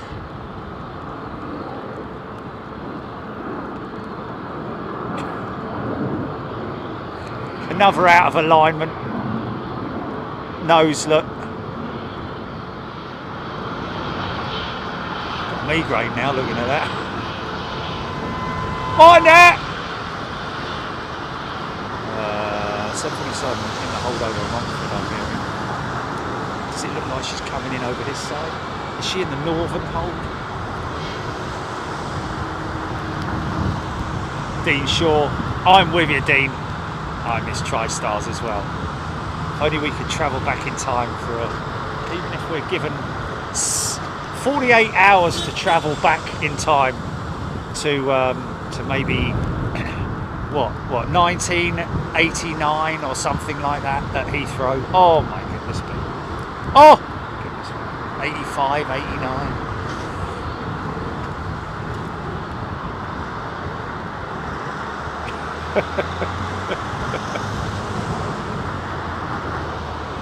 It's got an overbite, brilliant.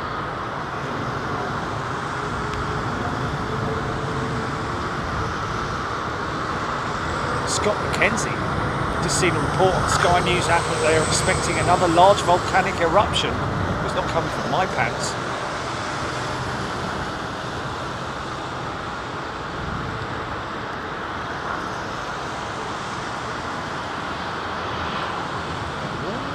That just stopped. Oh, it's an Iceland one, is it?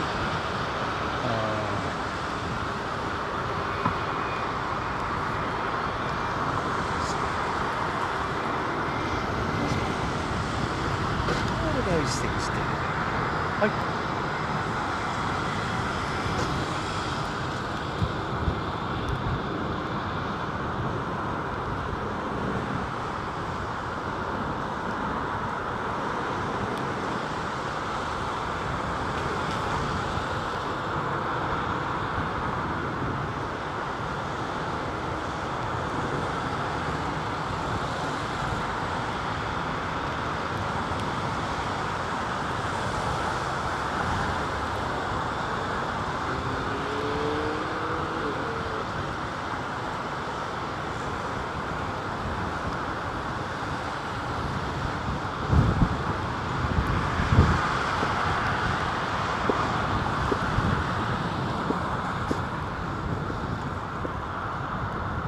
Fireworks.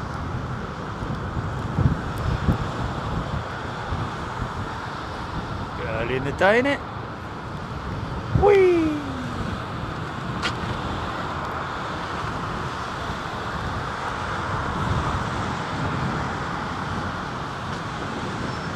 Padow!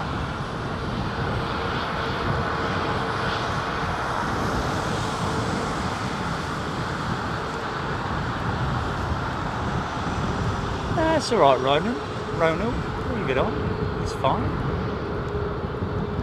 JP Cross, huge earthquake swarm in Iceland. Closed the Blue Lagoon, imminent risk of an eruption. Oh dear. It's not good, is it? But, you know, what can you do? Mother Earth, innit? Mother Nature. Don't mess with her. If it happens, it happens.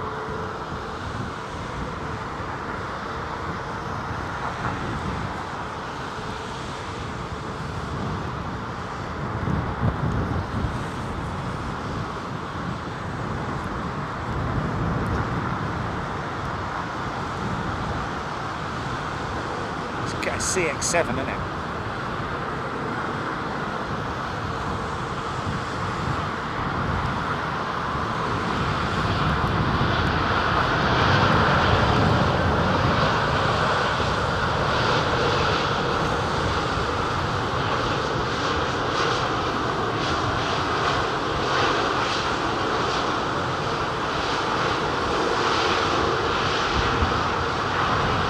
Yeah, probably not the best place to put a thermal power plant, is it? Right next to a flipping volcano. It's like putting a power station next to a fireworks factory. Or a fireworks factory next to a power station. Oh, I don't know.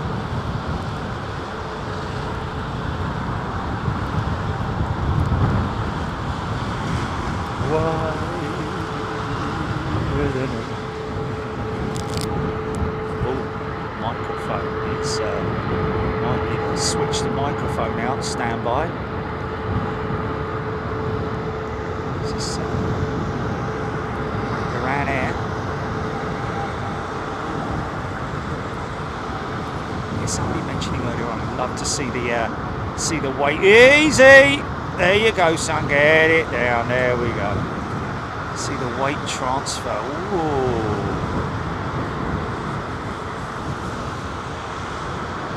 Go on, open up those big, beautiful reserve reverses. Nope, going all on the brakes. Not even a touch of reverser, mate. Look at that. I'm going to use all the fuel they've got in reserve. That aircraft not able to refuel at London Heathrow. Not actually able to refuel anywhere on any airfield in Europe, I believe.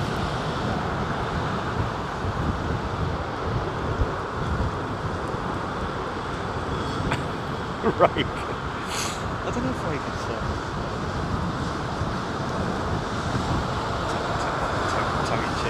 tongue in tooth.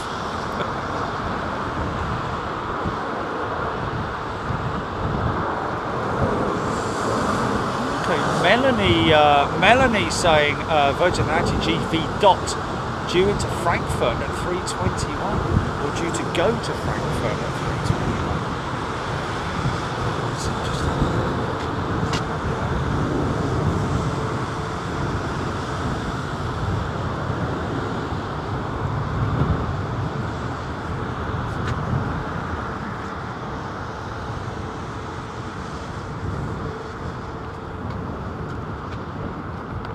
Oh, this could make some noise. Aero Mexico normally opens up the reversers. Come on, girl. Yeah, sink on those mains, man. Come on, mate. Don't let me down.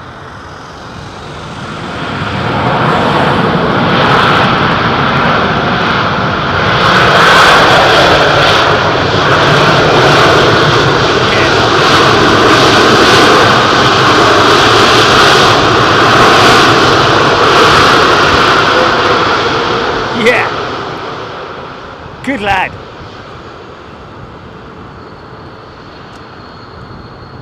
Oh, okay. EGPX can't put a thermal power station somewhere where there's no seismic activity, otherwise it wouldn't work. Interesting. No idea about that.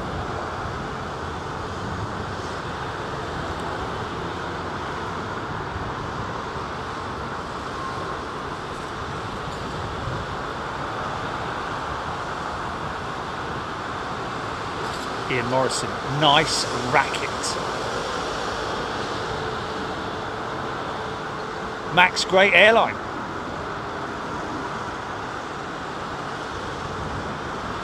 Trish saying loud.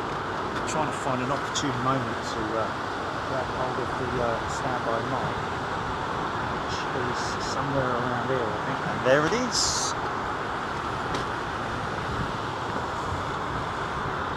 I'll do a wipe in a second, folks. Stand by. Not much preset, but Jill Blakely, nice reverser.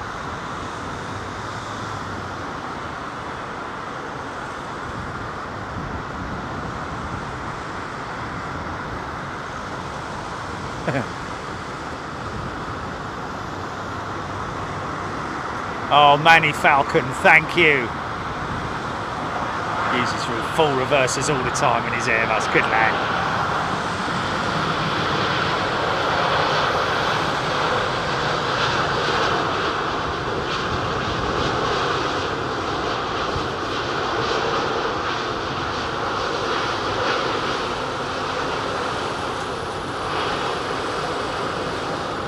John Grinham. The old Mexican livery was good in gold and silver on the 727. Wow.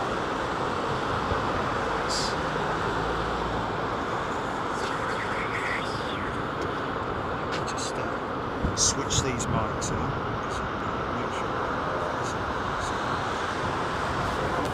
And then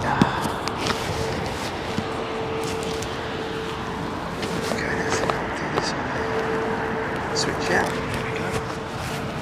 Cashier number 4, please.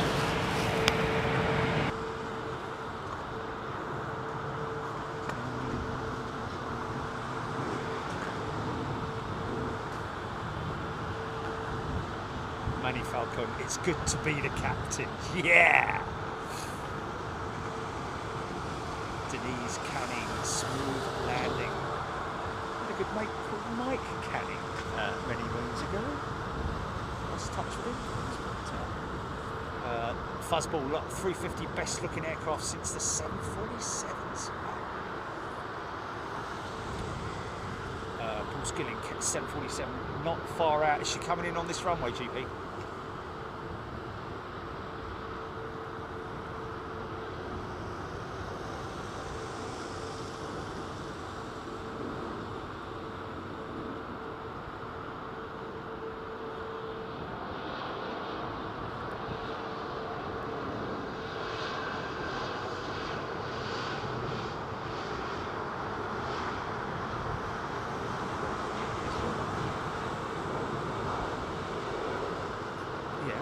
Yeah. Right.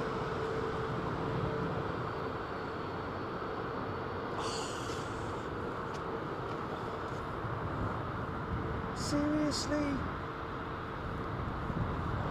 it's a major task to... Wait, let me have a look. Let me know. I don't like it when you do it your end. It isn't the same. It's on exactly the same mic setting, Julie. Although I have to say, how far out is that cafe jet? Because because I'm not happy with the fact that we've got a red light on the. I might go to the mic 2 set. Stand by. I think I'm going to do that, mate, just to be safe. So.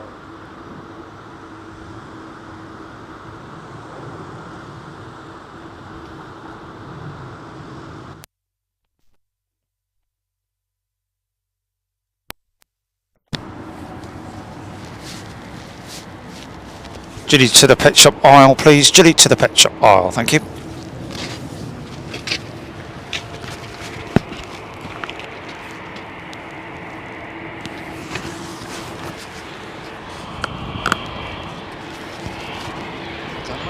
No idea.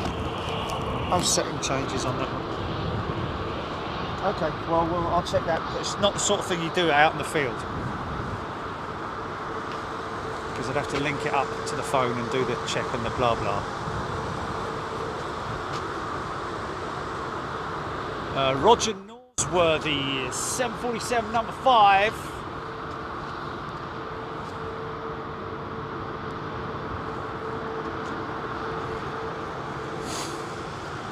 Well, what a great day it's been with you guys.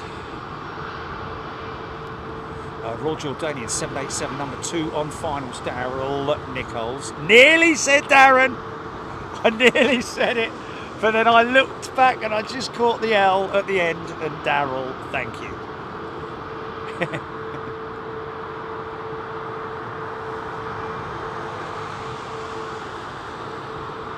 Royal Jordanian.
Sorry folks, I was just trying to get that.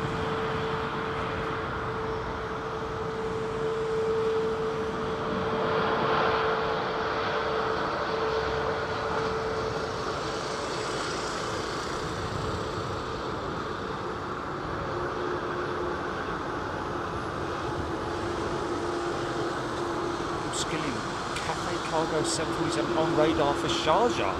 Well, they got two. Is there another 747 in here then? Oh, the Singapore, sorry. No, it's a Cathay Cargo 747. Oh, it's the Singapore one, okay.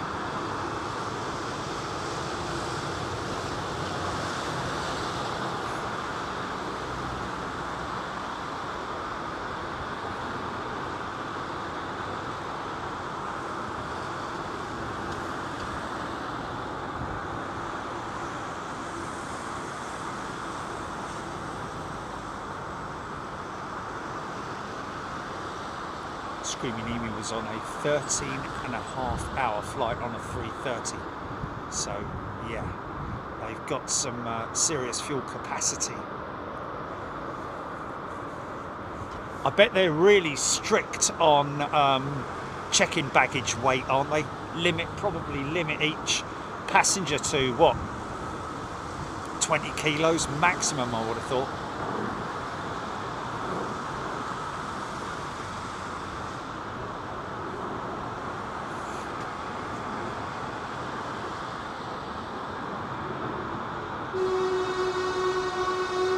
Minor. Someone's keyed his nose, look.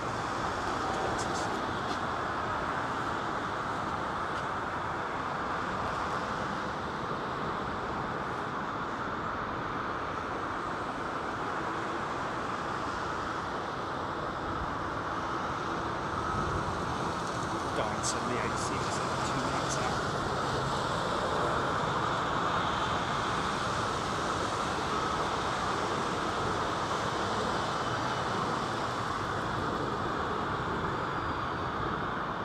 Dean Shaw.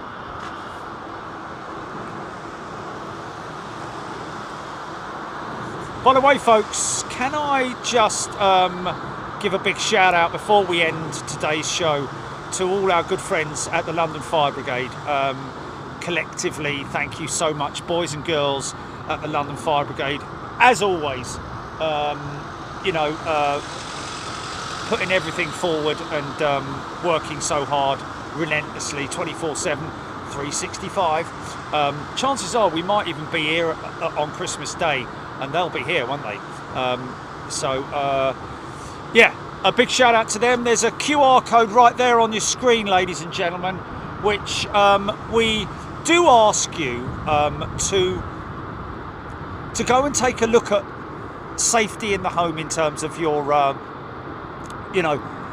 if anything, rechargeable batteries and things like that, folks, because it is quite incredible how much damage a rechargeable battery can do. When I say rechargeable, I'm talking about mainly the ones that you get with, scooters and stuff like that, or any implement, any product that you've got that is a plug-in rechargeable device. Obviously, your well-known products are less likely, but it's just that the general whole consensus around safety. Just be aware of it, because I can guarantee you there'll be things on there that you read and you'll go, "Oh, you know what? That's interesting. That I didn't think about that."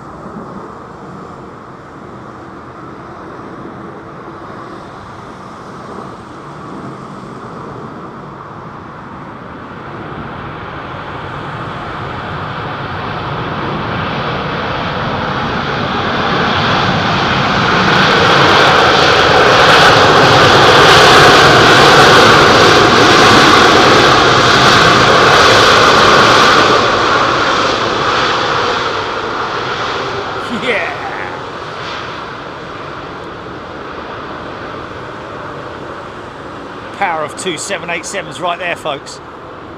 General Electric GE NX engines. And You saw what I meant about the raked wingtip on it as well. Very much Dreamliner-esque technology.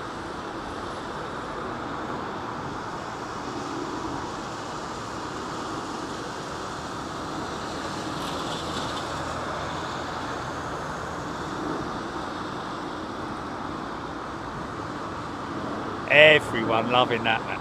That is so cool.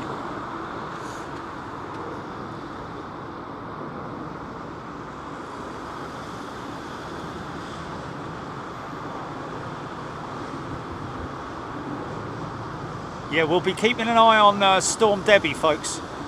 We'll be tracking it, keeping our eye on it, and if anything happens, then don't you worry about it. We'll be out braving it.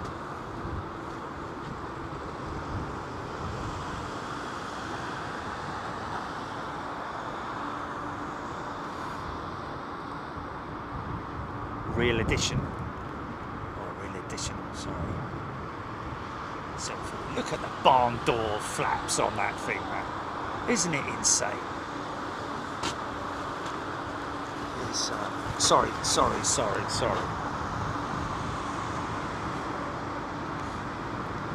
that vortex?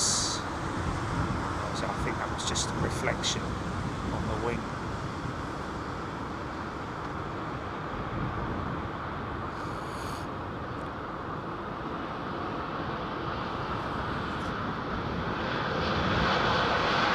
Could get a bit of a funky shot here with Cathay Pacific. Go on, girl, keep going. Roll it all the way down there, all the way down, come on. No, he's going off there, isn't he? He's going off there, blimey. It's a bit tight, isn't it?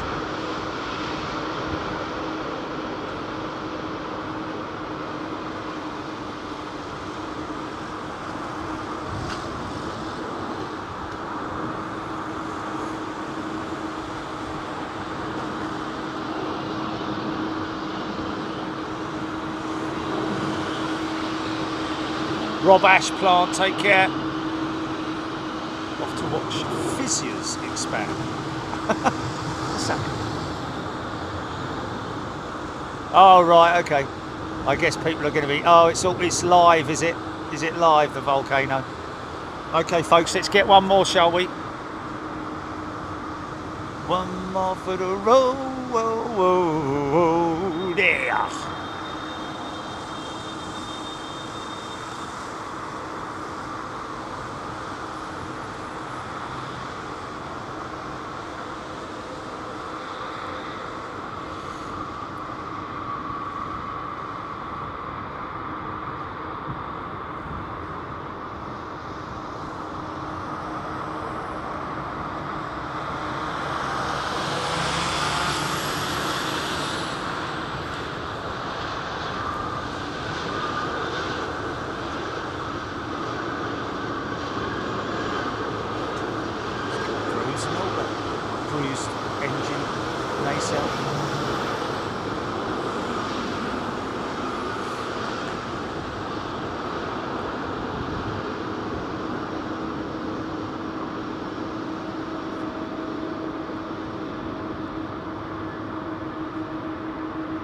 What's that?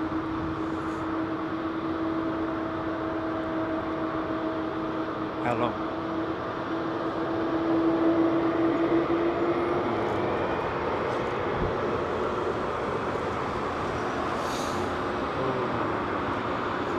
Yeah, but that'll only be 10 minutes, won't it, Chilly?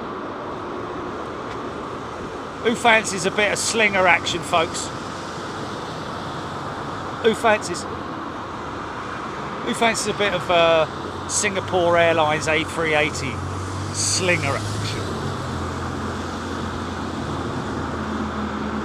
Emma Scissorhands, friends, family, live in Hong Kong, saying Cathay Pacific like the best airline she's ever flown with.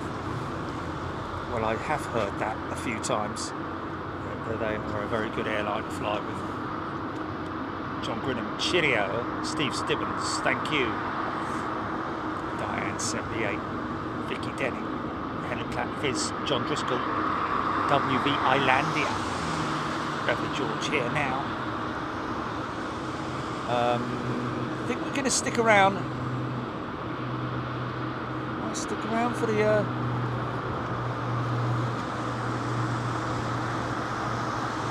Look how sexy that jet is, man. Yeah, someone's going. No, I don't want to see the Singapore Slinger. Not interested.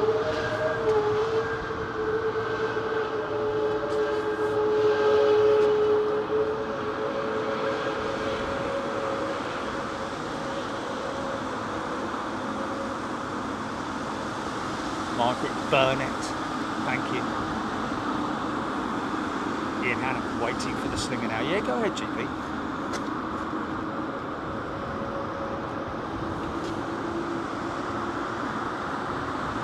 Stephen Farmer, SQ747 cargo, nearly ready to line up on 9 right next few minutes. Stephen Farmer. Okay, so we've got the Cathay Pacific. Is it Singapore freighter? Sorry.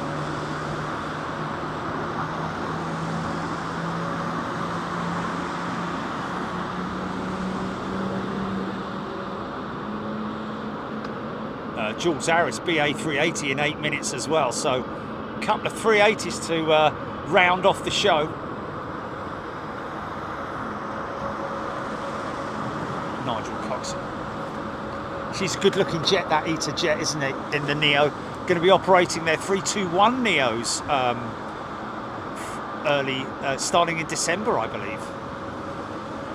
That came from Roger Slater. Thanks, Max.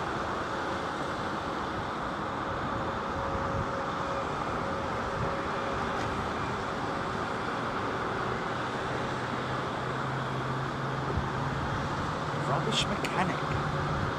Don't know rubbish mechanic.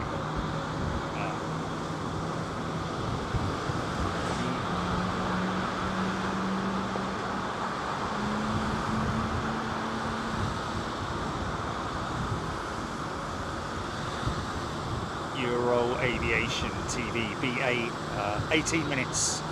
18 minutes, man. It's a bit sooner than that.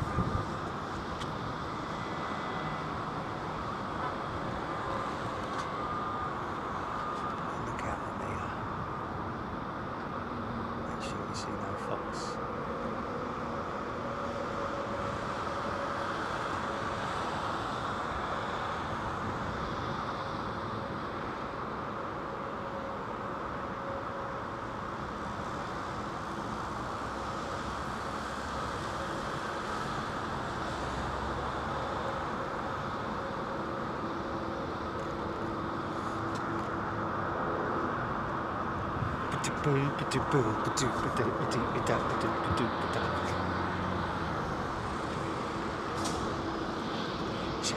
Channel 5, I nearly said there.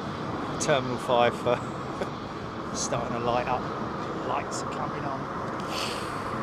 2 brand new 320 Neos coming in now. Euro Aviation screaming it if only we had an example of what that ETA jet's PTU sounds like.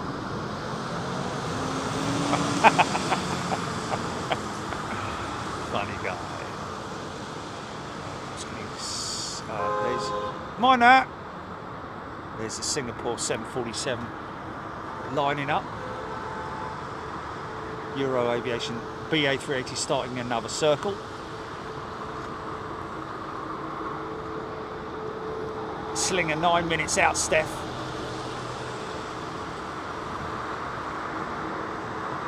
Manny Falcone. Maybe that's why the fireworks were. What is your favourite colour?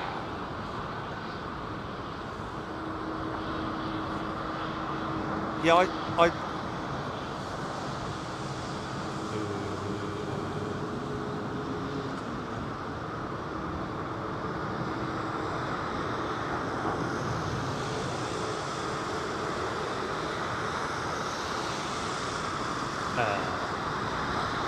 no, there was no emergency vehicles.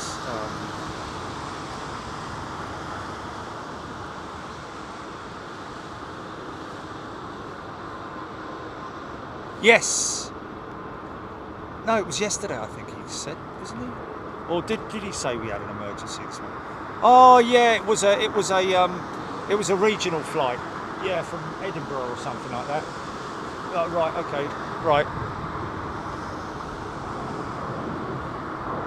I think that's what it was. Yeah, we were on air later after the emergency, which was a precautionary emergency, if you see what I mean. It was a precautionary call.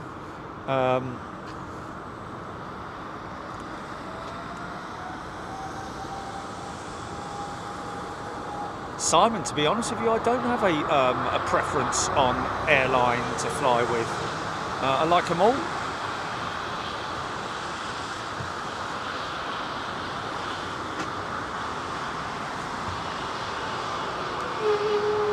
And I've flown a few, I can tell you.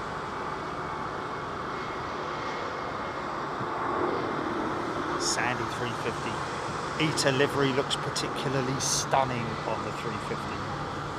Certainly does. Got a set of Rolls-Royce engines clattering down the runway there.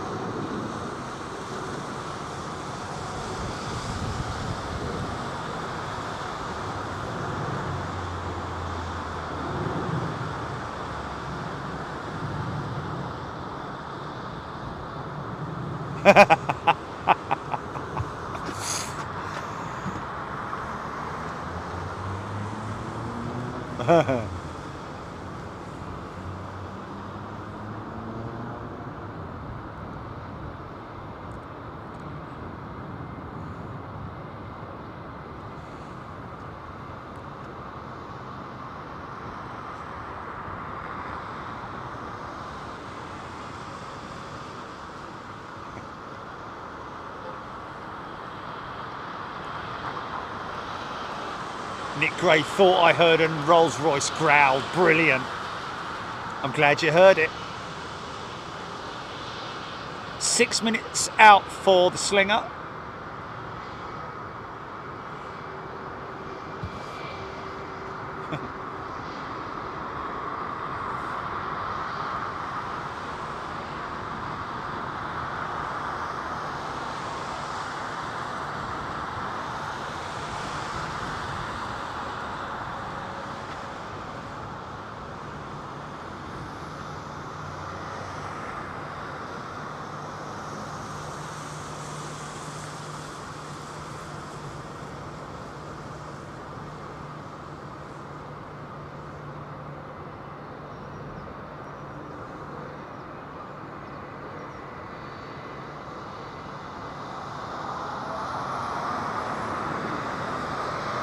There's someone else asking what camera it is, Jilly. Panasonic VX F1, ladies and gentlemen. Faisal Mahmood, welcome back, Faisal. Great to see you, my friend.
Paul, that GE had that 777 had GEs, not Rolls Royces. Blimey.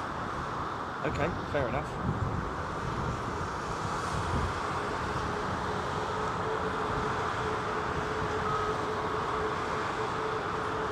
Got a bit of tape on the speed tape on the radome there, folks. Now this might turn into a bit of a smile here on this 787.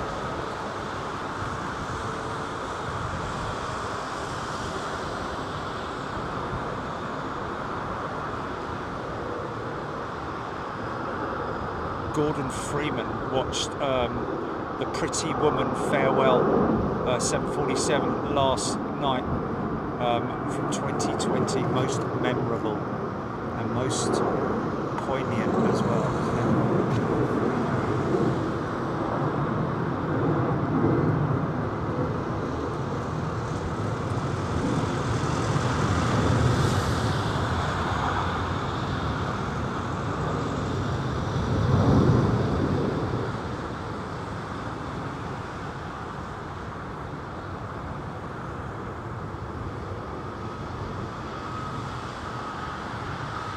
Margaret Dawson, welcome back.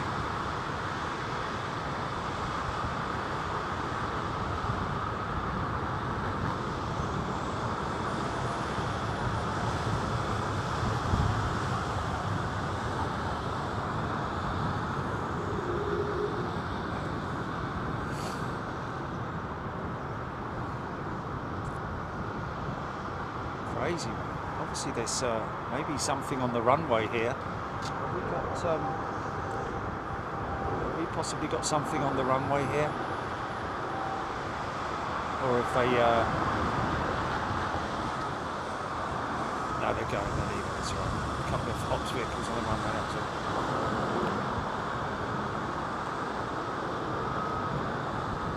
Oh, she's making a hole in the cloud, man. She's making a hole in the cloud. Yeah. Split that cloud, son. Madam, Your Highness, Your Highness, Your Highness.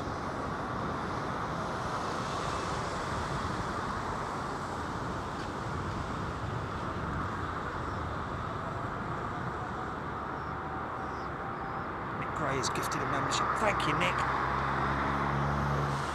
Thank you to everybody who's gifted memberships today, folks. Really appreciated it. And very warm welcome to our new members, returning members, new subscribers. Hit that subscribe button, folks. It's important that you do, because we don't want you missing out on any future shows. Be a terrible thing if you did. Slinger's #1 apparently.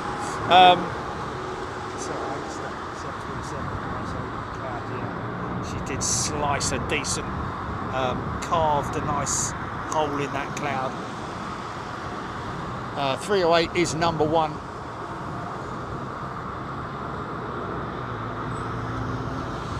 No, she's not. Okay. Yeah, the Slinger #1. That's what I said. Okay.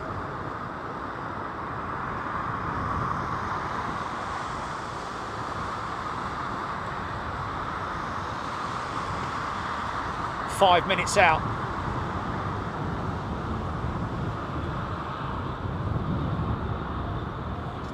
Yeah, thanks, Marnie. If you want to give us a like, folks, it's entirely up to you. Don't feel pressurised or anything like that. We don't beg for likes. We don't beg for subscribers.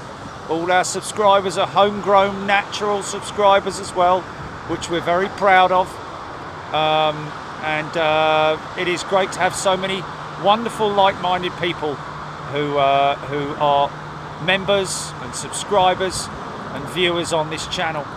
And it sort of like speaks for itself, really, doesn't it? It does exactly what it says on the tin.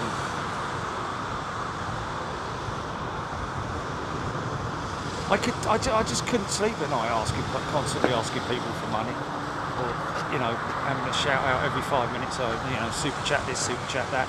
Thanks for this, thanks for that, thanks for this, thanks for that. It just takes over the show, doesn't it?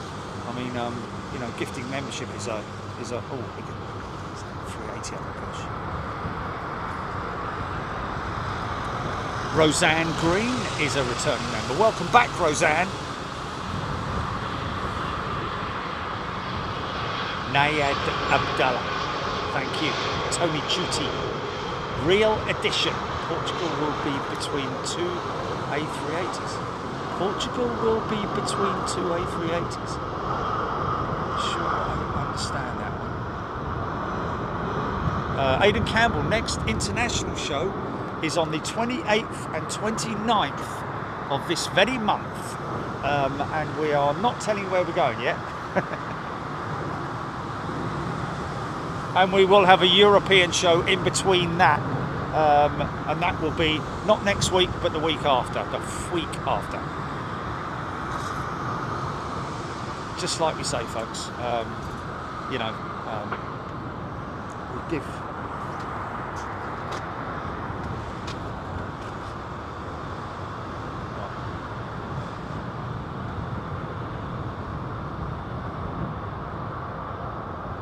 Oh yeah. We've got to do that, haven't we? Yeah. Oh, okay.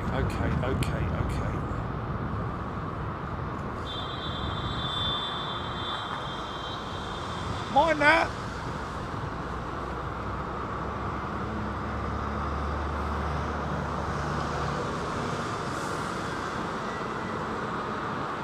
Ronald with wings. Thanks, Ronald. He's gifted a membership. Lovely thing to do. Thank you, my friend. Tony Duty. Sean O'Sullivan. I flew in and out of Heathrow a couple of weeks ago on VS 350, and I was sad not to see Jerry perched on his stand videoing, but he got over it. Say it again. Marlene Joy giving a shout out to her gift or. It's a gift door, isn't it? Oh, look at the hole that 380 has punched through the cloud, man. Look at that. Isn't that crazy? Why didn't I get that flipping egg?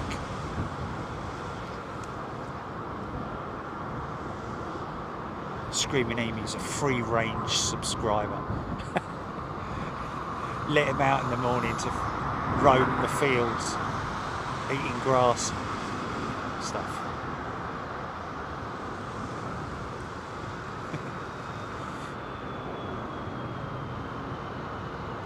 Organically grown.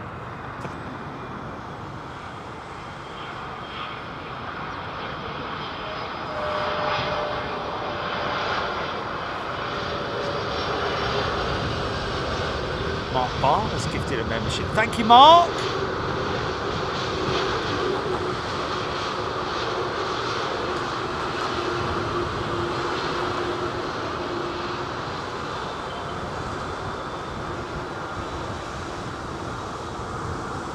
John Driscoll, thank you.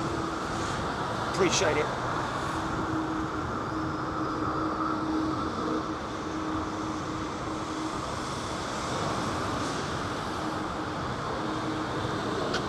Okay, here we go, folks. Sunday show call out.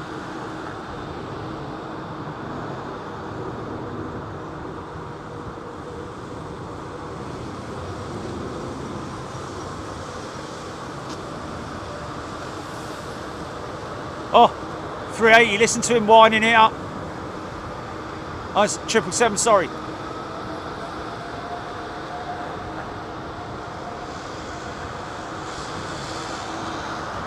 Yeah, oh, look at that.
Oh, that's very kind of you, Bobby, right at the end of the stream, gifting 5 memberships. Thank you, my friend.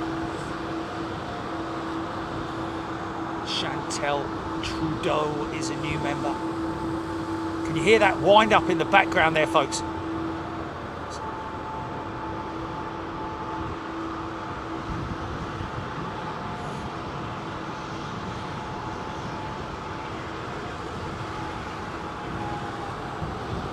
Yeah.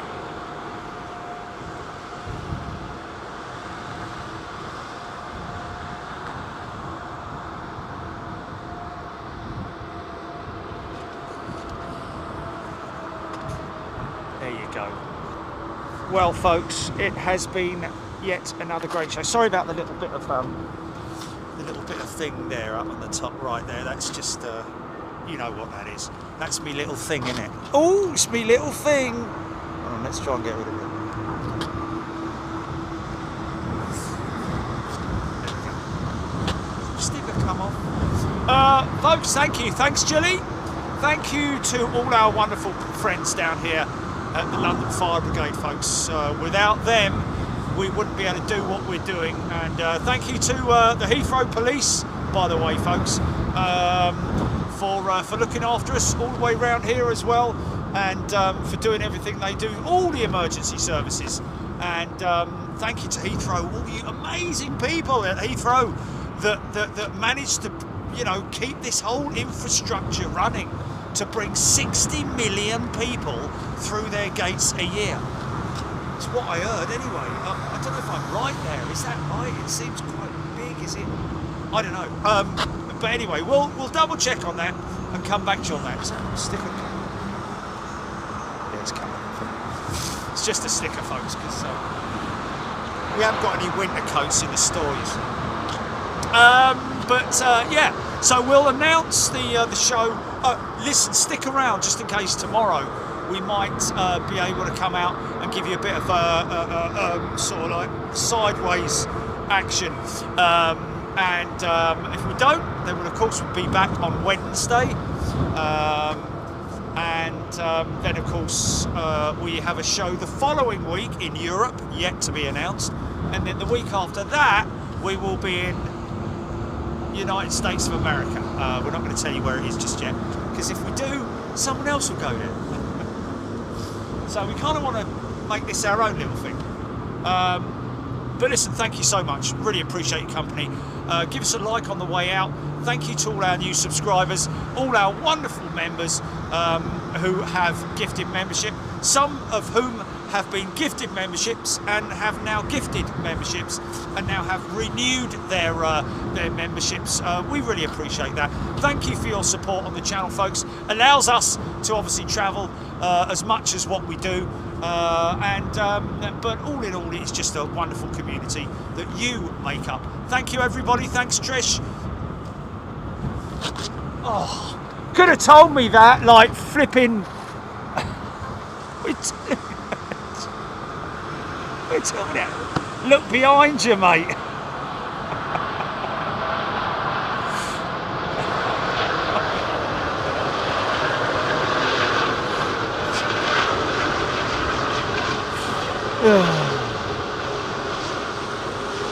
Blimey, she's a dirty girl, isn't she?